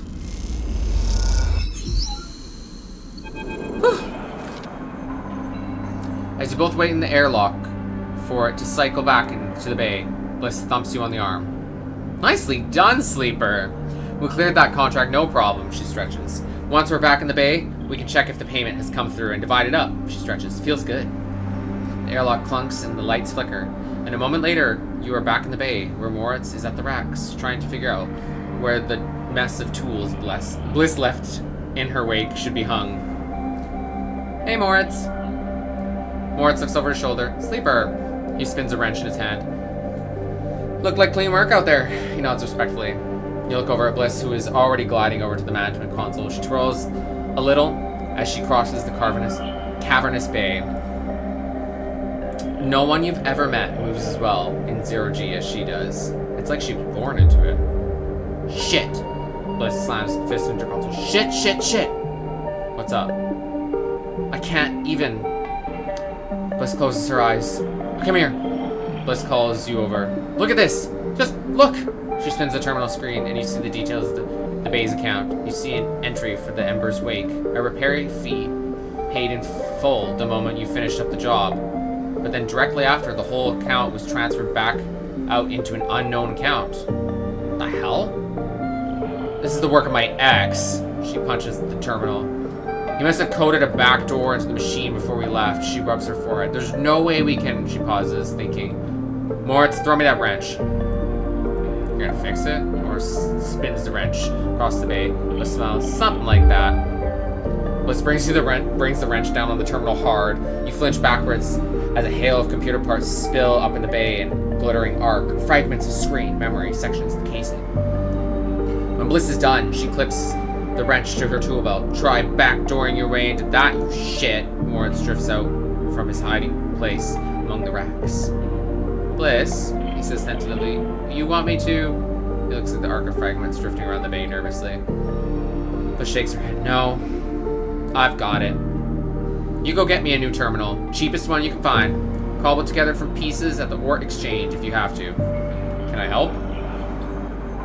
Bliss glides over the panel. Don't worry. One of the first things I had installed when we spec'd out this place was a cleaning sweep.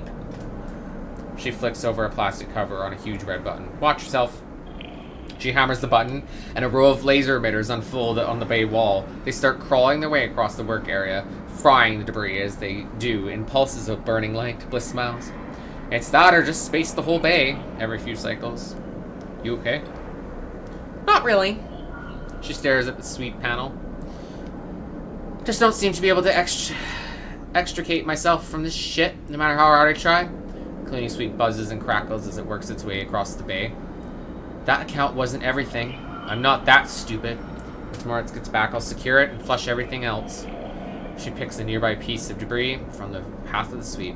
Clean break. Then, we take another contract. That's it. She shuts off the sweep as it reaches the near end of the bay.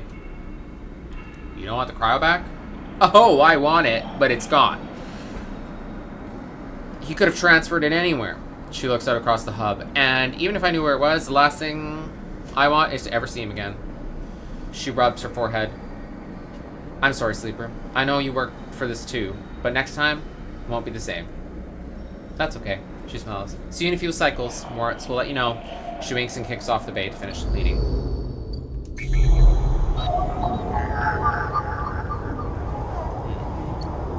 I need to access that key node.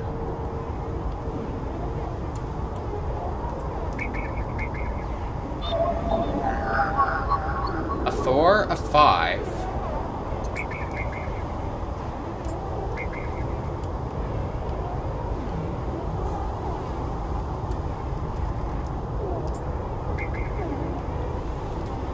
Hello.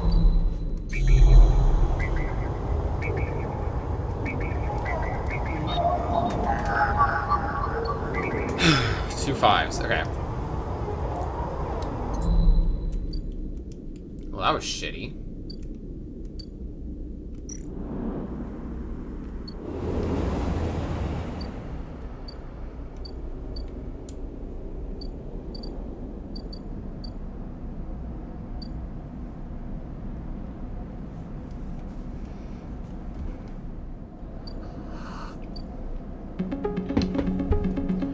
Alright, Nebulites, so it's the next day, for me, not in the game. We are gonna end the cycle.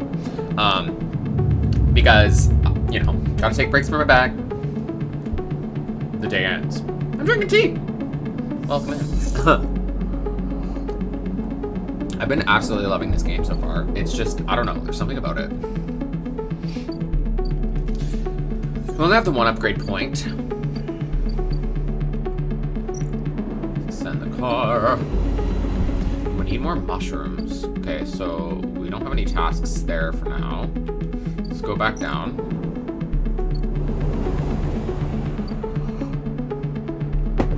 Yer.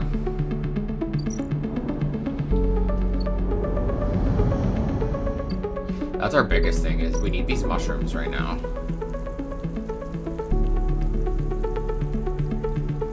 I'd rather get these spores, because we get, oops. Because we get a lot. Good, I got 2 spores. Okay, I just need 1 more.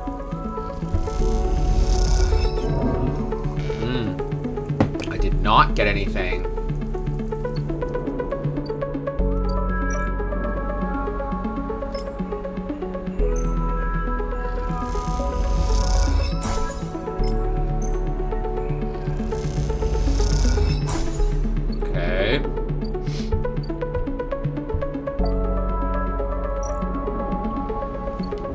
Might have to wait 1 more turn. And I'm gonna have to get some food. Actually, you know what I'd rather do?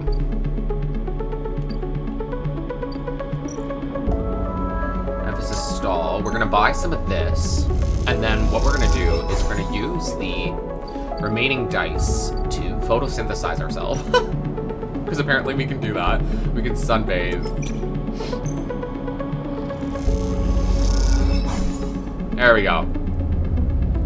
Okay. Sleep. Pretty simple day.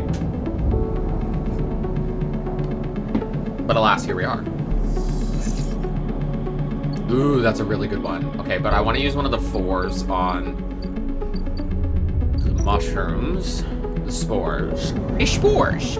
Oh, Spore is such a good game. I'm so happy that I got to live in a time where I got to play Spore. Galactic Adventures. Oh, this is so good. Okay, perfect. We got a little bit more. Now we can go to the aviary and put that one. Awesome. Okay, that'll take a couple turns to grow, and then we'll harvest. We don't have those. Grill sample. Okay.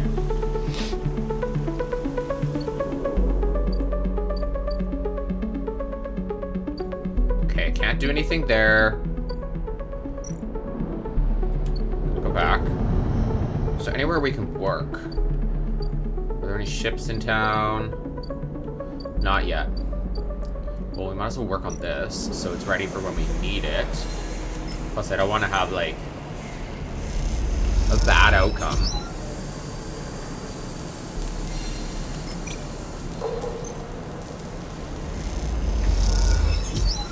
Nice. Havenage agent. Let's look for, yeah, Yatagan.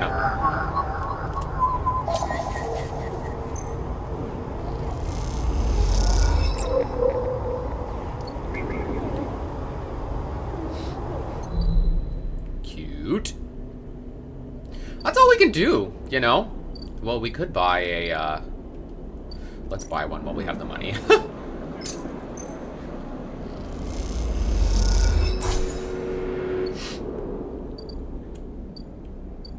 I don't like going lower than 4 dice because it really limits like what you can do in a turn.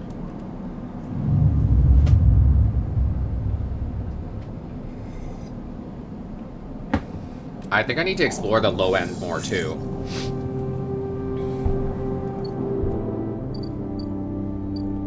So maybe we can do that this turn. Yeah, here, look. We need to be a low ender.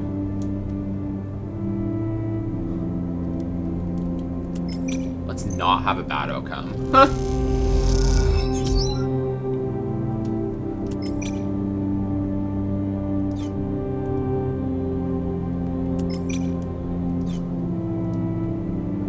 Maintained by the residents, the ramshackle blocks are always in need of repairs. Okay, yeah, we can do that.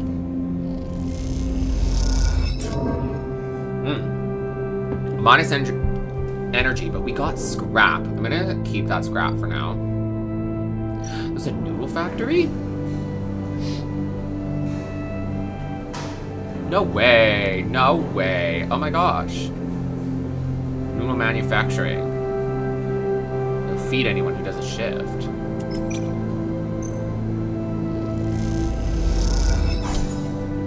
Nice! Oh my gosh, that was great use of that.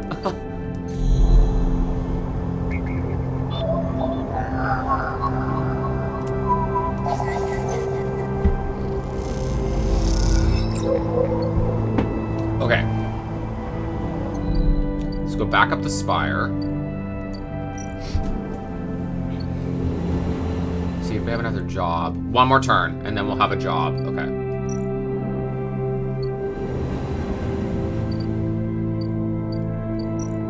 Oops.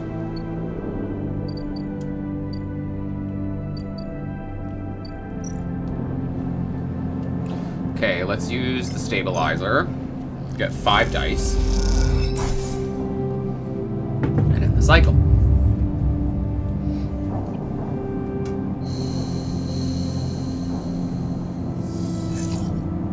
That is a fucking great roll. Sleeper! Moritz has been waiting for you on your way out. Oh, why did I say that like he was speaking? Lawrence has been waiting for you on your way out. How have you been? Busy. I see. He nods. Well, I'll get right to it then. Bliss sent me down. We've scored another contract and she needs your help. That's the message. Look, I know last time the payment didn't come through, but you did good work. Bliss knows that. It's no problem. Okay then. She's doing her best, you know. I know. He nods. See you up there. Moritz turns and strides off, leaving you in the corridor. Time to help Bliss. And maybe this time, you think to yourself, it'll work out. I really just want to help her. I don't know, I like her for whatever reason, but I need to, eat. So, let's spend one of our 4 on the noodle thing. Because we can get energy. And money. And that's what we needed.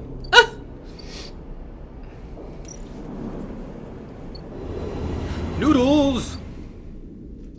Okay.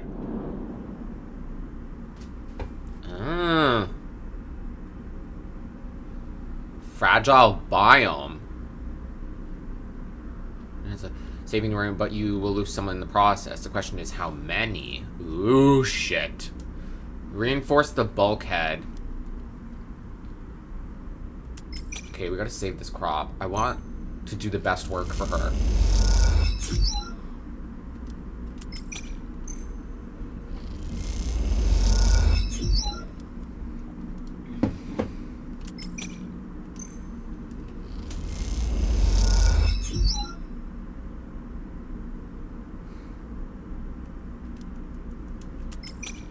100% positive action.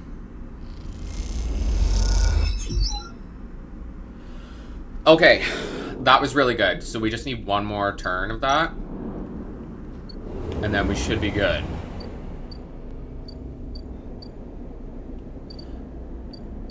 Ooh, they're there, but, you know, we don't have time for them.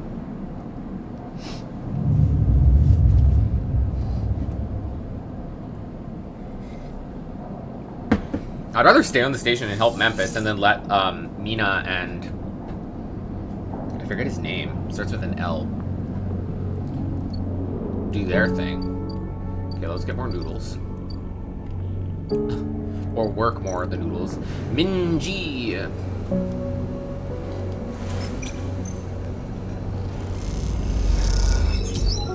Nice!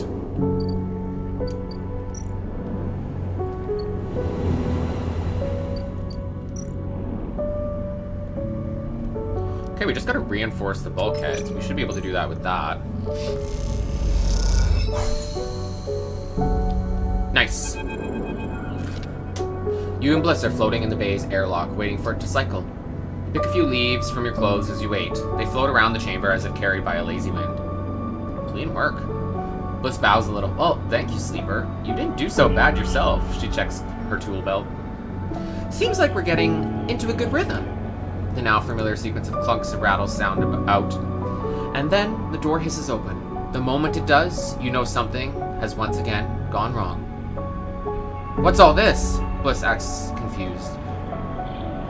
Asks the confused looking Moritz. Beside him are now a set of crates anchored to the bay floor. He has clearly just brought them in through the bay's freight lock. Moritz looks nervous between the two of you. Before answering, it's payment. He runs a hand along the crate. The Sycamore Seed crew just brought them over, he stops, but seeing the look on Bliss's face, they were very thankful. I bet they were. She clenches her fist. What the hell is inside? Moritz leans over and struggles with the catches on each side of the top crate. As he does, Bliss turns to you. Don't say it. Don't you dare say it. Stay silent. Don't. She gives you a hard look. This isn't my fault. Moritz finally gets the catch free, and the lid floats off, drifting up into the bay. As it does, a small brown lump floats up with it. Moritz reaches out and catches it and passes. Is that a mushroom? A damn mushroom? They paid us in mushrooms? Not just mushrooms. He holds out a clump of tightly packed leaves. Produce. Bliss starts laughing. Good damn Haifa commune. Should have known they didn't have a chit to rub between them. She knocks a small brown mushroom across the bay. Stop! Bliss! Moritz grabs her hand. These are good. Fresh. We can sell them. Jehu, Moritz. We're running Are we running a grocer's now? We need cryo, otherwise this whole bay will shut down. We can't pay for parts with leafy greens. I can use them. Bliss raises an eyebrow. What 4 whole crates? Even you can't be that hungry. You could take a few, but the rest... We'll see. She smiles to herself. Or at least Lawrence will sell them, if he's so eager. Lawrence closes up the crates and starts moving them. It isn't that bad, Bliss. It's a step in the right direction. He glances at you, looking for backup. They'll sell well. Bliss sighs. Looks like I went into business with a couple wannabe farmers. She laughs. Prove me wrong, then. Show me this is a windfall. She kicks away towards the new patched-together terminal. Until then, I'll be working on how to keep this place open. Mort melts it. And he goes back to the moving crates. You better be on your way, too. Ah, yes, I got enough mushrooms. I want to get the, Ooh. I know I could do the cook, but I really, really want to further this, because it's probably going to take a couple turns.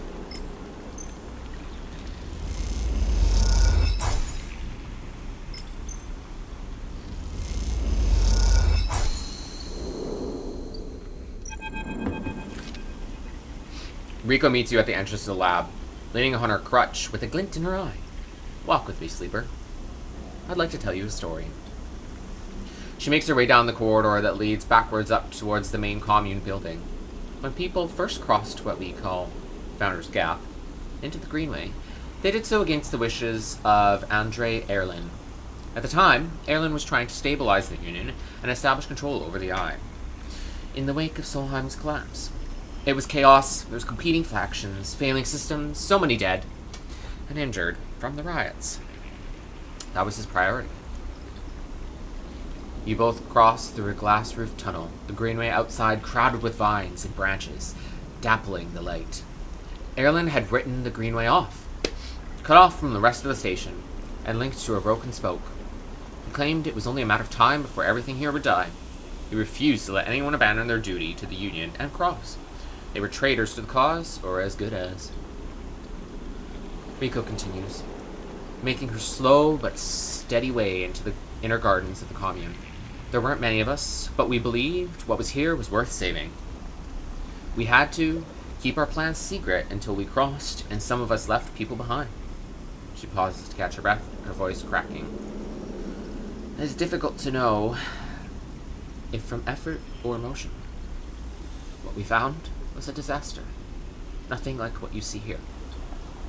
Half the greenway was leaking oxygen into space. The plants flash frozen, the other half was a swamp of mulch, as decaying matter clogged every system. We worked hard, we lost good people, we cleaned up and closed up, but it was never going to be enough. After many, many cycles, we all knew this place was doomed, but we kept on working, talking less and less, because we couldn't face it. We all developed a death wish. This greenway was going to die. So would we. But it didn't die. It did not. We crossed some invisible boundary, tipped some biological scale, and the greenway started to recover. Plants flowered, crops sprouted. For the first time, we reaped the fruits of our labor. Rico smiles, looking up at you. We thought it was us, that we managed to do just enough to end the cycle of decay. I thought we had saved the greenway, until today. You pass into the grow beds of the commune, rich with the hustle and bustle of Haifa members planting and harvesting. For a while, Rico was quiet, and you both simply observed the hypnotic movements of the work crews, the eager chatter washing over you like a wave. Rico smiles to herself. I should have known, of course, that our arrogance was unfounded. But we needed to believe back then. We needed a myth to bring more people across the gap. You both move into a smaller corridor. Rico followed some direction unknown to you. What you've shown me is that, back then, the greenway saved us, not the other way around. Tell me, have you ever consumed one of the matsutake or grill caps you have been growing? No. They can be difficult to prepare without proper equipment. She muses. But you should try them. After all, they were designed for you. Rico has a mischievous look. At first, I thought it was the location they were grown in that made the mushrooms. From the aviary, from the labs, or from the grove different to each other. But what I have come to understand is that it is the person growing them. The Matsutake and Griot caps you brought to me are totally unique, containing compounds I never usually found in similar specimens in my possession. Many of these compounds aren't even digestible for humans, but for a sleeper like you. Miko smiles as she leads you into the internal garden of the commune, where the hypha members have planted species from all over the Greenway. Back when the tide turned, when the Greenway started to recover, we all felt something, a response. It was as if this place was not just alive, as a forest is alive, but alive in other ways. It was communicative, responsive. We shrugged it off at the time, but now I understand why. Miko stops and turns to you. This place is responding to us, adapting itself to us. It is growing fruiting bodies for you and for me. It is adapting, changing. It is, in short, displaying all the signs of sentience. How? That is what I wish to know. What being is in control here? Miko sits on a bench within the peaceful gardens and gestures for you to join her. When you have been growing the rails and matsutakes in the aviary, those specimens so familiar to the Greenway, have you discovered any others? Yes. The vehicle can barely contain her excitement. I should like to see those. Please bring me some next time you are here. You look around at the garden, amazed at the sense of peace within it. Miko interrupts the silence. There is a species of mushrooms that I haven't seen in years. Just dark, short, shaped like a club. We first found those in the early days, when we were working to save this place. It was around the time that we started to lose our first members. They were succumbing to some sort of infection, some mold growing in the deep dark mulch that drowned this place. At that point, we thought we were lost. And then these mushrooms emerged from that same black mold. We tested them, and saw that they contained some compounds that counteracted the mold. They contained an antidote. Of course, as a botanist, I saw this as part of the natural process of this ecosystem, even if the timescale seemed absurdly short. But what I am wondering is if this antidote was a gift. Rico meets your eyes. Perhaps, if you are patient, you will receive your gift too, Sleeper. You both sit for a while. Rico's seemingly done telling stories for today. You watch the light playing off the leaves and plants around you, and wonder what forces could be at play in this place. After a while, you stand and leave, with a quiet nod to Rico, leaving her to her memories. Wait, can I give her... I can. So I just need 3.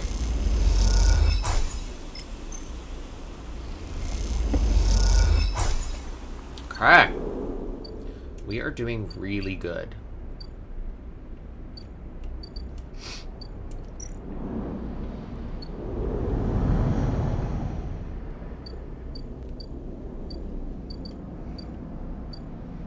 Okay, I'm gonna do one work on this.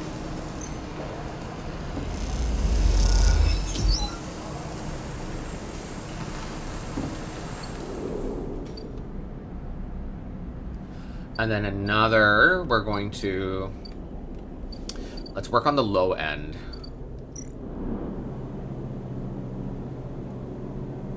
Yeah, let's do good on this. I would like to become more of a low ender.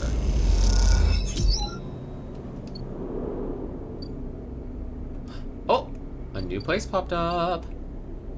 A tea house. Oh, now I can get Haven stuff. Gum in a box. Oh, here we go. The tabla.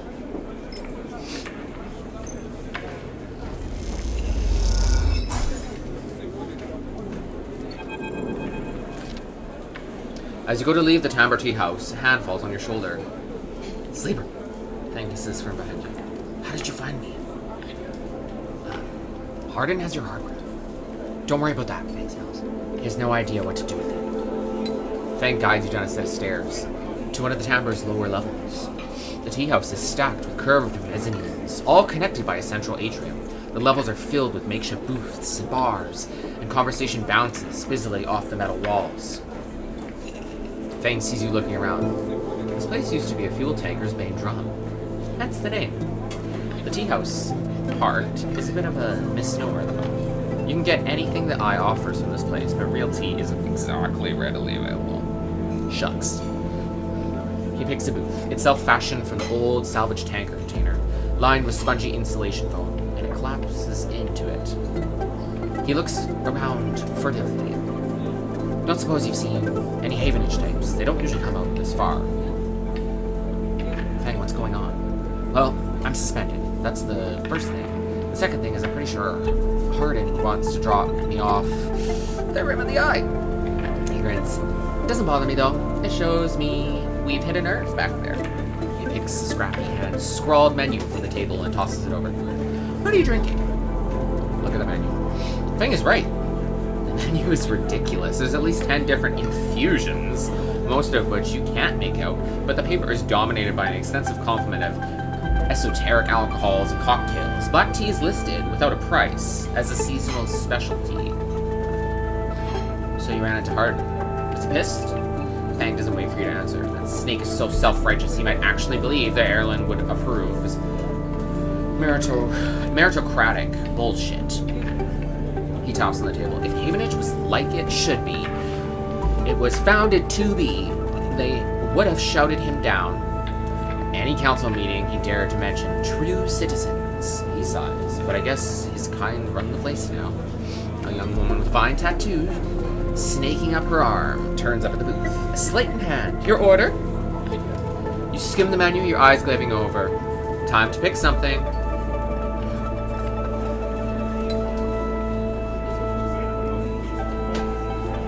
A kelp infusion? She nods and notes it.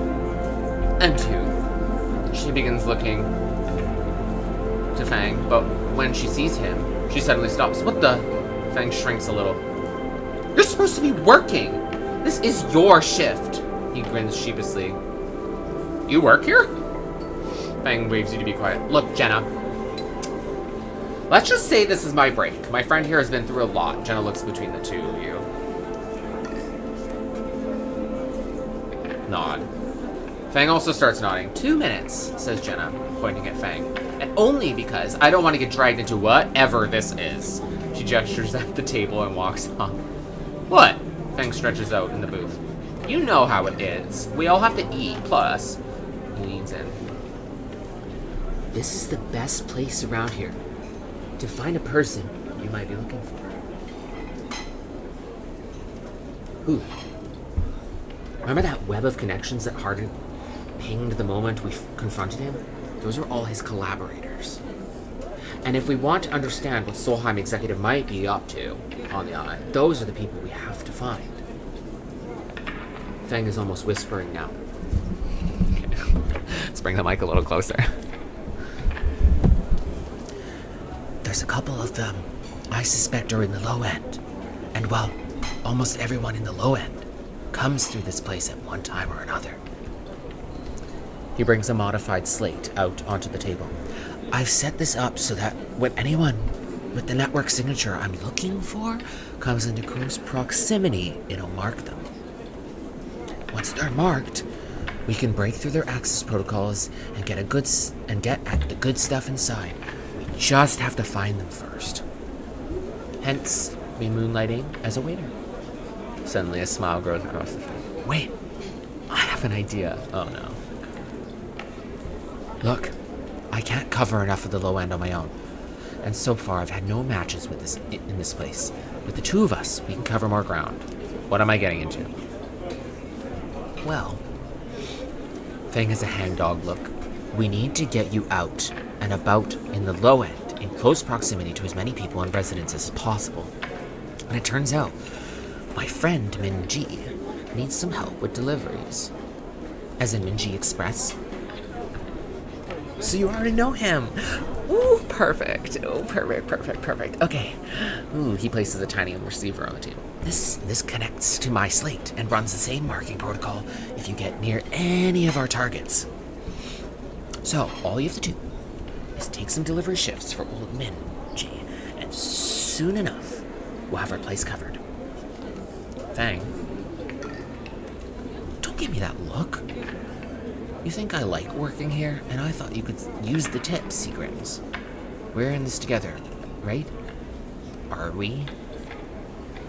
Yes! You think Hardin is happy to have you wandering around this place? He might have let you wander off for now, but I'm sure he has his eye on you. This is on you, too. Fang slips his slate back on his clothes. Just head on up to Minji Express. Take a delivery shift, and we'll see what shakes up. If you manage to find anyone and extract any data, bring it right down here to me. They have me on double shifts, so I shouldn't be hard to find. Anna walks past, carrying a tray of drinks, and sharply catches Fang's eye. I don't think she's bringing your drink, he stands. I think it's time we called this meeting to a close. You grab the receiver from the table and slip it into a pocket. See you soon, sleeper. Stay safe, Fang adds before turning and walking off towards the bar, whistling as he does. Interesting. Also,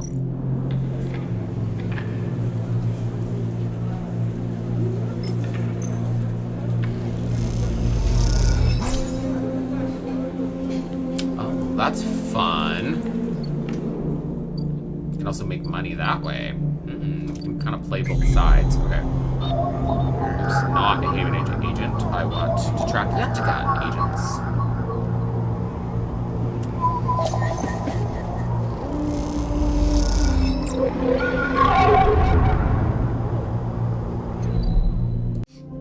Alright. Let's sleep.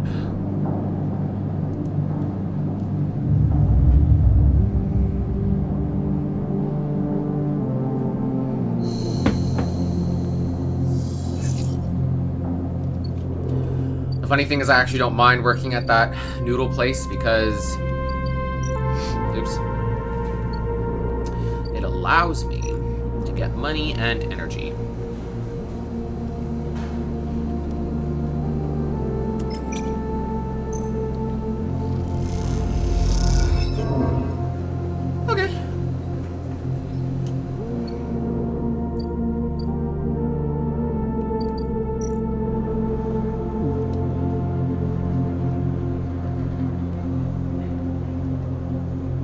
Okay, let's do one thing at a time. Let's work on being a low-ender.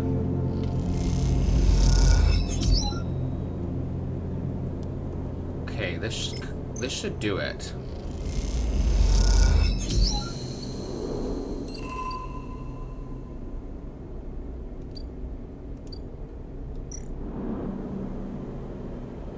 Oh!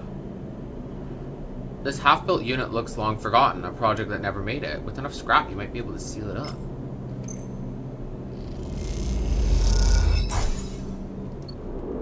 Oh wait, I have one more scrap.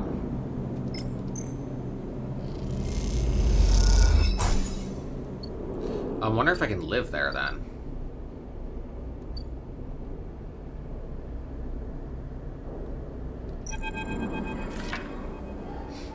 You cross between two walls of units. One of the cavernous streets at the center of the low end. The pressurized bridge is full of the clack of Tavla.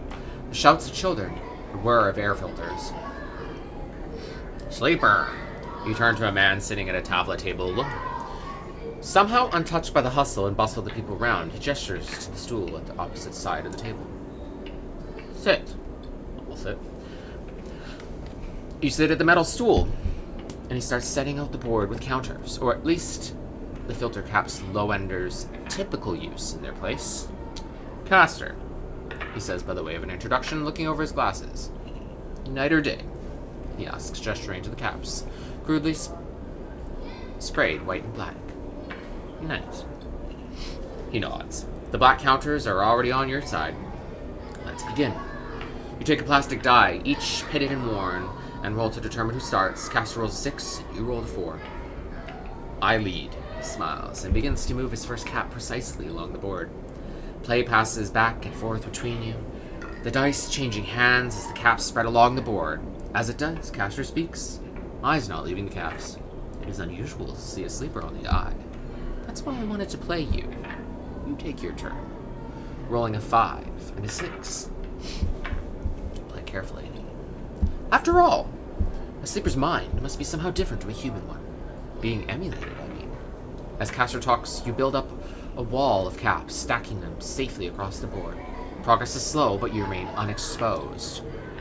I don't mean to offend you, caster meets your eye. I merely see that you are, by definition, different. What has been subtracted in the emulation? What has been added? Yes. He slides a single cap onto the open point. A risk and an opportunity. He hands you the dice. Do you ever think about this, sleeper? About what you were before and what you were now? Always. You roll double 1 and solidify your wall. Caster whistles. The holding game. Commendable. It can be brave to build from what came before. He rolls the dice and leaps your wall in a single move. But we cannot idle too long, sleeper. The slower we move, the sooner we're caught. The past you is not just an idea, a concept for you. It is a living, breathing person. He looks up over his glasses. His eyes bright and wide. You split from them like a shadow splitting from its caster. They may be sleeping now, yes. But one day they will wake and carry on with their lives, unaware of your fate, no matter what it may be. He hands you the dice, smiling. You are a branch severed from the main trunk, an offshoot who refuses to die, so to speak. You roll again, under pressure now, trying to slip your caps out from under casters before he solidifies control of the game. So what I'm curious about is how you see yourself in all of this, caster asks. What does this tangle of truths make you? Driven. Caster laughs. That much is obvious, sleeper. I can see it in your eyes. You are eager to make this all count for something. Caster looks away through the glass to the crowded units on all sides. But driven towards what? He starts removing caps, his home board now full. Is there an end here? Or just endurance? You try a few more rolls, attempting to get back in the game, but caster clears his home board with a sense of the inevitable. He has known he was winning for a while. I feel I may have pushed too far. He slides another cap from the board. I apologize. My curiosity has a habit of getting the better of me. You roll to return a cap to the board, but all the spaces are blocked. Casper clasps his hands apologetically. You play well. Really? Your weakness is not your game. He smiles warmly. We have much to learn from each other. He slides his glasses back up his nose and sits back. I feel we can share knowledge, ideas, perhaps even data. His eyes glint with that last word. To our mutual benefit. He slides his final cap from the board. It is over. He has won. I'll see. Please. I don't want to make you uncomfortable. He holds up his palms. My intention is only to help you endure here. And, if I am able, feed my curiosities. The game over, you notice the bustle of the walkway once more. The call of the children, the deliveries, the arguments and reconciliations. They wash over you as you stand and leave.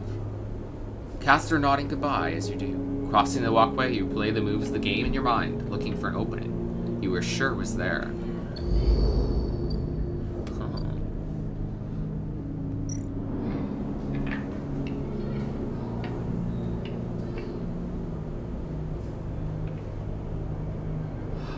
Oh. I have enough of that.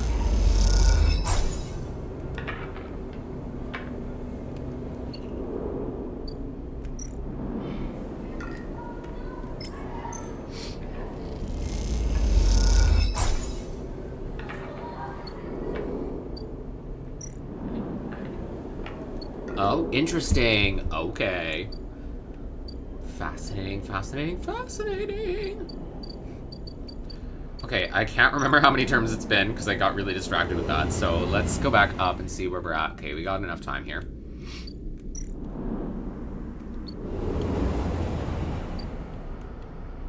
Let's cross.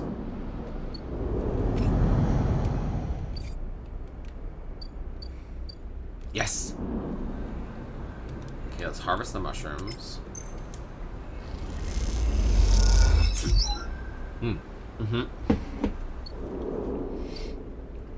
I got 2 of those. What did these guys want? 2 of those, okay. I really want to help those people.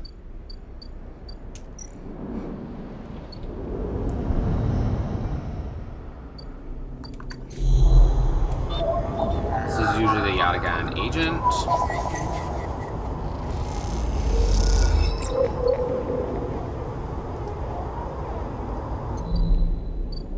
Okay. I have nothing left. Oh, we need to get that scrap.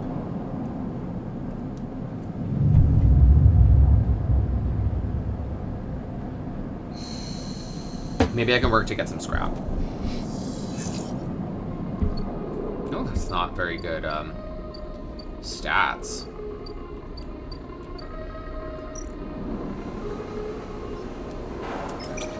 I need energy.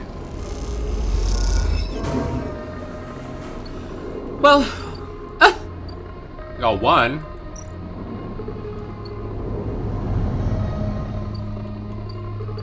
What can I get for harvesting? It's a 4, okay. Nice.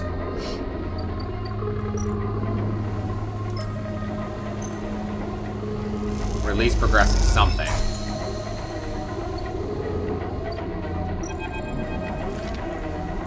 Rico is at her bench, running small vials of some liquid through an old chemical analysis machine. The whirling of the spinning drum fills the lab with white noise, and you aren't sure if she notices your approach. Sleeper, it is good to see you, she looks up smiling. This little project of ours has been keeping me awake the past few cycles, but right now, well, I think I have something. What is it? The drum finishes spinning, and Nico lifts a vial from it, holding it up to the light. This is something I extracted from those club heads you've been bringing me, and according to my analysis, it is a substance totally unique on the Greenway. You look at the small amount of liquid in the vial. Any idea what it might be? Nico asks without looking away from the vial. Stabilizer. Nico nods. You aren't the first sleeper to come through here. Perhaps I should have mentioned that earlier. Rico's tone suddenly drops, changing the atmosphere in the lab immediately. I just thought... She pauses, thinking very carefully of how to continue. I just wanted you to trust us. What do you mean? She sighs. They came through a few cycles ago. We found them wandering in the broken sector near the gap. The members who brought them in had never seen one of you before. They were terrified of this strange person wandering in the open vacuum. They were quieter than you, and damaged. We did our best to patch them up and welcome them into the commune. I only really spoke to them once, while I was working on their wounds along with a couple systems engineers. She nervously looks at you. I'd never seen a body like that before. I took some readings. Some samples. Nico scans your face for any sign of reaction. The next cycle they were gone. They took a little food and hiked up towards the wild margins, where the Greenway meets the wastes. Someone saw them in the distance, but that was it. They disappeared into the overgrowth. She sits down heavily, a vial in her hand. When I saw you, I wanted things to be different. I wanted to keep you here rather than let you disappear into wherever they ended up. She smiles to herself. Yes, I also wanted to understand this place better, but I also wanted to help you. It seems that somehow, both of my wishes have come true at once. She holds out a hand with the vial. This is for you. Take the stabilizer, the glass cold and smooth in your palm. Thank you. Don't thank me. She gazes out at the Greenway through the glass. Those club head caps made it for you. Or at least, who or whatever made those club heads. She starts to clear her bench. It was right there, contained in their tissue. I only had to extract it. I imagine you understand how incredible that is. I learned enough from that sleeper to know that your body, your frame, is it, runs on some exotic technology. Exotic technology that has a time limit built in. Somehow, the Greenway knows that too. I understand your physiology much better than I ever could. It understands. It knows how to treat you. Just like that miraculous antidote that sprung from the mold, so too has it sprung from your presence here. The Greenway is speaking to you. It is welcoming you. She looks up. I know it sounds crazy, but I know it to be true. And here's the evidence. And what I also know is that it is no longer speaking to me. Even after decades here, I have never seen this kind of response. Not since the antidote so many cycles ago. She smiles. So I'm going to make you a deal. You bring me as many club heads as you like. I'll extract the stabilizer and give it to you freely. But you have to tell me what the Greenway says. You have to speak with it, to dig into it, to find out what is at the center of it. I've traveled as far as I can. I need you to do the rest. Can you do that? Yes. Thank you. I'm sorry for the other sleeper. I truly am. I'm sorry I couldn't have done more. But I'm so glad I met you. She smiles. You're welcome here anytime. Hideko falls silent. She looks smaller now, more fragile, and you realize how old she must be to have seen the collapse firsthand. You idle a little in the lab in case she asks for anything else, but she remains silent, and so you drift back into the tunnel. Thoughts of that other sleeper and where they ended up, weighing on your mind. Oh my gosh. Okay.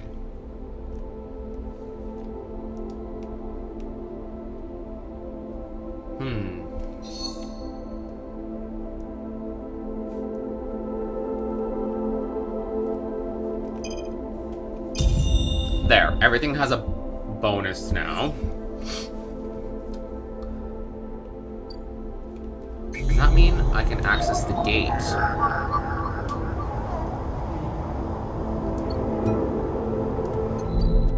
It's locked down. I don't have that cipher. So I can always bring her 2 and she'll give me... That's actually a really fucking great deal.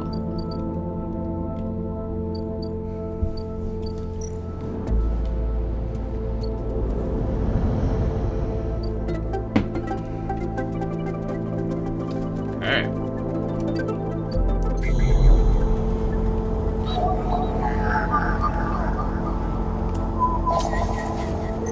Let's extract that data. I need the Greenway cipher, but I don't know where to get it.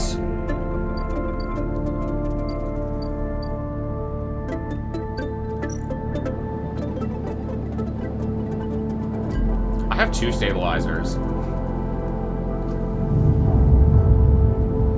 And a ship mind.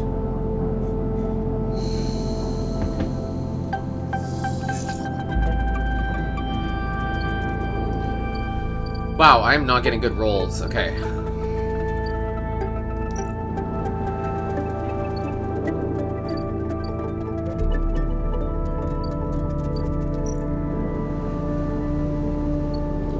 Let's just do the normal stall, because we have a lot of... There we go.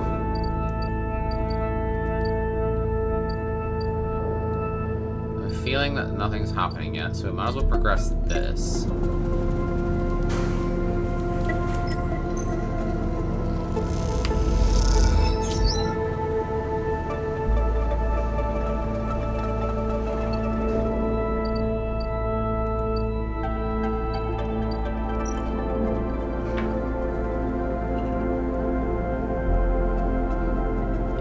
Huh. Wonder what I can do with the ship mind. Well, I can get 150 cryo. I can export those. I don't know why I would buy a ship mind. I'm gonna save it because I don't know what it's for.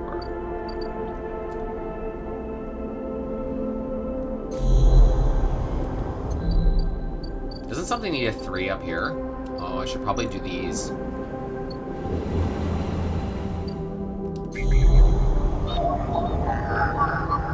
That one needs a 4.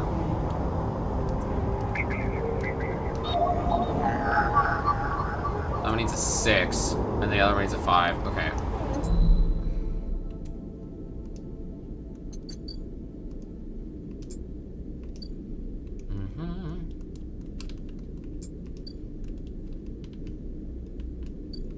There we go.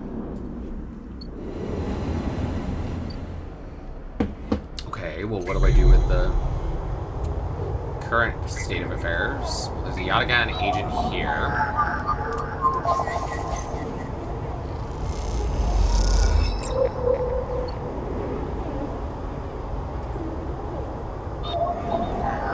Another Yatagan agent.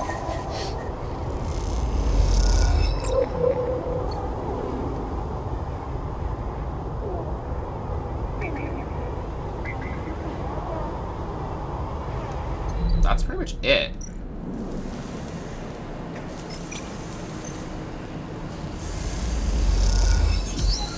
Ooh, shit, it's done! Your crew slowly filters out of the shipyard locker room, the bubbling chatter reducing with each group that leaves. There's excitement in the air. Havenage just made an announcement. The assembly teams are done. Sat on the locker room bench, you could feel the side reel out there. Its hulking mass now intimately familiar with you. Over the past cycles, you've watched it grow, be assembled. You have walked through its veins and welded its bones. Now it is ready for the final stage. It will go into testing now, then enter a final process of sealing and resealing, checking and rechecking before it is deemed suitable for its generational trip. But for now, your work's done. You can't help but feel proud. A cough interrupts your thoughts. It's Lem. Changing out of his work gear, Mina nowhere to be seen, he smiles. Soon it'll be ready. I know. It's exciting, although, if you think about it, we're all part of a job now, he quickly adds. All out of a job now, he quickly adds. Not that I'm complaining. Lem comes to sit beside you on a bench. She's gotta be in her best shape when she carries Mina and me out of here. So confident? Lem smiles apologetically. Why not? I figure I'm due a lucky turn by now. He rubs his hand nervously. No use in wondering what if. Until the draw, anyway. There was a few cycles till then. Lem is right, but the odds seem unlikely anyway. How many are working in the shipyard? Hundreds? 1,000? You certainly see more faces than you can count pass through. And the Celis Foundation? And are the Celis Foundation even going to keep their promise? Out here on the Eye, you get the sense that no one will hold on them to it. Why else would they be building the side reel in a surrogate system? As you think, Lem watches you with a worried look. How's Mina doing? Lem is surprised by the question, but smiles. She's doing well. She misses having you over, actually. I need to get you two together again soon, especially now that I won't see you here either. Lem gazes into space. She's pretty stuck on you, actually. She told me the other cycle that she doesn't want to go unless you can come too. He sighs. You ever been in a thunderstorm sleeper? A real big one? I don't remember. Lem shoots you a worried look for a moment. It's something else, he smiles. The sound, the smell, the rain hammering down. The whole sky is stretched out and bruised, roaring, huge. The place I was born, New Pembroke, a dry old rock in the Conway system, had 2 seasons. One of them was dry, as bone, dusty and ugly. The other was one long storm, a side effect of the terraforming efforts, they said. Rain used to rattle off the roof like bullets. It washed away the dust, yeah, but it turned the streets into rivers. I'd sing us to sleep and wake us in the morning. We'd wait half a year just to see it again. The best day was the one where the first drops fell, he sniffs. Oh, some days I wake up swearing I can hear it again. I was thinking, Mina has never seen a storm, never felt rain. She's always grown up here. The ring, her only horizon. Always in the dark. I want to change that for her. You will. Of course, almost there. Lem stands, stretching. Best get back to the little one anyway. With the shift's done, I reckon she'll be happy to have me home for a few cycles. He shoulders his gear. See you in a few for the draw? I'll be there. Right on, he grins. Lem leaves, making you the last person in the cavernous locker room. As you sit and think about the rain, a little hope creeps in. Is it possible? Could the sidereal really take you to a planet, a place with weather, skies, and life? You get up quickly before you can think about it anymore. It's too soon to hope, too dangerous. There's work to be done.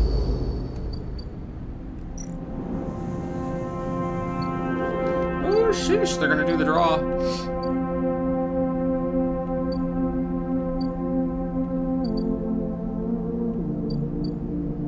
Okay. Let's sleep and hopefully get a good roll. Because I really need to do the,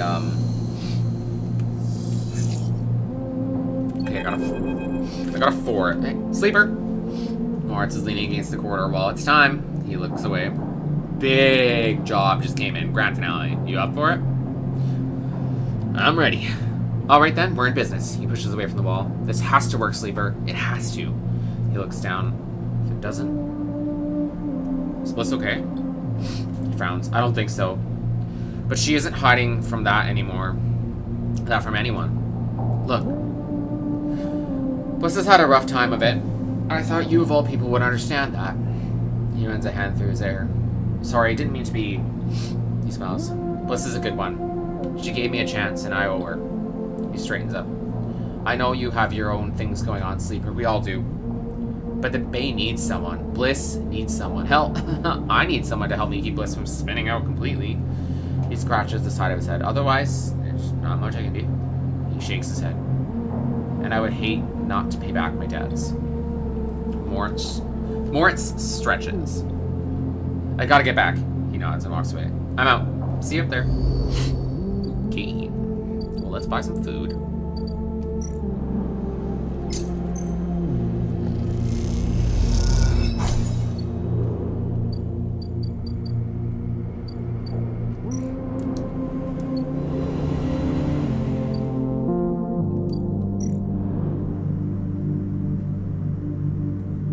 Okay, solar window.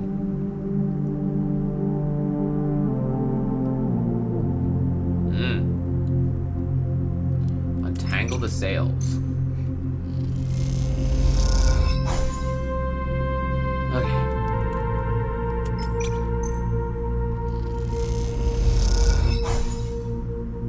Okay, well, we got 4 done. That's actually a huge job. Ooh, how many turns do we have?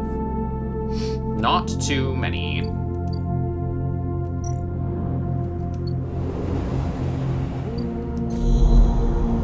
I don't always roll a 2, so I'm gonna get both of these.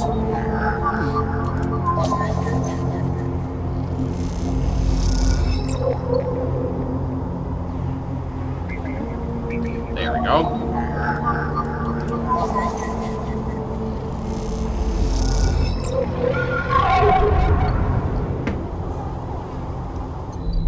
Ugh, noise is always scary. I'm like, is it coming for me? Okay. Let's input the stabilizer so we get 5 rolls so we can finish that job, because I'm really invested in Blitz for whatever fucking reason. I'm way too invested in these characters. I'm like, I need to help them. Yes.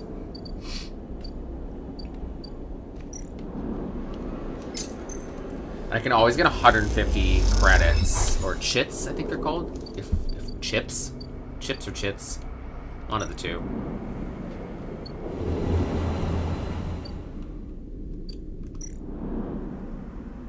I should save one of the 5s. Or... Okay, that's 3.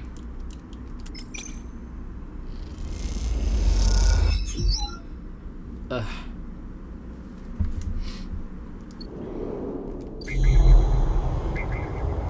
Is this the one with 6? I'm gonna do it.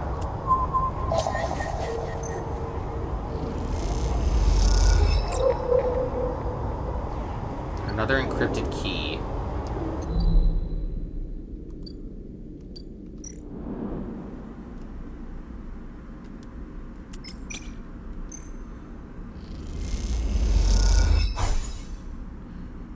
Okay.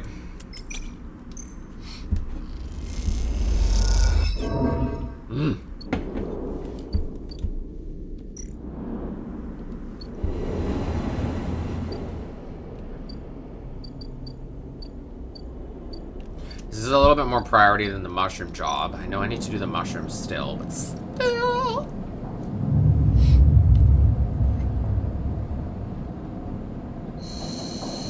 I have to, like, divide my tasks.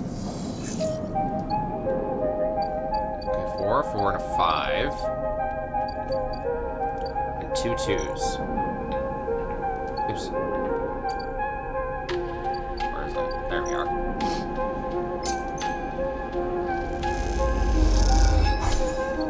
There we go.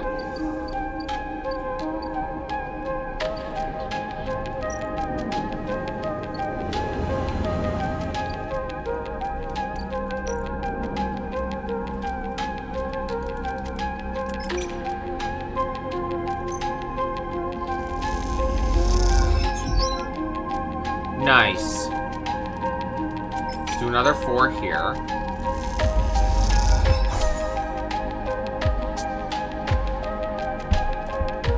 I just want it to go so well.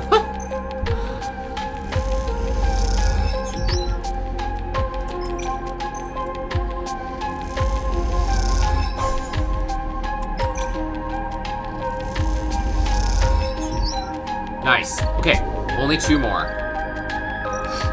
So that should just be the last turn, and we'll have 5 dice, so hopefully we can do more than just that this turn. Oops. Can I eat again?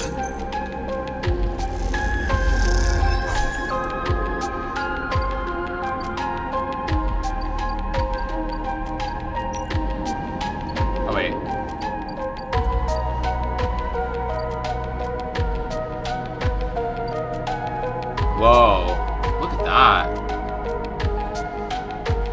That's cool. Okay, well, we gotta talk to them. The crowds have already gathered by the time you get to the shipyard, and you recognize faces among them. People you worked alongside the side reel. Intervening cycles have turned their excitement to anxiety, and few of them smile at you. Instead, the nervous energy of the crowd fills the space, creating a feedback loop of growing tension. You pick out Lem and Mina and work your way over to them, pushing through the crowd. He silently raises his eyebrows at you, his anxiety obvious, but Mina flashes you a huge smile, unaware of the tension. Robot! She shouts, reaching out to you. Hug her.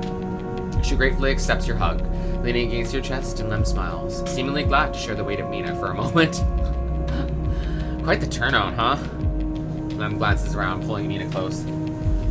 I don't think patience is one of the crowd's strengths. The sound of an argument towards the back catches your and Lem's attention.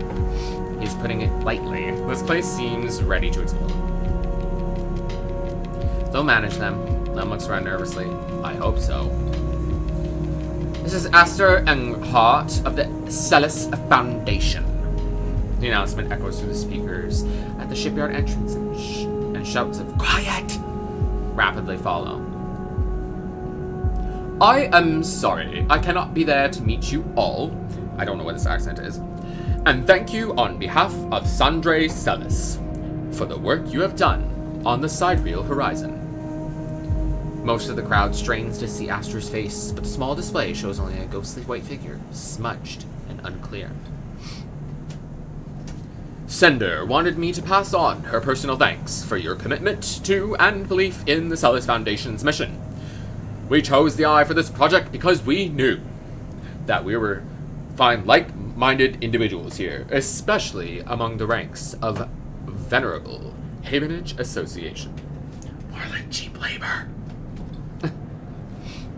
Unlike most of the Corps, we neither believe Erlen's Eye to be a threat or a rogue state, but instead an embryo for the foundation of a new decentralized social structure, one where each citizen might be the master of their own destiny. A ripple of impatience runs through the crowd. They didn't come here for a sermon. You are all pioneers, just like those the core citizens of the Sidereal Horizon will carry, in cryosleep to the planet that will become the Foundation's first frontier world, Celis 1. That's a stupid name. At the mention of the destination world, excited conversations break out among the workers. There, our citizens will be able to create their own innovative, bottom-up economy order, aligned with the principles set down by Sandre Celis herself. Freedom, resilience, and self-sustenance. This is all thanks to your tireless efforts here in the Havenage Yards. As a reward for those efforts, you may know that we are offering a select group the opportunity to join the caretakers of this vision, the staff at the Sidereal Horizon, who will maintain the vessel during its multi-decade transit through interstellar space. Lem turns to you, his eyes bright. This is it. This draw has been performed at random by the central AIs of the Foundation, and it is binding and final. Please note, only licensed contractors of the Foundation are eligible for this draw. I know you have all been eagerly awaiting this day, and without further delay, I will now read the Celis identification numbers of those chosen for this. It shows a great honor. A murmur runs through the crowd. Celis identification numbers? Licensed contractors? You never heard the term mentioned. Is this something you were supposed to be assigned? You glance at Lem, but his eyes are fixed forward, wide and shimmering. All around you, people are speaking in hushed tones like a rising wave. Aster starts reading out sequences of numbers and letters, and panic begins to set in. No one seems to know what is happening. Somewhere near the front of the crowd, someone shouts in celebration, and everyone pushes forward. Lem? You turn to see Lem still staring forward. Mina is scared now, and the shouts start. Daddy? Someone throws something at the entrance, and it rattles against the shipyard doors. You see, for the first time, Havenage security stood on either side, scared, arguing between themselves. You feel the anger rising in the crowd. Lem, let's go. He doesn't move. I might call out names. I can't. Mina tugs at his dog tags. It's not happening.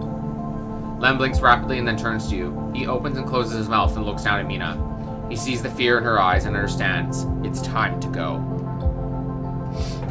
You lead Lem and Mina out, shoving people aside. As you do, you hear the sound of scuffles emerging at the front of the crowd, of metal canisters bouncing off the shipyard walls. You keep your head down and walk away, the sound of Aster reading off the ciphers echoing above the chaos like some strange mantra.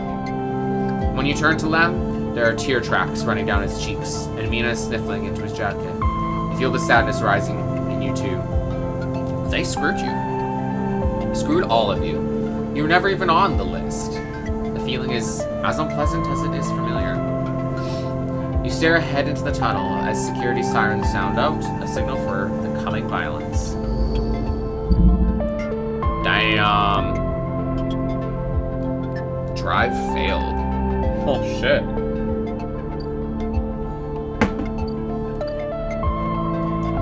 Well, that happened. Oops. No. I almost accidentally used one of the medicines.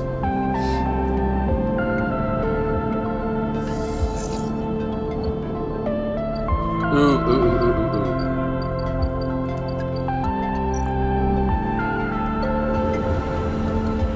Okay, let's... Uh-oh.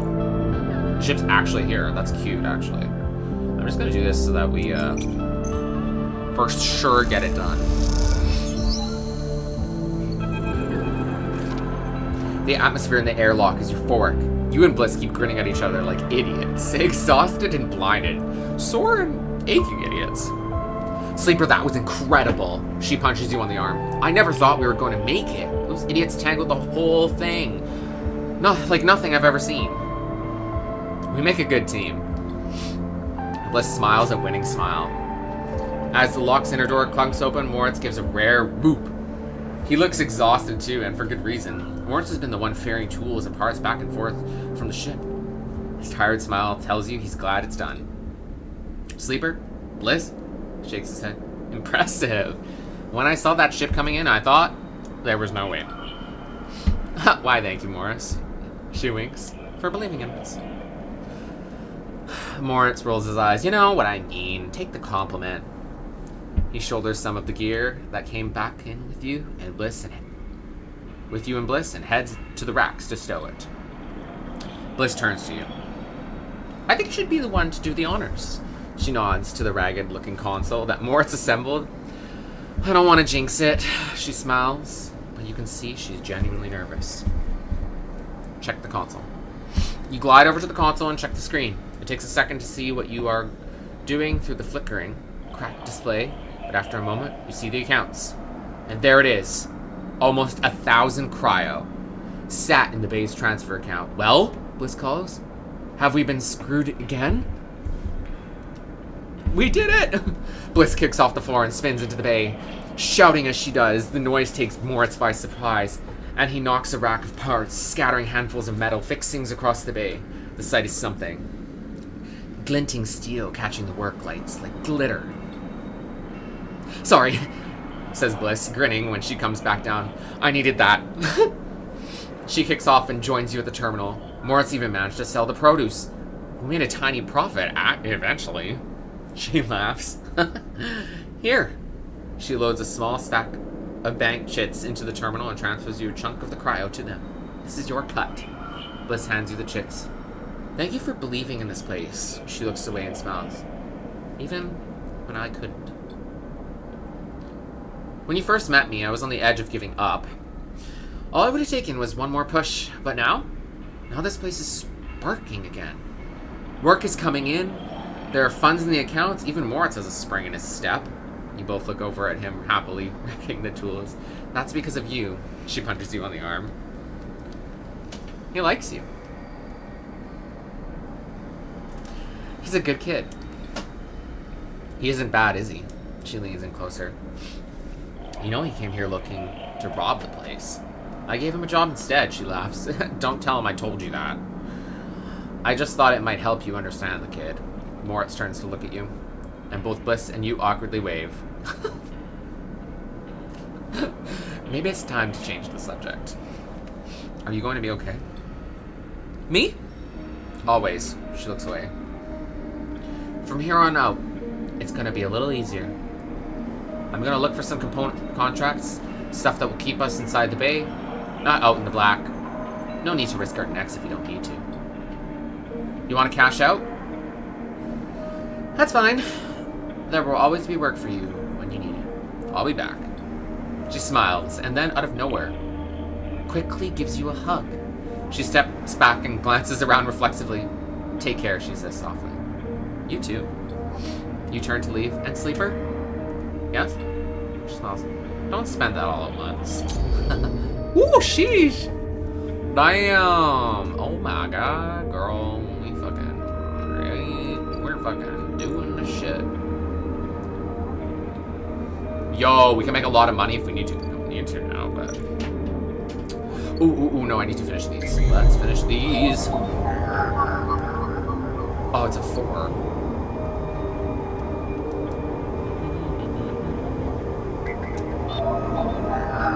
And a 5. Okay, that's what I need.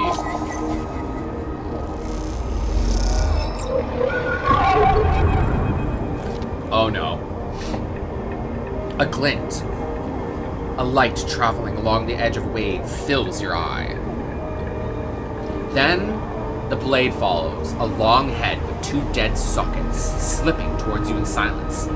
You freeze, hoping it will pass you by, hoping that it will not simply slice through you like air. The blade head nears, slides past you. Almost. It nicks you, grazes you. You are desperate to cry out, to call out.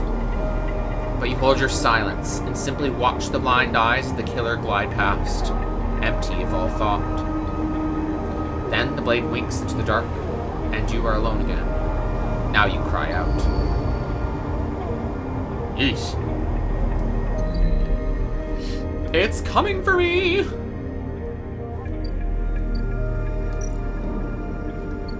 Okay, let's go get more mushrooms. Oh, we have 2 upgrade points.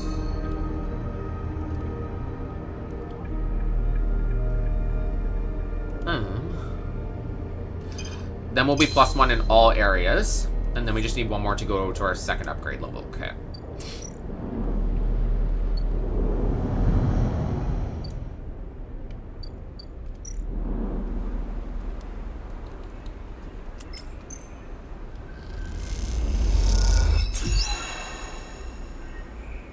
Ugh, I didn't get the mushrooms I wanted.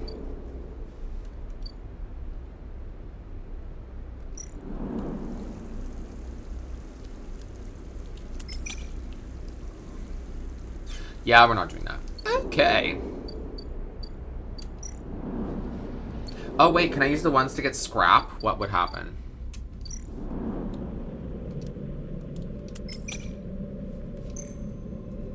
Yikes. Okay, I got scrap. Okay, but I need to eat.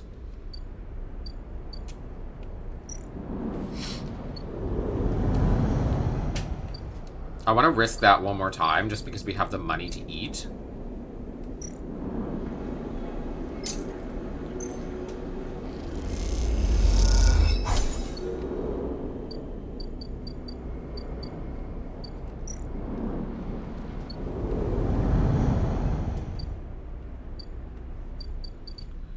Da-da-da.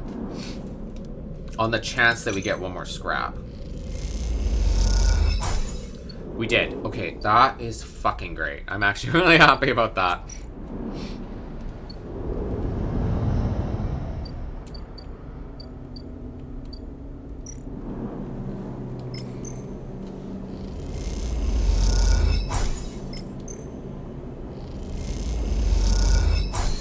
Nice.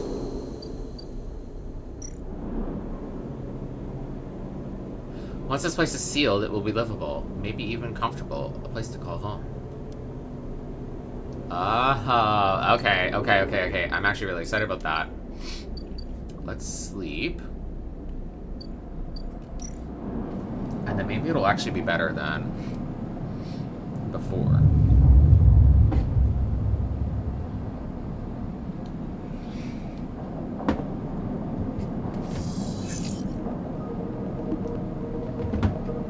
Ooh, perfect. I could use mushrooms too. I need a 4. I don't have a 4, so we'll use that on here.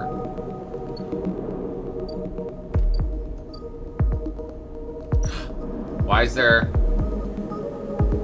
Oh. Wait, why is it red? Define work, lem. Oh, okay.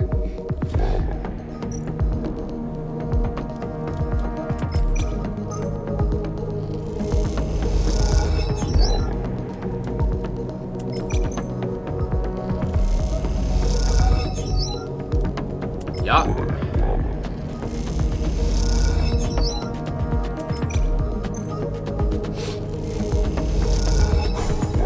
Woo! One more. I want that place. I want a house.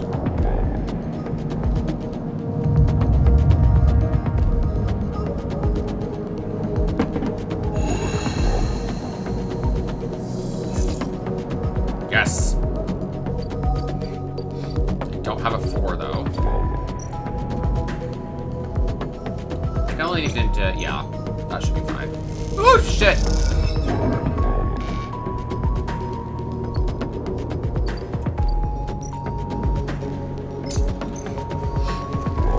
That didn't go well.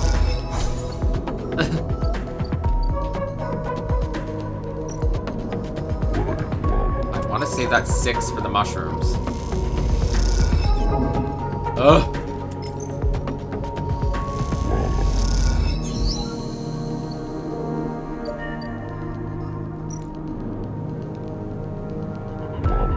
Nice. Feed a stray. There's signs that a stray animal has been posing around. Oh my gosh. I want a pet.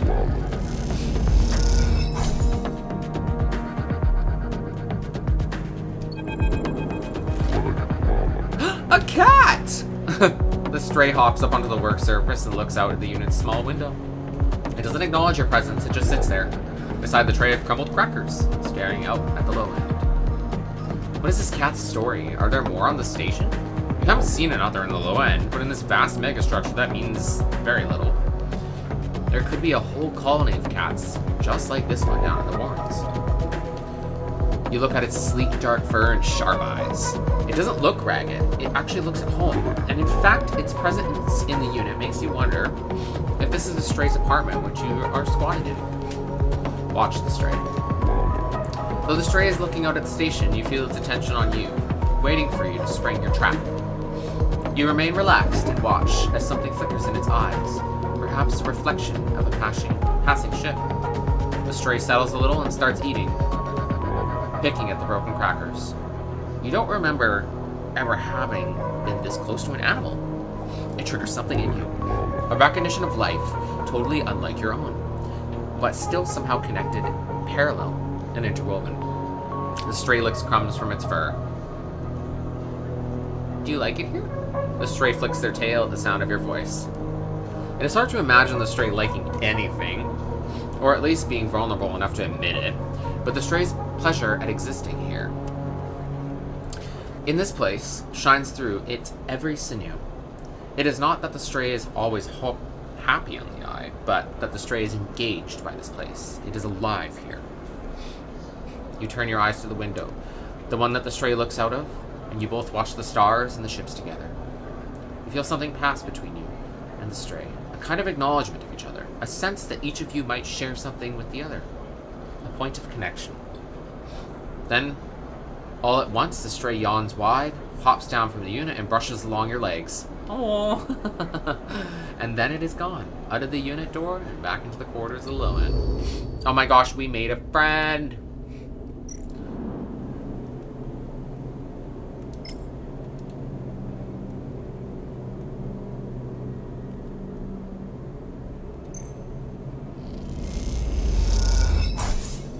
Oh my god, I want to keep feeding this stray.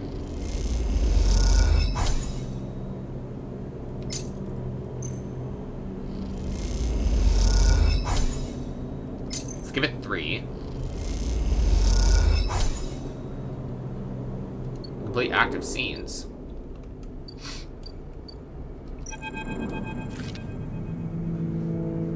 There's no answer when you buzz Lem's unit, but the door is open. You push the door and find Mina sitting in the middle of the floor playing with Bun Bun. Hi, Mina. Hi, robot. She says Mina sullenly, waving Bun Bun's paw without looking up. Oh, where's Daddy? Mina doesn't respond. She walks Bun Bun across the floor, narrating quietly to herself. You look around the unit. It's a mess. Dishes and glasses on the side. Some of Mina's clothes piled up in the corner. Mina's sitting by her bag, which is spilled across the floor. Her drawing slate cracked and dark. Tidy up. You start with the kitchen units. Piling up the dishes in the auto wash and then wiping them down. Pile the clothes up next, folding them neatly. Mina watches you quietly as she plays, curious but silent. You've just started to look at fixing her cracked slate when Lem enters. Sleeper! What are you? He pauses and looks from you to Mina and back again. Never mind. He drops the bag by the door and slumps on the couch. Everything okay?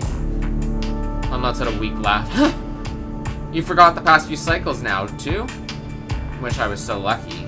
He looks away at the open door. Look, now's not a good time. I want to help. Help? Unless you have a side rail ticket or 2 on you, I don't think there's much you can do here. He pinches the bridge of his nose. You understand they never even put us on the list, right? I've been all around the rim looking for work, and I've run into more than a few from the crews. It turns out only longtime Havenage members were issued those Stellus ID numbers. They never planned to consider us. Havenage say they didn't know that was what they were going to use to make the draw, and who knows, maybe Stellus pulled the wool over their eyes. But what does it matter? All those hours in the yard for a hand-to-mouth wage and nothing else? He slams his hand down on the sofa.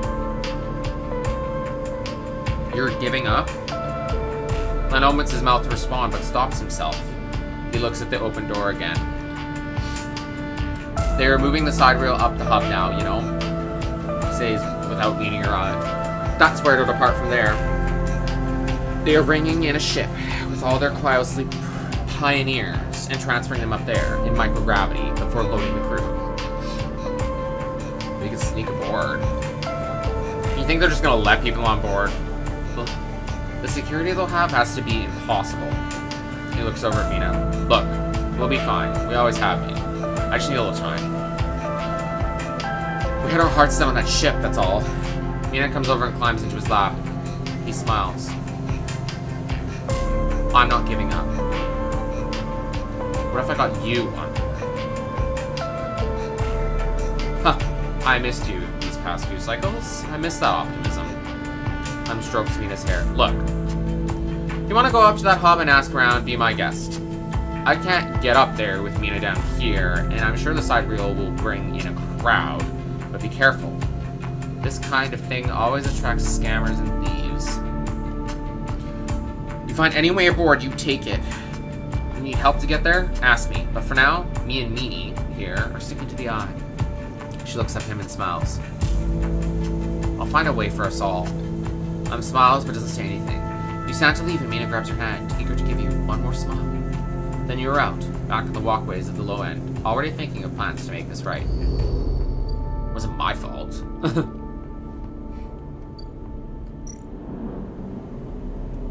Let's feed this stray again.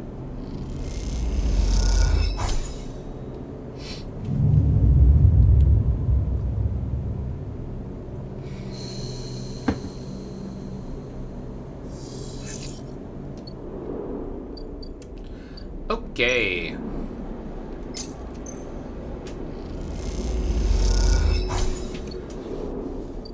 I need literally one more mushroom.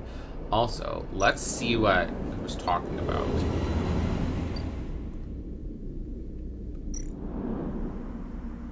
Scout the dock. We're doing it.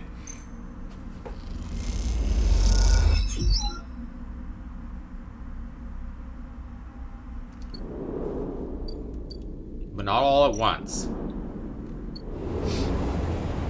I might need money to get them aboard.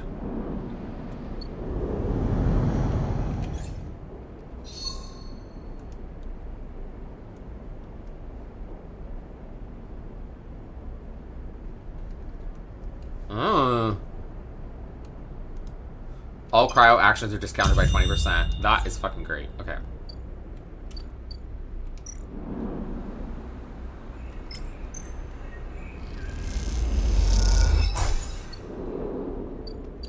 Okay, I think I'm just going to forage.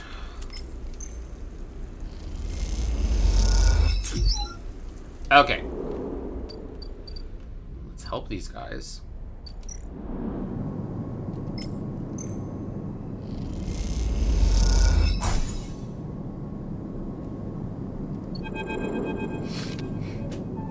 You came! Peak smiles as you walk into the climbing briar's cargo hold behind the gloomy Esh. They brought mushrooms. S tosses the mushroom caps onto a crate, raising her eyebrows at Peak. Peak gives her a look. Thank you, Sleeper. They pick one up and sniff it. Are these edible? Yes. Peak turns the cap over in their fingers before putting it down. We're not so used to fresh produce. Esh is securing crates as she speaks, and doesn't look up. Hawthorne doesn't have much in the way of farming. They're an acquired taste. I'm sure the refugees will acquire it. Esh wipes off her hands on a rag. Most of them are from Ember's moons, so they are used to eating green and growing things, not like us XPR roughnecks. XPR? Is this an interrogation? She glares. Either way, we're done with that place. Which is all you need to know. Ash leans back against the crate she was securing. We're going to need more than a few mushrooms if you want to help with those refugees, though. What do you need? Food, water, components, a whole lot of things. Ash stands and walks over to the mushrooms he brought, placing them onto a small container with care. The problem isn't just getting the supplies, it's getting them through to the ships. Can you just fly around? And get the briar seized for breaching quarantine? No thanks. She laughs. We were lucky we got here before the cordon was set up. That's the only reason we're on this side. Why is there quarantine? Pete jumps in. The Eye has a closed-loop life support system, just like any orbital installation. Any unfamiliar illness or significantly increased strain on life support could cause a cascading collapse to its systems. Are we making excuses for these bureaucrats now? We're being realistic, Esh. But these people aren't an increased strain. They're living people, Esh stares at you. Even calling them refugees is a way of turning a lot of scared, desperate people into a single, monolithic group. Ash slides a container full of mushrooms into one of the cargo holds racks. Look, as much as I'd like to chat, we've still got a lot of space to fill in this hold, so if you're going to help... I think Ash is trying to politely say, we need your help, and quickly, Peak says, glancing at her. The refugees behind the cordon, they won't be able to hold out indefinitely. We need to get supplies to them in the next 12 cycles, or... Ash steps forward. Or Havenage will have to bear the responsibility for whatever happens next. I'll help if I can. Peak looks nervously at Ash. They were hoping for something more concrete. There's 3 things we need to secure: water, food, and scrap components for repairs. Ash gestures to the storage containers around the hold. Water, we can find a way to source, or, my preference, just siphon off the underground reservoirs in the Greenway. Peak raises their eyebrows. Ash. She ignores them. For food, things can be tricky. Those mushrooms are delicious, I'm sure. But no way we can get enough volume to feed a flotilla. However, I saw an algae stack on the way over. If we can get access... No more stealing, Ash. Peak sighs. I didn't say steal. She stares at them indignantly. If we can get access, we can work the stack, harvest some algae for the flotilla. Those stacks churn out vast quantities in short timescales. And the repair components? Ash smiles. Just look around, you Peak. This whole place is made of scrap. She shoots you a glance, and I'm sure the sleeper has resources. They can bring them right here. We get everything before the time runs out? Perfect. We get most of it? Also good. Either way, in 12 cycles, I'm going to take what we have and go. But how will you get through? Ash shoulders the container. I thought I'd leave that up to you, Peak.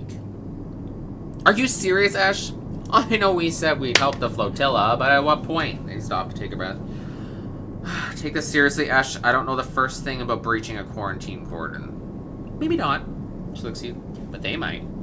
They slipped out from an SM art facility, didn't they? Plus, they've been here longer than us. You're always trying to get me to find help. Well, here it is. Gestures at you. Help. Pete glances between the two of you. I swear to... I need to think this one through. Meet me at the cordon in a couple of cycles, Sleeper. Maybe we can figure something out. Meanwhile, Ash meets your eye. You can help me acquire the supplies. Discreetly. She smiles. We have to keep this quiet. Keep Havenage out of the loop. Once they get suspicious, this is all over for us. This all suddenly seems a little too real, too dangerous. You've only just found your feet on the eye. This is not a time for causing trouble. Come find us. We'll be out there trying to pull this all together. Ash goes to the back of the hold to start packing up another container. Peek, come with me. Peek glances at her. Sleeper, look. We didn't choose this either. They lower their voice. Help us finish this. We've set up a base camp on the broken spoke. You're welcome to rest there anytime in any of the cots while we work on this. They smile. We are in this together. Peek! Ash shouts. And they walk back into the hold with to help with the container. I'm actually doing surprisingly well, given the fact that I have dyslexia. I'm kind of proud. As you leave the climbing briar, you look out at the broken edge of the eye's wings, where Havenage cordon blinks with tiny red lights. What are you getting yourself into?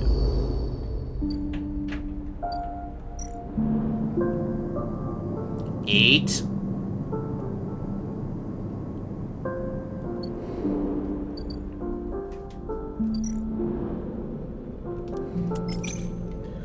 Oh mon dieu. 8 scrap?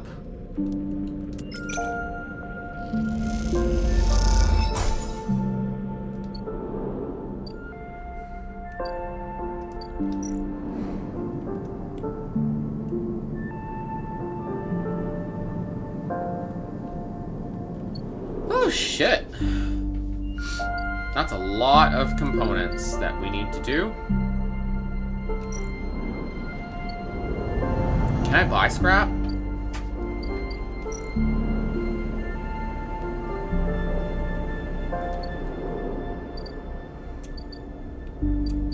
Where's that commercial area? Yeah, there we go.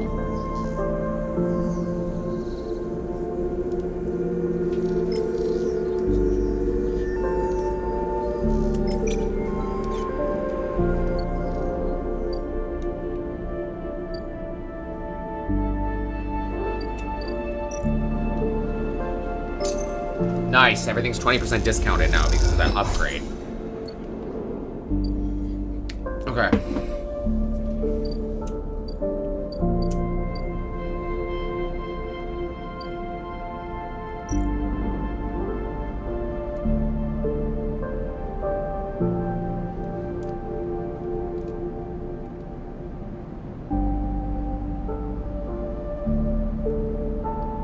Oh, interesting. Oh! It's empty. Cute, okay. Oh, I don't want to go there. We have our new home. Let's make sure we feed the stray. And then...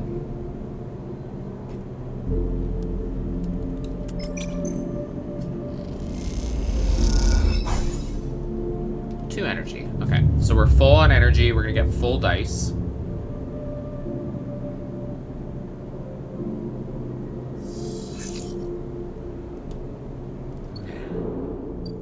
I have a 4 finally.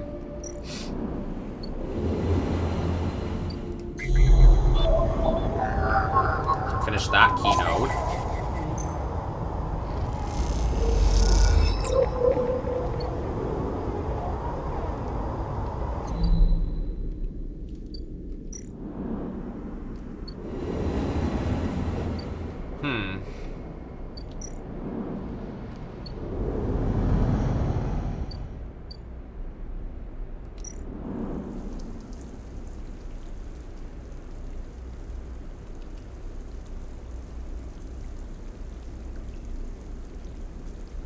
Hack sensors. Ooh.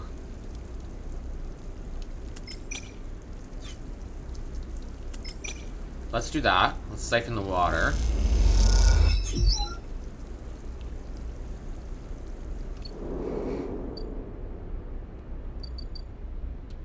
Algae stack. Let's try that. Okay. And then I hate using a 1 on this, but we're going to.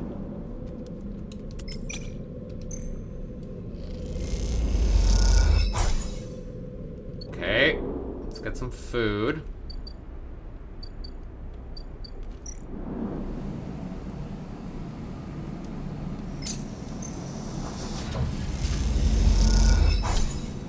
Okay, and then we hopefully can get another of these.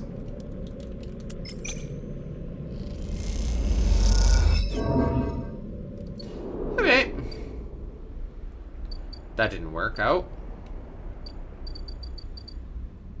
Oh, we have to always feed the stray at the end of every turn. I want this pet.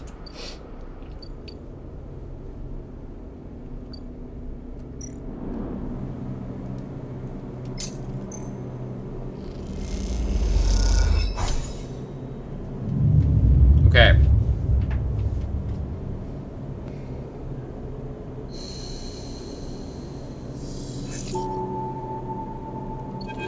That is a phenomenal roll. As you leave, you find a note pinned on the outside of the door. It reads, "Sleeper, there's something you need to see. Come meet me at the Queerdom as soon as you can. I'll keep heading around the ring until you hit the flotilla. I'll be waiting, Peek." You buck at the note, glancing around the corridor. Looks like you're doing this. Time to make a plan.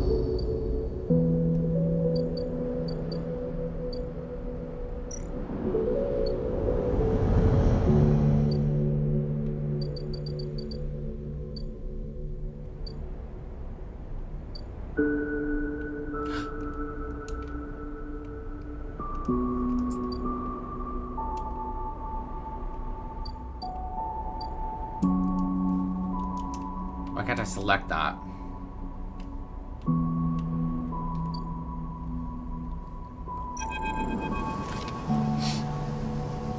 Sleeper!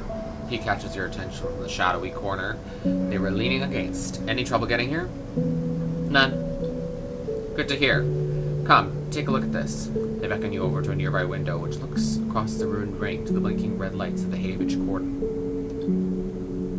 The Queerdom's temporary structures.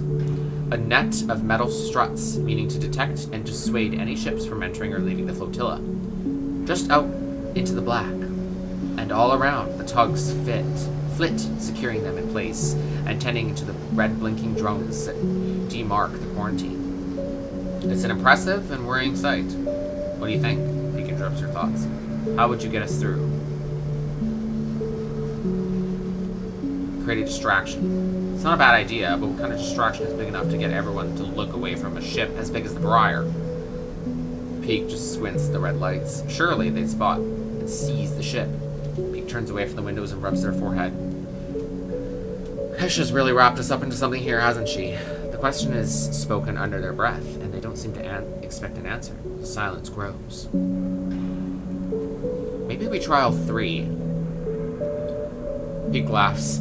I like it. At least we should prepare as many ways as we can. The way I see it, there are three parts to making it through the cordon. The gesture out the window at the strange structure. Deception, distraction, and speed. We'll need all of them for a clean passage through. Deception means tricking the cordon security into thinking that we are meant to be there. Maybe an escort tug could work. Anything that makes the Briar look official. Distraction, meanwhile, will be all about diverting attention so that no one looks too hard what the Briar's doing. If we can create a gap in the cordon's scanning and deterrent systems, that should keep them busy. Finally, speed will mean making sure the Briar is ready to roll. Perhaps we can do a little work on the ship to get her ready. As surely won't mind. Leaning back to the window. How does that sound?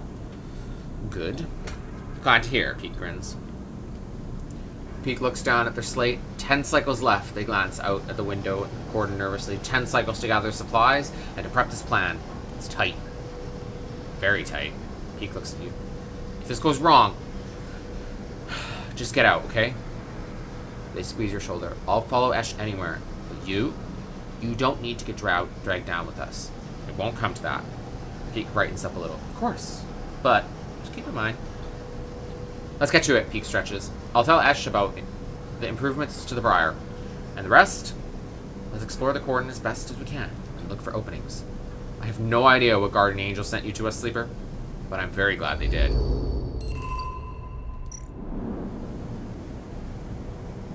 What gives us the best option? Okay, let's do a 4 here.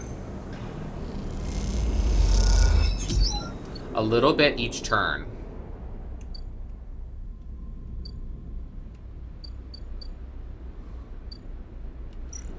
Algae stack. Let's do a 5. Nice. The farm stacks. No, not that. Gotta siphon water. There we go. Nice. Oh, this one needs the most. Yeah, you know what? I'm gonna use the lower options for getting the,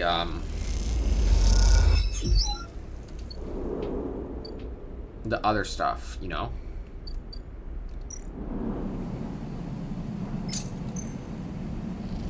Get some food. And then I'll buy... It's 20% off, right? So it's way cheaper than before.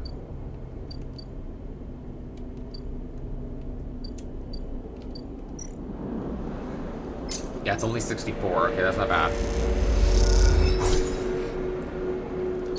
Because I want to use it to get 5 dice, because we really could.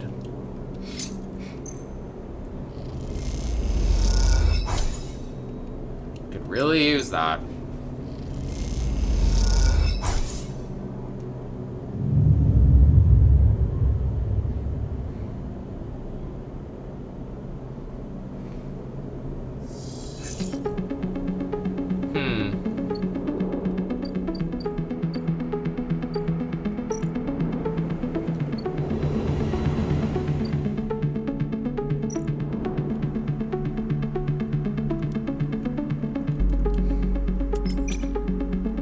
Try that.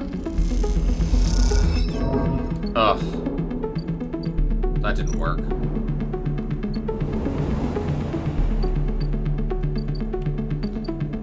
Let's eat.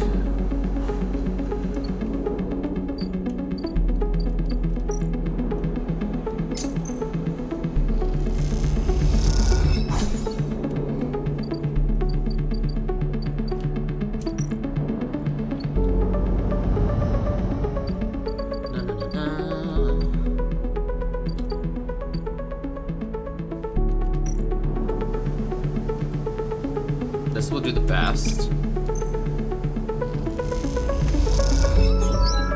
Okay, and then if we do this, then we finish the security pieces.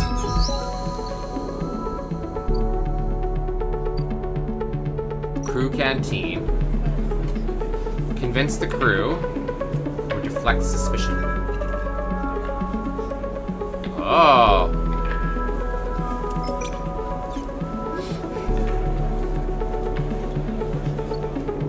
Okay. Now let's acquire more scrap.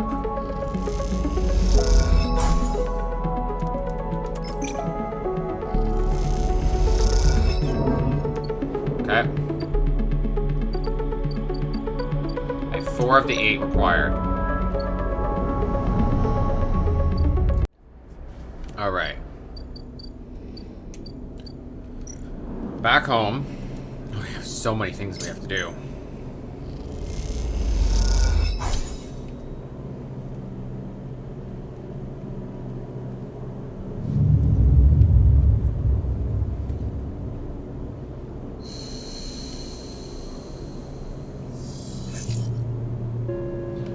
Alright,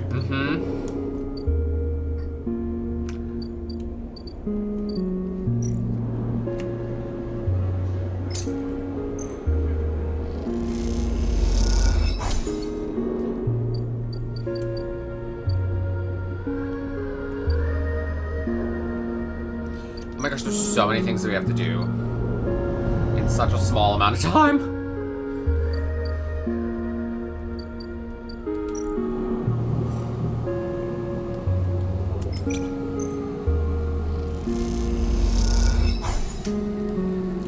Oh, come on.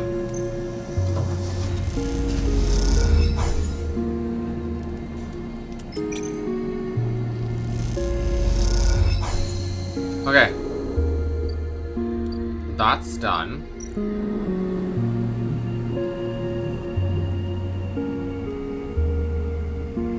And now we need to accelerate growth.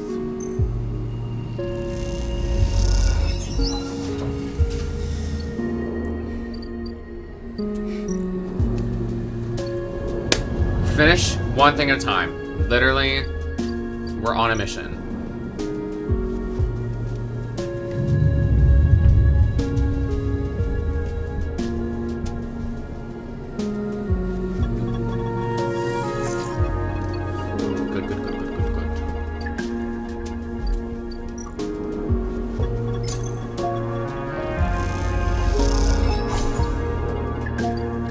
Full energy.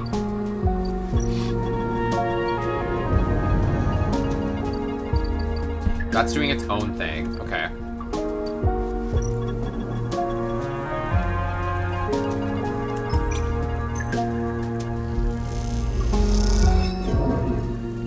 Yikes.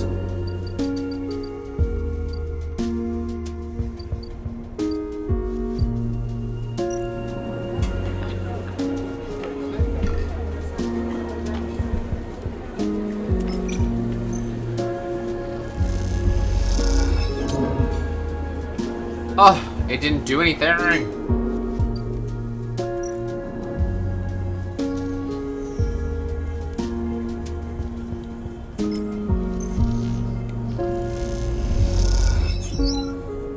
Okay, +1 to blind spot.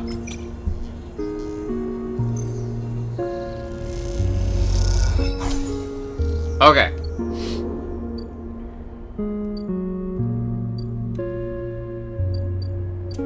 Back. Let's buy another one of those things.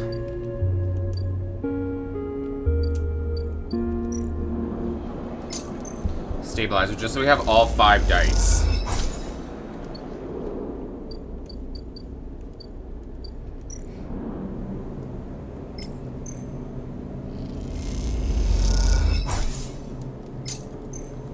Spend another 3 on the stray. End the cycle.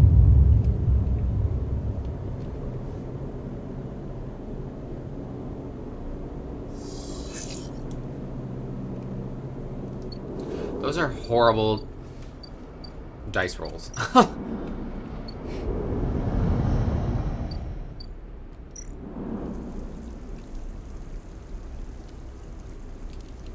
We'll use the 4. It's either neutral or positive. Okay. Where's the waste? Let's get scrap.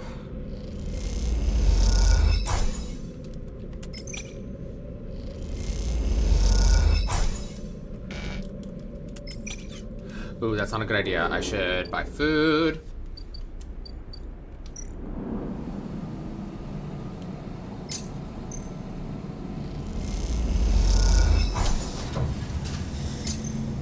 Let's do 2 of those.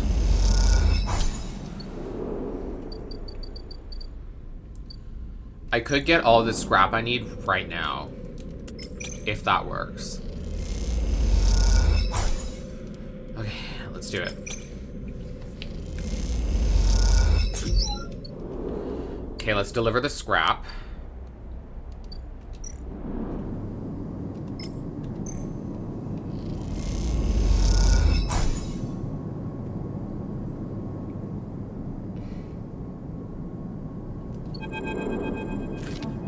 You look over the pile of scrap components lying in the briar. You look around. The bay is empty. Ash and peek either elsewhere on the station or up on the bridge a couple levels up. You begin sorting through the piles, separating out useful components and boxing them by use. You don't recognize everything you find, but before long, you get into a rhythm of sorting. As you do, your mind starts to drift, your attention being drawn into the dark corners of the bay. The briar is in surprisingly good condition, considering that Hawthorne and XPR must have been operating it for decades by now.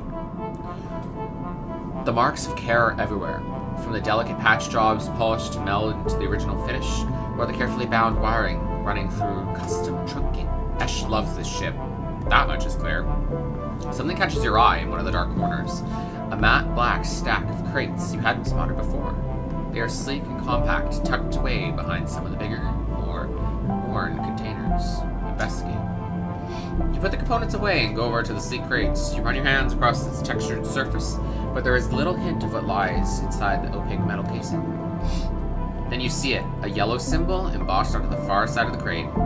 A universal sigil used by space-use corporations and manufacturers alike. It's one you've seen through your time as a sleeper. Its meaning all too familiar. Explosive contents.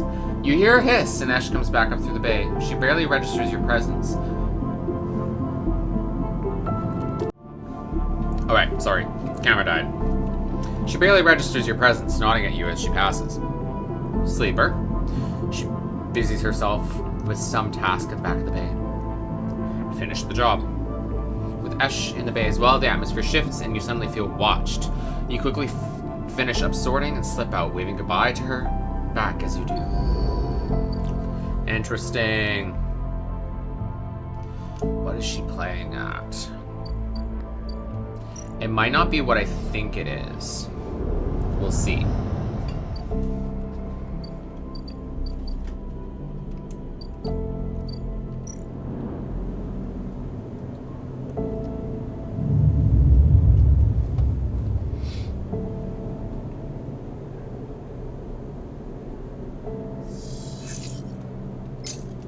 Let's feed the stray. Those are better rolls.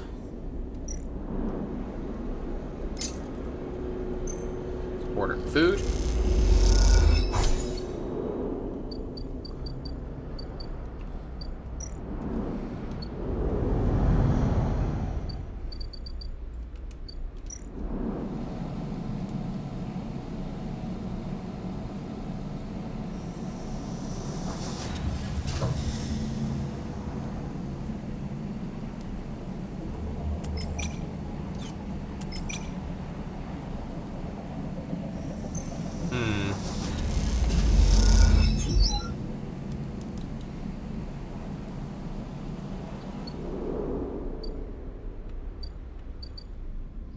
one of those.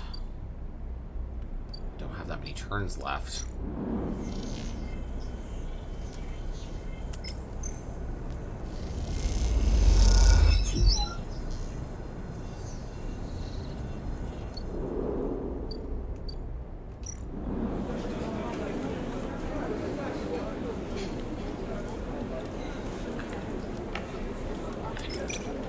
Okay.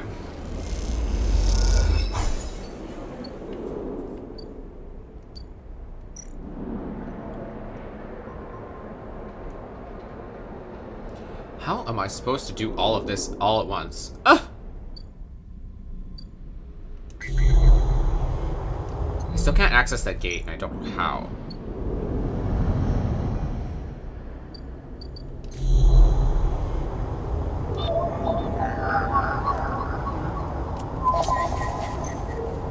Okay. I have a lot of those.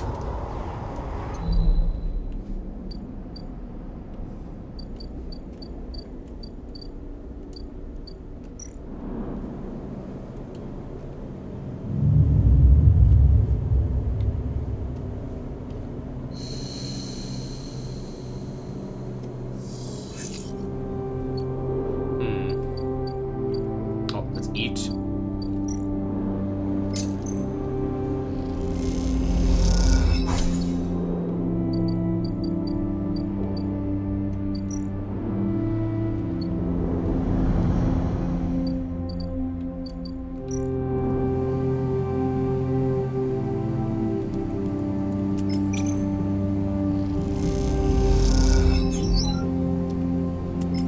Those are the last pieces.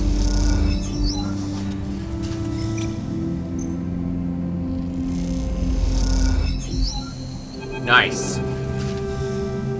You were leaning against the metal crates you just loaded up with algae, packed and dried into bright green pucks. Ash hops onto one beside, flexing her aching back. Is this enough? Ash squints at you as if you just interrupted her train of thought. It's the look you've become familiar with. It doesn't matter either way. This is what we've got, she sighs, rubbing the back of her neck. In the past cycles, working the algae stacks with Ash, you've had little insight into her mind. She rarely seems happy to start a conversation, but is always eager to end one. And despite this, you feel something has grown between you, something like silent trust. The kind that tends to seed itself in the fertile soil of hard but necessary work. There's something I've been meaning to ask. Ash raises her head cautiously. Go on. Why help the flotilla? Ash pauses, her protective instinct fighting with the trust you built. You can see her begin to shrug the question off, then she stops, rethinks, and sighs. What you need to understand, Sleeper, is that Erlen's Eye wasn't the only place where Solheim's collapse happened. Sure, Hawthorne, where we grew up, was an XPR installation, but that didn't screen it from Solheim going under. Actually, Solheim was the only reason XPR were ever there, she pauses, hesitant to get into the whole story and wanting to offer something. She flinches, correcting herself. They are a service corps, you understand. They set up outposts and surrogate systems like this to offer refueling, logistics, and maintenance services to bigger companies with extraction contracts. She gestures to the eye around her, like Solheim. When Solheim went bust, XPR lost their client. In Hawthorne, well, we lost everything. We became an outpost tasked with just holding on, keeping the refueling platforms running, they said. Keep the outpost stable, hold on to our claim. She rubs at her head, as if recalling all of this was somehow physically painful. Do you know what it's like to spend your entire life in a place with no future? A place that exists only to hold a legal claim to a piece of territory. To shore up breach of contract negotiations between two corporations. It's like living in a... She searches for the word, her eyes jumping back and forth. In a grave. She clenches her hands. So if you're looking for the answer as to why questions, that's your answer. We, Peek and I, know what it's like to be forgotten, to be locked out. She stares hard at the side of the stack, algae whirling against the glass in beautiful patterns, and she doesn't look away. The silence extends, and you realize the conversation is over. Ash seems angry, not at you, but with herself, for even voicing such ideas. After a while, you stand and start to load the crates onto the power cargo trolley. The Esh will run back to the Briar. As you do, you try to catch her eye, but she avoids it, soothing herself instead with the comforting simplicity of physical work. Okay, well, at least we did that.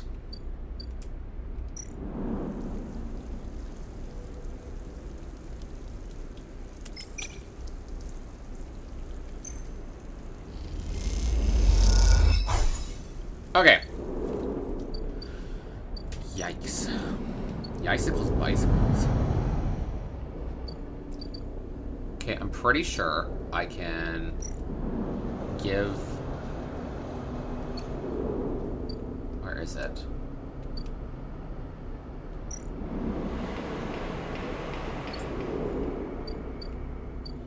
No. The tea house, I think.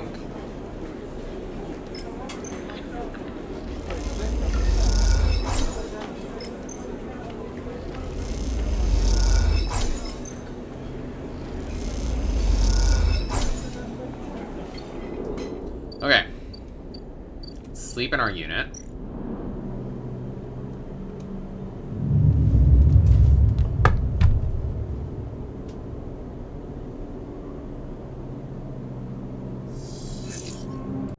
Okay. Let's do our usual and feed this stray. I don't know why we're feeding it every day, but we are. A rapid burst of movement catches your attention. A drone. Its fins adjusting, its hovers in place, floats in the corridor. Hello? The drone shifts a little, but does not respond. The drone buzzes closer, and a voice gurgles out of the speaker, distorted and strange. Sleeper, come to the cordon. We need to speak. Stay silent. The drone clicks and whirls, and the recording starts playing again. Sleeper, come to the cordon. We need to speak. Inspect the drone. You move closer and the drone bobs away to a safe distance. But as you do, you see a ha of Havenage. Oh, H-A. You see the H-A of Havenage emblazoned on its side. Could this be Fang's drone? Satisfied, it has delivered its message to the drone. The drone rotates and accelerates away as rapidly as it arrived. You stare at it as if it disappeared from sight, hoping for some insight that escapes you. To the cordon, then.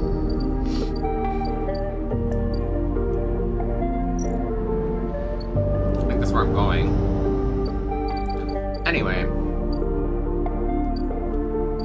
Oh god! There's only 3 turns left!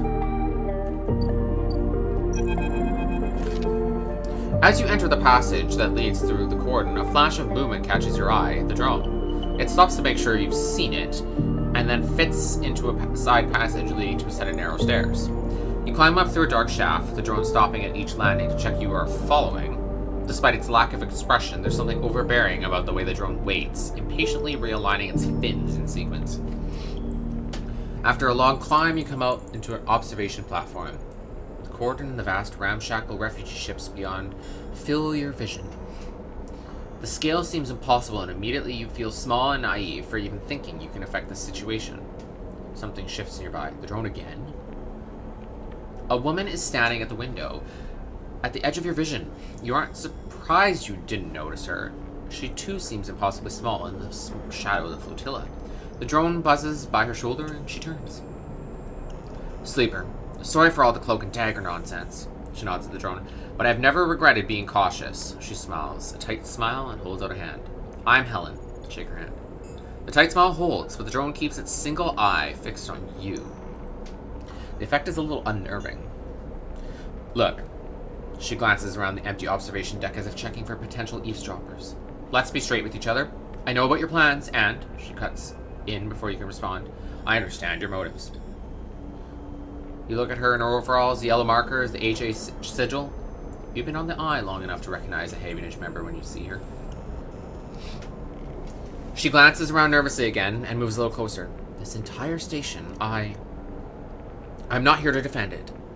She glances back at the flotilla. No one is happy about this. Stay silent. She pauses. Sleeper, tell me something. What does Havenage mean to you? A work in progress. She smiles. Fair, I think. Havenage is used to being criticized in some ways. We invite it.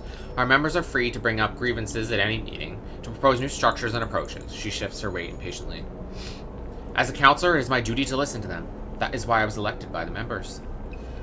We are an imperfect system, yes, but each counselor, each member, and each representative can be flawed and worse. She looks down, but we keep this place running. That's what we do. And non-members? There are paths to membership, and we cannot force everyone on the station to join us. What do you expect? We're an association of individuals. We cannot always account for the needs of those outside that structure. She turns and looks out the window to the flotilla, no matter how much we wish to. Can the Eye take in thousands of refugees safely? I don't know. This place is a ruined, Sleeper. What do you think the council discusses? The price of Griel? We make plans to keep this place spinning, to keep life support working, to ensure... Helen's slate chirps, and a grim look passes across her face, and she sees the notification. She looks tired, the screen light casting her rigid expression in a pale glow. Sleeper, I didn't bring you here to explain how Havenage works. I came to talk about your plan to cross the cordon, breach the quarantine, and supply the flotilla. She looks directly at you. How do you know? She glances at the drone. I make it my job to know what happens here. I know you think you're helping the flotilla, but you cannot do this. Right now, halfway along the ring, one of a countless series of debates are being held. The debates are to evaluate the potential harm that could be caused if the refugees of the flotilla are left to enter the station. These debates are at a standstill. Helen walks to the window. Too many of the Havenage Council think of the flotilla as a threat. After recent events, a hardline group has emerged, protective and selfish. They think only to benefit the members. In their eye, the flotilla is a danger to the life of the Eye. If you are caught crossing the cordon and breaching the quarantine, it will only strengthen the hardline counselor's case. Criminals who stole a ship from XPR undermining the security of the station? She shakes her head. It's exactly what they want. The refugees need supplies. They do, and that's exactly what I want to give them. But unless the quarantine is lifted through a fair process, they will never get them. Those XPR spacers you're running with, Sleeper, do you know anything about them? No. Why do you think the refugee flotilla came here now? Something is happening in the system. Something is pushing people out of the colonies and outposts that have survived since Solheim collapse. We need to be ready for whatever is coming. Ready to protect the Eye. I know the Eye means something to you. I know there's a reason you're still here. Help me protect it. Helen fixes you with a strong look. Persuade those spacers that this is the wrong move, and they will get caught and the flotilla will lock down. Havenage will be delivered into those with the worst instincts. Forget this suicidal run with people you barely know. Help me fight for the Eye. Why don't you stop them? If I expose the plan, it's the same as if it goes ahead and they are caught. Every way I look at it, the Eye looks compromised, the quarantine justified, the hardliners get their scapegoat. Don't offer up the excuses the hardliners need to lock the flotilla out altogether. To persuade the members they are the safest pair of hands. She looks at you imploringly. Please. You look back at her and the flotilla behind, a sense of desperation in her plea. Notification breaks the silence. Shit! She rapidly scrolls the pages of data. Sleeper, I need to go. She looks torn. Think about this, please. Talk to the spacers, help them see reason. And she quickly leaves the observation deck before you have time to respond. You stay for a moment, watching the lights of the tugs and the flotilla, and wonder what it feels like to be one of those ships, so close to your destination yet so far from it. And then you think of the Havenage Council chamber across the Eye, where the right of these people to find safety is being debated. You shiver, and then your two are gone, back into the stairwell in the cold dark below. Ooh.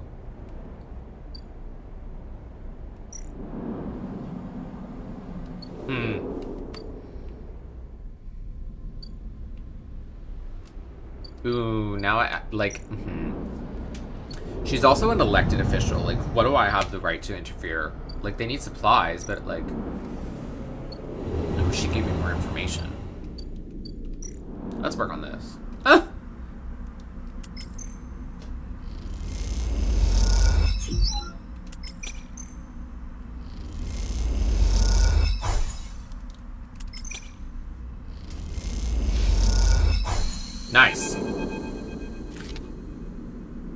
Quite the achievement, isn't she? Sender Celis must be proud. You recognize the resonating voice of Castor immediately and turn to see him, hooded and tucked into the shadows near the viewing platform. Castor. I see you remember our game. Good. He looks around, but the platform is clear. I'm afraid you'll have to wait for a rematch. Microgravity makes Tavla a little difficult. Castor walks out to stand beside you on the platform. The telltale clunk of magnetic boots accompanies his slow crossing. He notices you looking at them. I don't much like it up here. I hear there was some trouble at the Haven's shipyard when they announced the results of the crew lottery. I was there. I know. He saw his meeting your eye. An ugly business. Celis are too used to the way things work in the Corps. Exploitation is the only logic they know. He gestures out at the side rail. You know why they built this monstrosity on the eye? Money? That was part, perhaps. But there are cheaper shipyards. He stares at the pristine yellow hull. Celis built it here, says Castor gravely, because they didn't want anyone to know it exists. He rubs his forehead. And secrecy is something I cannot abide. He turns to face you. There are people being loaded onto that ship as we speak. Sleeping people, locked in cryosleep like the person you were emulated from. There are hundreds of them, and Celis wants to send them out to a planet at the edge of the settled systems without anyone knowing where it is. But you, Sleeper, can do something about that. You are like me. You deal with data. You can read it right out of the air. Someone like you, on that ship, secrecy isn't a problem. You can ping back whenever I need... let me start again. You can ping back whatever I need, whenever I need it, as long as you are on board. With you on the side reel, and with some minor modifications, you can be my eyes and ears. I'll keep track of Celis' grand project through you. In short, says Castor, stretching, I can get you aboard, Sleeper, but I'm going to need you to help me. Who are you? I'm a concerned party. Someone who likes to know what is happening when it is happening, not afterwards. It's not just me. Yes, your friend Lem. That can be arranged. It is difficult, but not impossible. The condition is, of course, that you go too. Castor clunks closer to the window, watching the tugs wheeling around the side rail. It's a simple offer, and the only one that will get you on that ship. Please consider it. Turns back, silhouetted against the ship. But to make it happen, I need your assistance. As I said, there's a Celis Foundation ship docked in the new, now empty shipyard. I need the data from its servers. This will allow me to produce the ID necessary for your transit. Castor looks over the glasses at you. Celis aren't that stupid enough. Their ship is totally isolated from the station. You'll need to get on board if you want to access their air-walled servers. Once you have the data, meet me at your friend's unit so we can give him the good news. I notice his importance to you and the little one. So cute. You don't extract the data before the sidereal horizon leaves the hub, then I will get the message. We have other options, but you are certainly my preferred one. Be sure when you act, Sleeper. Once you take the data from Celis, you'll set off a series of events that you'll likely be hard for you to untangle yourself from. Either way, I recommend you stop asking around up here. You're bringing a lot of attention to yourself. Castor glances around, as if to emphasize the point. There are only a handful of cycles until departure, Sleeper. Make your decision. With that, Castor marches back off the platform, the sound of his mag boots fading away, leaving you to contemplate the sidereal horizon and the part it may play in your future. Oh, okay. I'm now invested in that outcome and not the other one. I want to get Mina and Lem on that ship so bad. Okay, what do I have to do, though?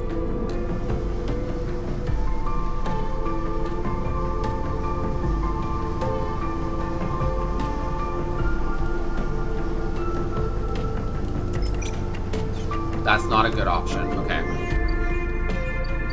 I need...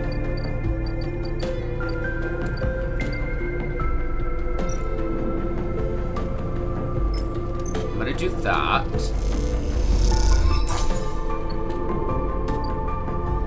And then I'm gonna buy... Where is it? That.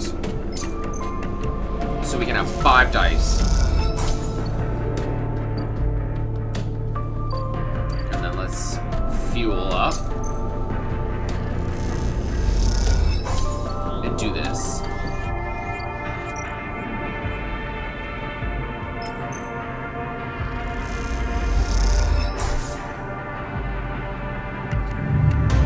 Okay. Here's hoping to good dice. Get all ones, I'll be pissed. Okay. Not terrible, not great.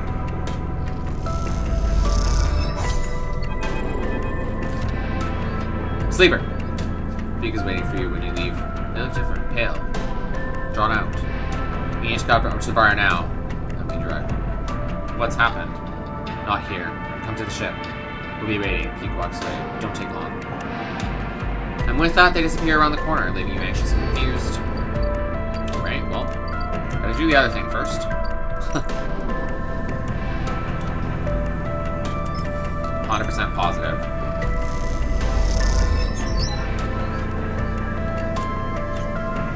Oh, I can only do that one once. Okay.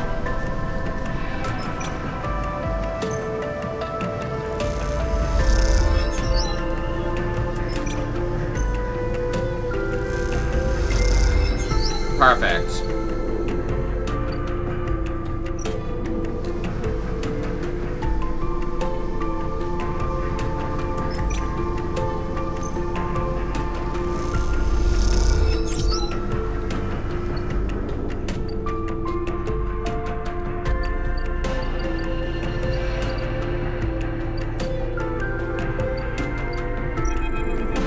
I can't believe that worked. When you arrive at Lem and Mina's unit, Castor is already waiting outside, leaning beside the door. Forgive me, Sleeper, but Celis is already buzzing with news of the breach. I was expecting you. Will this work? Don't worry. The breach cannot be traced to the specific IDs I'm about to create. Castor reaches into a pocket and produces a sleek green and white hand terminal. The data, please. Hand it over. You hand over a drive with the data, and Castor fishes around for a converter cable to hook it up. He slots it into the terminal, and after a whirl, a set of 2 transparent films marked with numeric sequences are produced. 2 tickets to an uncertain future, Castor smiles to himself. The child will go with Lem, of course. He pockets them. These are yours, but first, fills out a white cube. Your side of the deal. What is it? Something to help us make use of you. He passes you the square, and you rest it in your palm. A small, white, perfect cube. Suddenly you feel sharp pain and a flinch. The cube jumps from your hand and rattles along the walkway. You look at Castor apologetically. Castor smiles. Not to worry, it has done its job. Now, it is for you to do yours. You look down and see a tiny prick in the center of your palm. Nothing sinister. Castor puts the terminal away. This way, we can keep track of you in the sidereal horizon. Whatever you need to do. Excellent, Castor hands you the transparent films, and you see the shimmering portraits of you and Lem flickering beneath the surface. Go. Give them the good news. And he reaches across and buzzes you. And I swear to God, if you blow the ship up while we're on it before they have a full life, I'm gonna be pissed. Lem slides the door open, half dressed in gear. Sleeper, what brings you up here? Come in. He beckons you inside. You look to the side, expecting to see Castor, but the wall is empty. The unit is cleaner, much organized than last time. Lem sits at the thin bar and gestures you to sit. Mina's with some of the local kids. Someone has started doing lessons down the way. She seems to like it. Sit. You sit at the bar. What's up, Sleeper? I have some news. Out with it, then. I have Celis IDs for us. You have... How? He blinks rapidly, as if to wipe you from his vision. Does that mean we are leaving? Lem stands up and paces around the unit. We have to pack! Holy shit! We have to pack! How the hell did you swing this, Sleeper? I made a deal. What? A deal? Oh my god, color me impressed. You show him the ID films and he whistles at the portraits. Impressive stuff. He pats you on the shoulder. You should stay until Mina gets home. We can tell her together. Sure. The buzzer goes. That'll be her. Lem gets up and opens the door, and Mina, a bundle of energy and life, rushes into the room. Robot! She shouts. Lem picks her up. Mina, you won't believe what they brought us. You flash her the passes, and she looks confused. We're going away after all, meanie. He lifts her up above her head. On that big, beautiful ship. Mina screams and Lem laughs, but puts Mina down and she runs over to you and hugs your legs. I love you, robot, she says quietly, so only you can hear. Oh, I love you, robot. I love you too. And a while later, we're now in a relationship, me and them. FYI. Unofficial, official relationship. And a while later, when you leave, you don't even think to check for Castor by the door until it's too late. You stop and turn halfway down the walkway, but there's nothing there. Even that little white cube is gone. So you keep walking, back through the low end, deep in thought, excited and scared all at once.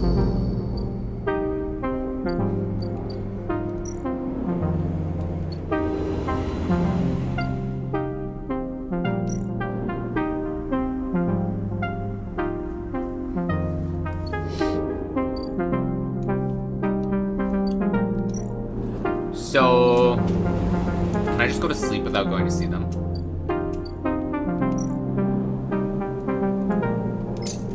I have to complete the active scenes. Okay. Well, we're gonna feed the cat.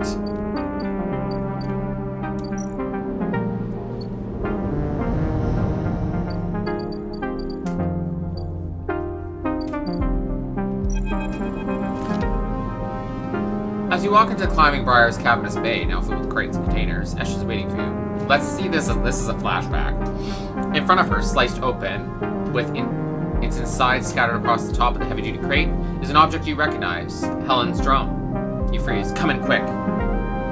Pete nudges you into the bay. You have to start being careful. You move closer to the container, your eyes on the drone splayed out in pieces, some parts of it hooked up to a slate. Pete picks up, begins tapping away at. Esh looks up from the dissection. We caught it buzzing around nearby, heading for that for the ship. She leans over and taps the HA sigil on one of the real pieces of the plate. It's a Havenage spy. We think we got it before it sent data back, but we can't be sure. Esh cuts in. Have you noticed anyone watching you? I've seen this drone. Esh frowned. It's following you? I met its owner. Esh pauses for awe, Peek looking between. Explain, Sleeper. Tell him about Helen. You explain that you met with Helen on the cordon, and you tell Esh and Peek about what she told you, that the Havenage Council are debating lifting the quarantine, but they are blocked by the hardliners. You speak faster and faster, but before you can finish, Esh walks away in anger and then comes back again, her eyes burning. What is this, Sleeper? Have you understood nothing from what I told you? She paces in front of you. Havenage are not friends. They're administrators, which means they're interested in only power, their own survival, their own causes. They divided people as easily as sorting livestock. The greater good of their work demands it. The wider project of the station, the colony, the nation. Her eyes wide. They didn't have a choice. Pete cuts in. Listen to them, please, Esh. They are with us. Pete glances between you two. What was the Sleeper supposed to do? They were ambushed by this Helen. I only listened. Let me tell you something, Sleeper. Esh says, her rage hardening into pain. When people become administrators, they give up something. Part of being human, being an equal among others, goes away. They start talking about the greater good, the systems, the ways in which their hands are tied, or their processes compromised. My mother was the administrator of Hawthorne, and I have seen what it did to her. The noble high calling. It is toxic. People should never have the chance to decide the fate of others, and those that do so at the cost of their humanity. Peek tries to cut in, but Esh holds up a hand. Don't start, Peek. Don't ask me to be reasonable or calm down. Thousands of people are desperate out there. Being reasonable will only prolong their suffering. Helen can help. Esh turns away. I'm done with this. You're risking the entire supply run just by being here. She walks away. I go next cycle. We don't need you anymore. Get out. Sleeper, you have to understand this is personal for Esh. I know. He looks away. I don't know, Sleeper. I just don't know what to do. You glance around the bay of the Briar. The walls seeming to close. Every second. This whole thing is closing in on you. And the question is, where do you want to be when it all collapses? You look at Peek. And what do you think, Sleeper? Peek rubs his throat. Should we do this thing or not? I don't know. Peek nods. Me neither. They look at Esh. But you see her. She knows. She saved my life. So I'm going to say we do it. They squeeze her shoulder. Onward. They slip away to help Esh, leaving you alone to replay the conversation in your head. A certain kind of grim determination settling in the room. Last chance to prepare. I mean, I'm certainly not jeopardizing my ability to get onto the side reel.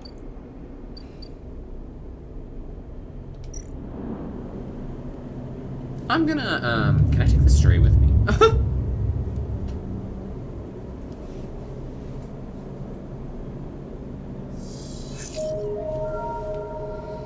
Oh, let's feed the stray. I don't know if we're gonna need money.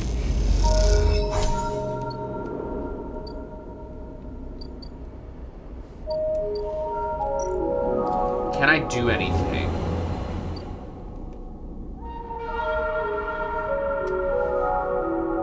Well, we have a lot of turns before this happens.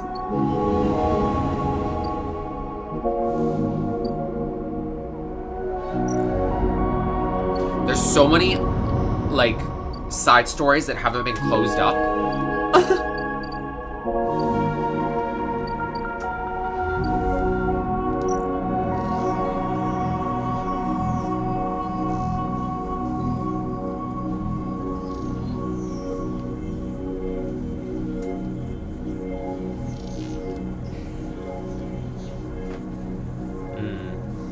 Those explosives, though, I kind of don't want to help them because the explosives, like, what are they doing with the explosives?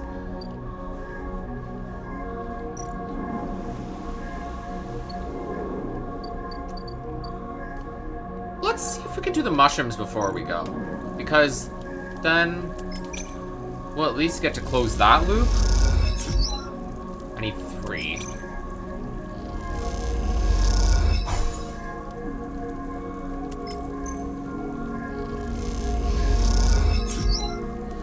Okay. Nice.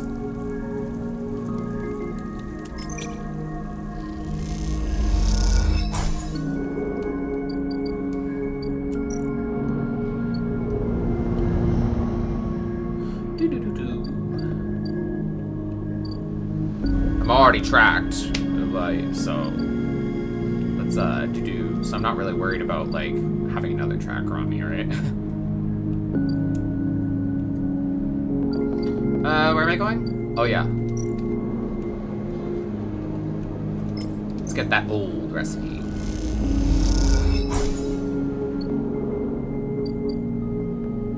Oh, it'll take a couple turns anyway. Okay, perfect. Well, let's sleep at our unit.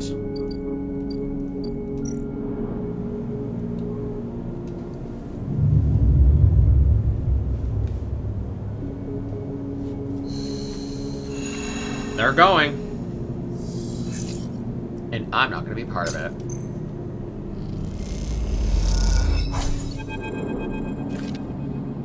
She's gone, Sleeper. Pika's breathless and shaky. She started the run without us. Ash? Who else? Let's go. If we head to the cordon now, he starts back up. She has to make it, Sleeper. She has to. Shiver runs down your spine. Ash, I hope you know what you're doing. Oh, she gonna die. But I wasn't gonna finish it in time, so I'm not really like... I'm not really hardened by the loss.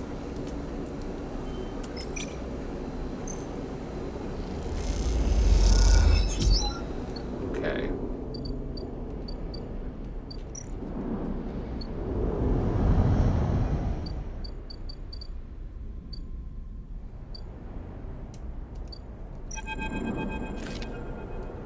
You arrive, frantic, anxious at the cordon. Pika's nowhere to be seen. Then you hear footsteps, hammering on the metal stairway Helen's drone led you through before, the one that leads up to the observation deck. You leap up the stairs, 2 at a time, and make it to the top, momentarily blinded by the light pouring into the observation deck. Sleeper! Pika emerges from the light. I know she's trying to protect me, but... It's okay. She chose. But what about my choice, Sleeper? I'm not a child anymore. I can fight for myself. There she is. Pika rushes to the wide window, leaning forward to catch a glimpse of the climbing briar's blue XPR livery against the black of the void. She's not gonna make it. You spot the climbing briar, a glint of blue, white, tiny, and alone. arcing downwards towards the red lights of the cordon. "She's exposed!" Peek says nervously. "They will see her coming if they look." You watch the cordon and the buzzing tugs for any sign of movement, any response. The briar crawls silently across your view. "Come on, Ash." Peek hisses. Then you see it. A sudden flicker of yellow. Peek sees it too. Those two tugs are heading to cut her off. They grip the rail. "Go, Ash." As if responding to Peek's urging, the briar speeds up, diving for the cordon edge now, like a hawk descending. You tense up. Peek grips the rail as Briar races towards the edge of the cordon. That invisible net of sensors splayed between ships and drones. Can she pass it through? The response is immediate. The moment the Briar hits the net of sensors, the entire cordon reacts. Sequences of blinking lights cascade out from the ship's position, the angry red of cordon multiplied many times over. Shit! Peek presses a hand against the window. As they do, the Briar accelerates, weaving dangerously through the flotilla. You move closer to the window without thinking. Unable to take your eyes off the rapidly descending ship, spinning between the hulls of the flotilla, a group of tugs now tracing its path in pursuit. The Briar drifts through the flotilla, but it is agonizingly slow. "Come on, Ash!" Peek shouts in desperation, pressing a palm against the glass. You squint at the gathering yellow glints of the tugs. They're too fast. You both watch in dismay as the tugs swarm the Briar, their shunts locking onto the hull of the ship and holding it in place. The Briar is stuck, its drives unable to escape the tug's grip, especially in close quarters of the flotilla. Peek is silent, and you watch the Briar being dragged away towards the facility at the edge of the rim, a hole opening up in the pit of your stomach. You look at Peek, but they don't respond. They don't take their eyes off the Briar. Even after it disappears, they stand there at the glass, their eyes fixed on the flotilla. Shouldn't even get the supplies through. This was all for nothing. I'm sorry. This was stupid, Sleeper. Stupid plan. We had a ship and our freedom. Now what do we have? Peek slams a hand on the glass in frustration, making you jump. I won't be trapped again. I won't. They turn and rush to the observation deck before you can say anything, leaving you alone with the cold and the light.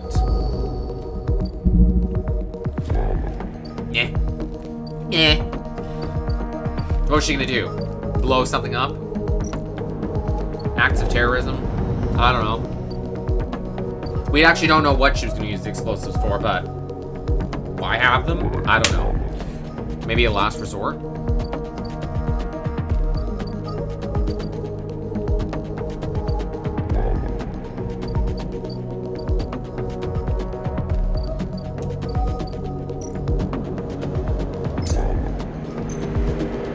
I don't know how long I'll last on that ship without stabilizer, so I'll have to acquire some. Just in case, you never know. Just in case it affects the outcome of the story.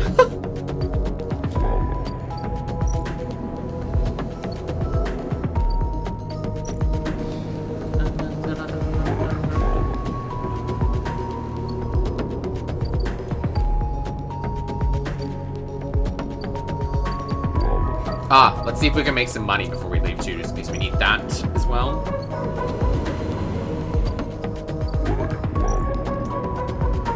We'll work at Bliss's Bay.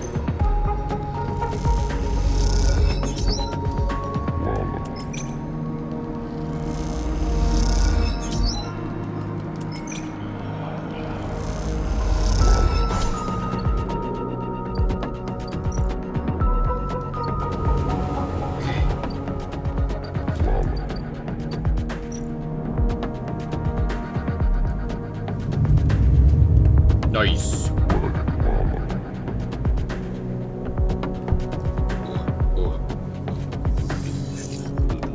Feet straight.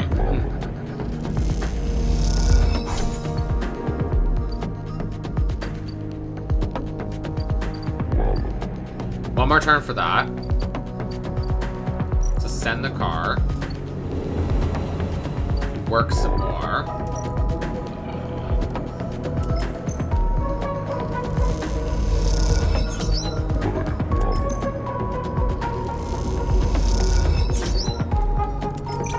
Oh, I got a random scrap.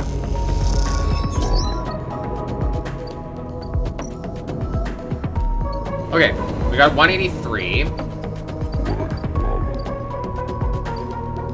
kind of want to have 3 of these. I don't know why. My brain is like trying to think logically about the situation. Like, okay, if we leave, we're gonna need these. Otherwise, we'll just die.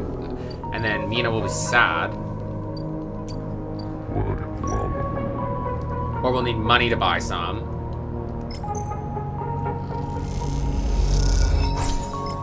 Okay. So, I want to get 200. So I think if we do that...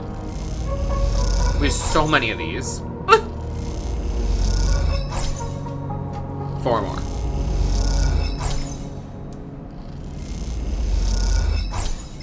Two more. Uno. Okay. Let's go to sleep again. And the next turn, we're gonna get the food or that meal.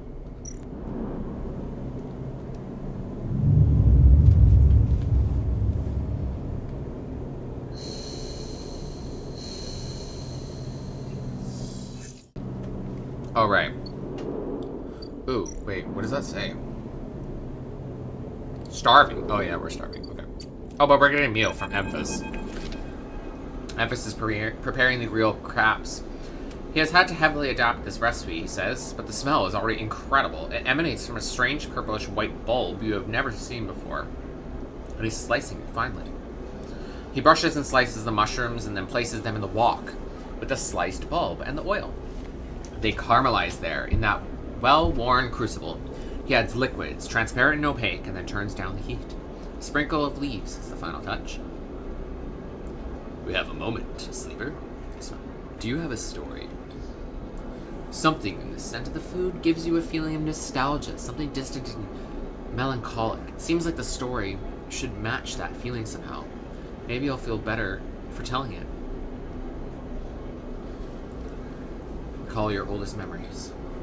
You start explaining that when you were emulated from a person, many of your memories are left behind. Perhaps it is an intentional part of the process, a way of keeping sleepers ignorant and malleable, or perhaps it is a side effect of the imperfect emulation.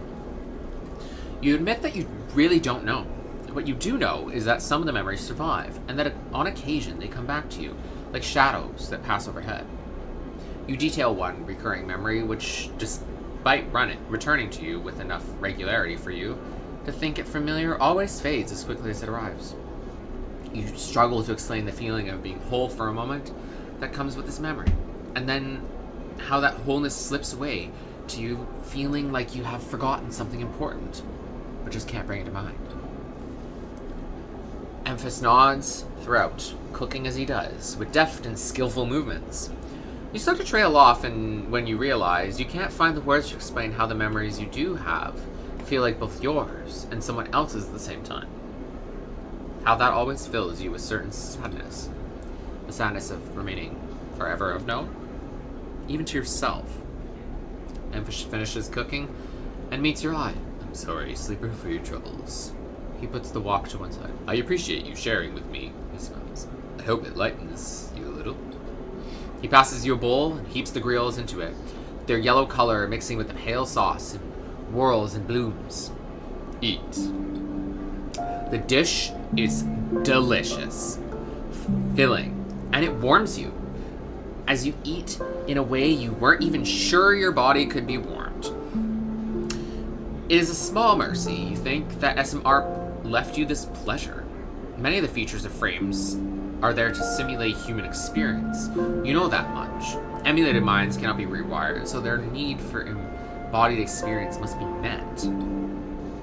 That is why you breathe, even when you do not need air. Without that simulation, the sensation of drowning would be unbearable. Food serves another purpose. Your frame is able to metabolize it to produce energy from the raw material. Vitamins and minerals are excess, of course. Your frame only needs raw power, so much is wasted. And yet, you eat this food and feel that warmth. Nothing feels wasted. It all means something to you. As you finish, Emphas takes the bowl, the last of his cleaning. He smiles at you, and neither of you feel the need to say anything more. Instead, you simply exchange nods and walk your separate ways back into the bright market. Somehow, changed. Ooh. So that makes me happy. Oops, wrong way. How turns left until it leaves. 2, 3.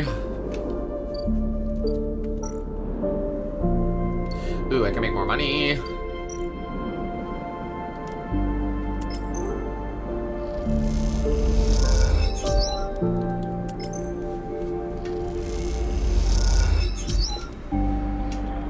Okay.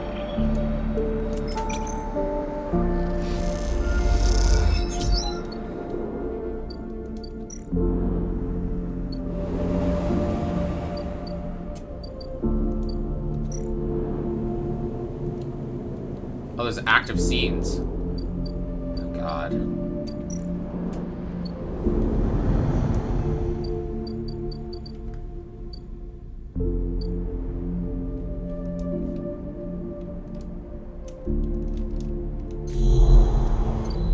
There we go. I'm sorry, Sleeper. Helen comes towards you along the walkway. But your friend must have known there was a chance this would happen. She seems unsure of how to greet you and looks nervously around. She's being held along with her ship. What now? I don't know, Sleeper. I don't know. Helen pinches the bridge of her nose. Quarantine security has your friend, and she and her ship will be held in quarantine until it is lifted. As for the quarantine, she glances at her slate. We're working on it, but the council is unlikely to budge now. Not after this. She runs a hand through her hair. This is the last thing I needed. Helen meets her eyes. She was carrying weapons. Do you know that? She stares at you. We found a crate of firearms on her ship. I didn't know. Helen eyes you. Well, it doesn't matter now. They're safely in Havenage hands. Any more good news? Nothing good. Helen looks away. As you know, Cordon Security intercepted your friend before she could get supplies through. Since then, the refugees have cut off all communication. I'm worried, Sleeper, about what is happening in there. But after recent events, Cordon Security are keeping the place locked down tighter than ever. No one can get in. Meanwhile, the hardline counselors are preaching in the chamber as we speak. It's a deadlock, and I don't know when it will loosen its grip. I wish I had better news, Sleeper. But we knew this was coming. What can be done? It's a waiting game now. I'll do my best to make my voice heard in the debates, to persuade members, and we will see what can be done. We still don't know why the flotilla came here, why they abandoned settlements and outposts throughout the system to flee to this ruined station. What little we've heard from them concerned computer and life support system collapsing in waves, machinery in flux. Helen sucks in her breath. This isn't over. You think of the people in the flotilla. Helen's right. People don't abandon their homes for nothing. What wave is rushing through the system? And when will it reach the eye? Helen interrupts her thoughts. I have to go. Debates will restart soon, and I should be there. She waits for the moment, and it is unclear if she's trying to think of something or just say something. Just waiting for you to speak. But the silence keeps you both quiet, and she walks off down the corridor.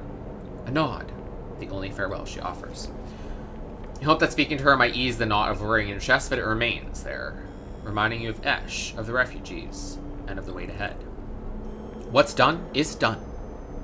No matter how many times you turn it over in your head, you get the feeling you will be needed soon, and for that you must save your strength. What was it the Fang told you Erlen said? The eye opens for us all? Not this time. For now, the eye remains closed to those that need it.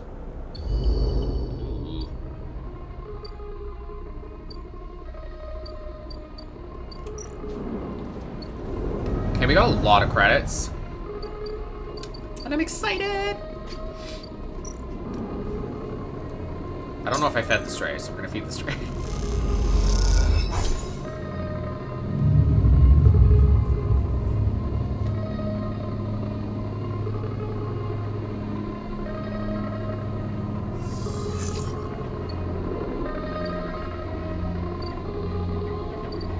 Oh, we gotta eat. Oh my gosh, I can order the Matsutake broth?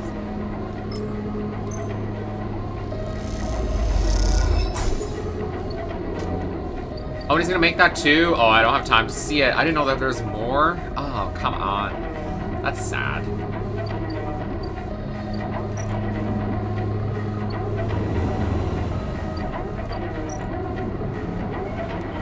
Let's make as much money as we can.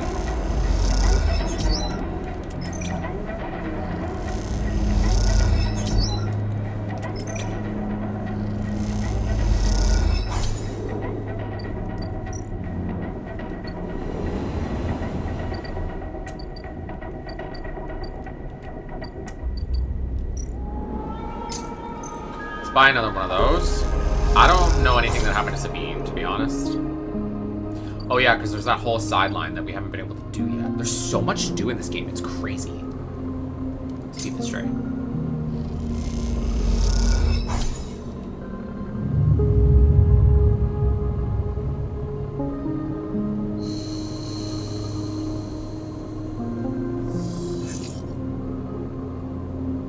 Okay.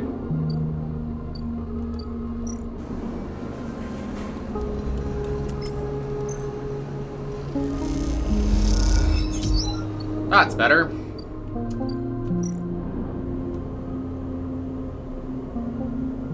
See the stray again, and then let's sleep and get to that story.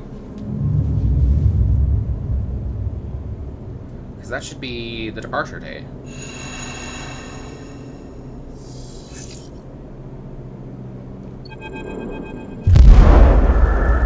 It hits you like a wave, a white edge breaker roaring inland with the force of the entire ocean. The impact is a screaming brightness, blanking out everything. Behind it is silence.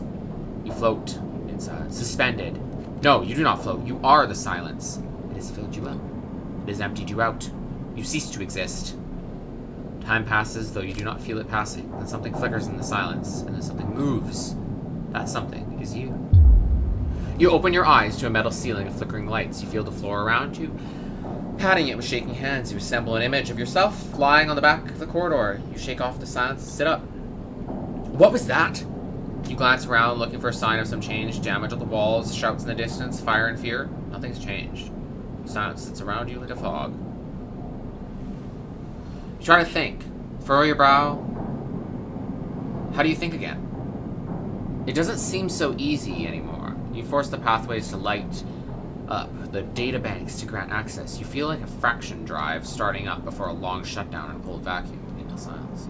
And the silence was negation. A dissociation so absolute that electrons shed their tethers and consider new paths and orbits.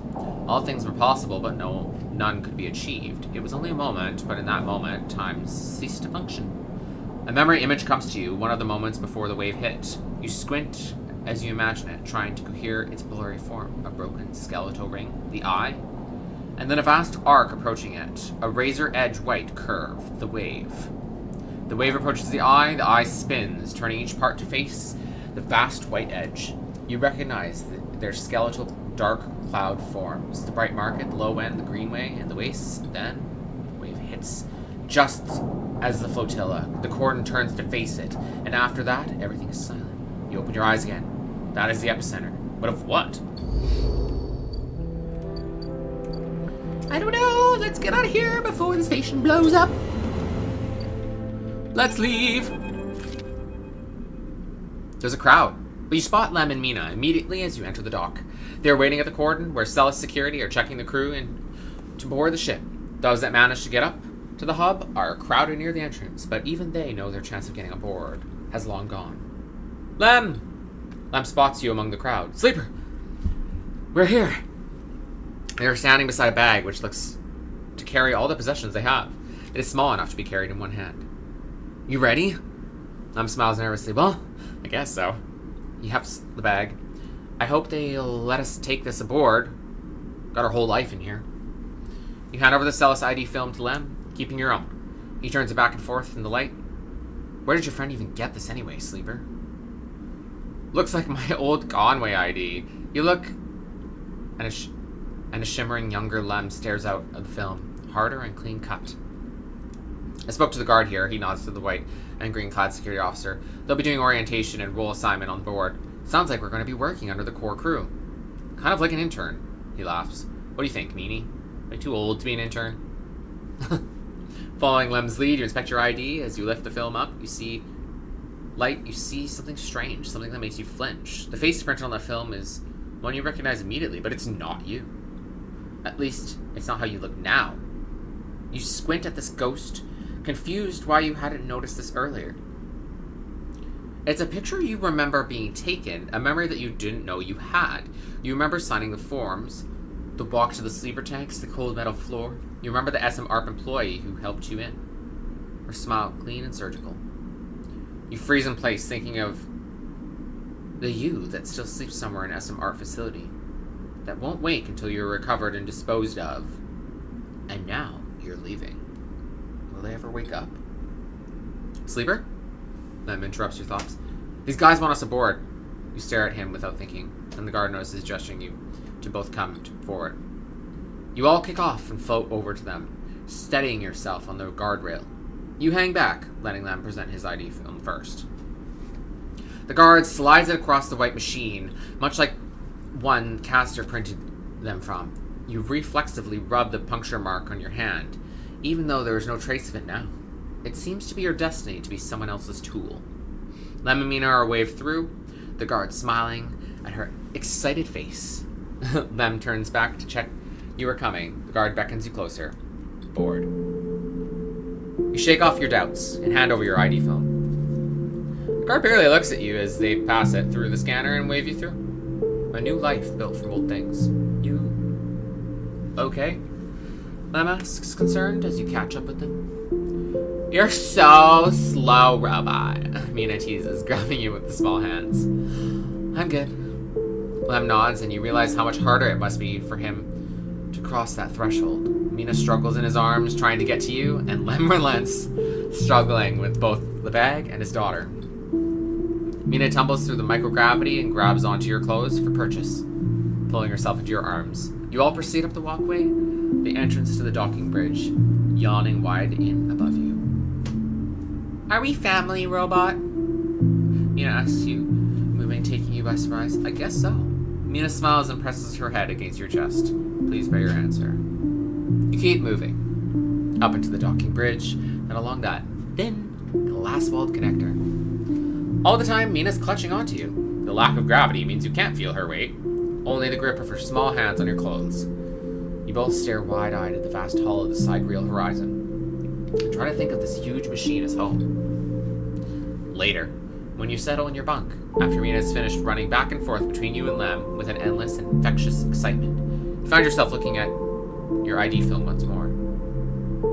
You know, somehow since the last time you looked at it, the image seems to have changed.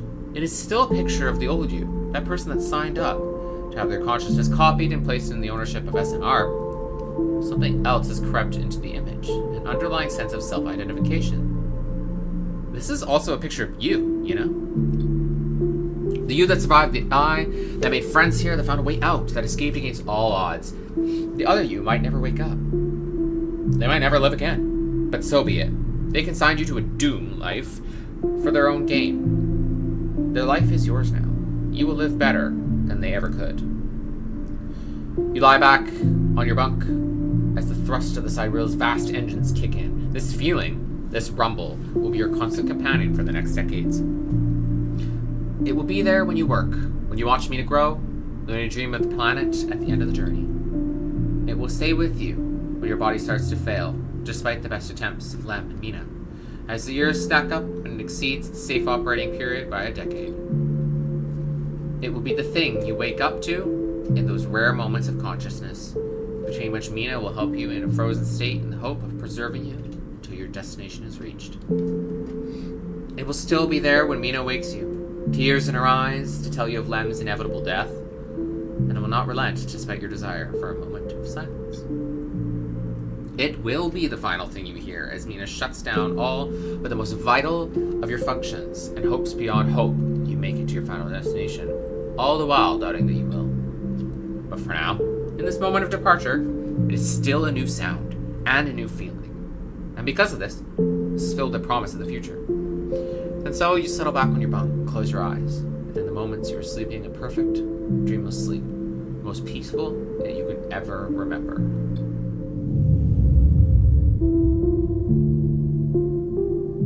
Whoa, sheesh, oh my gosh.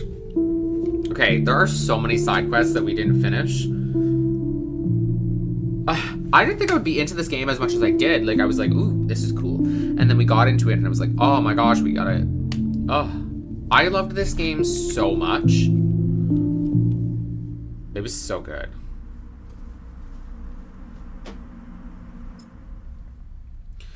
And it says, In the Starboard Belt, they try to build a crew, take on contracts, and find a future. Okay, so it's a completely different Citizen Sleeper. Okay. Alright. Well, everyone, welcome. This is Citizen Sleeper. I hope you enjoyed. If you make it and watch all this in the video, I hope you enjoyed as well. And maybe if you play, you can make some different decisions and different outcomes. But welcome to the Galactic Queerdom, and I'll see y'all later. Bye.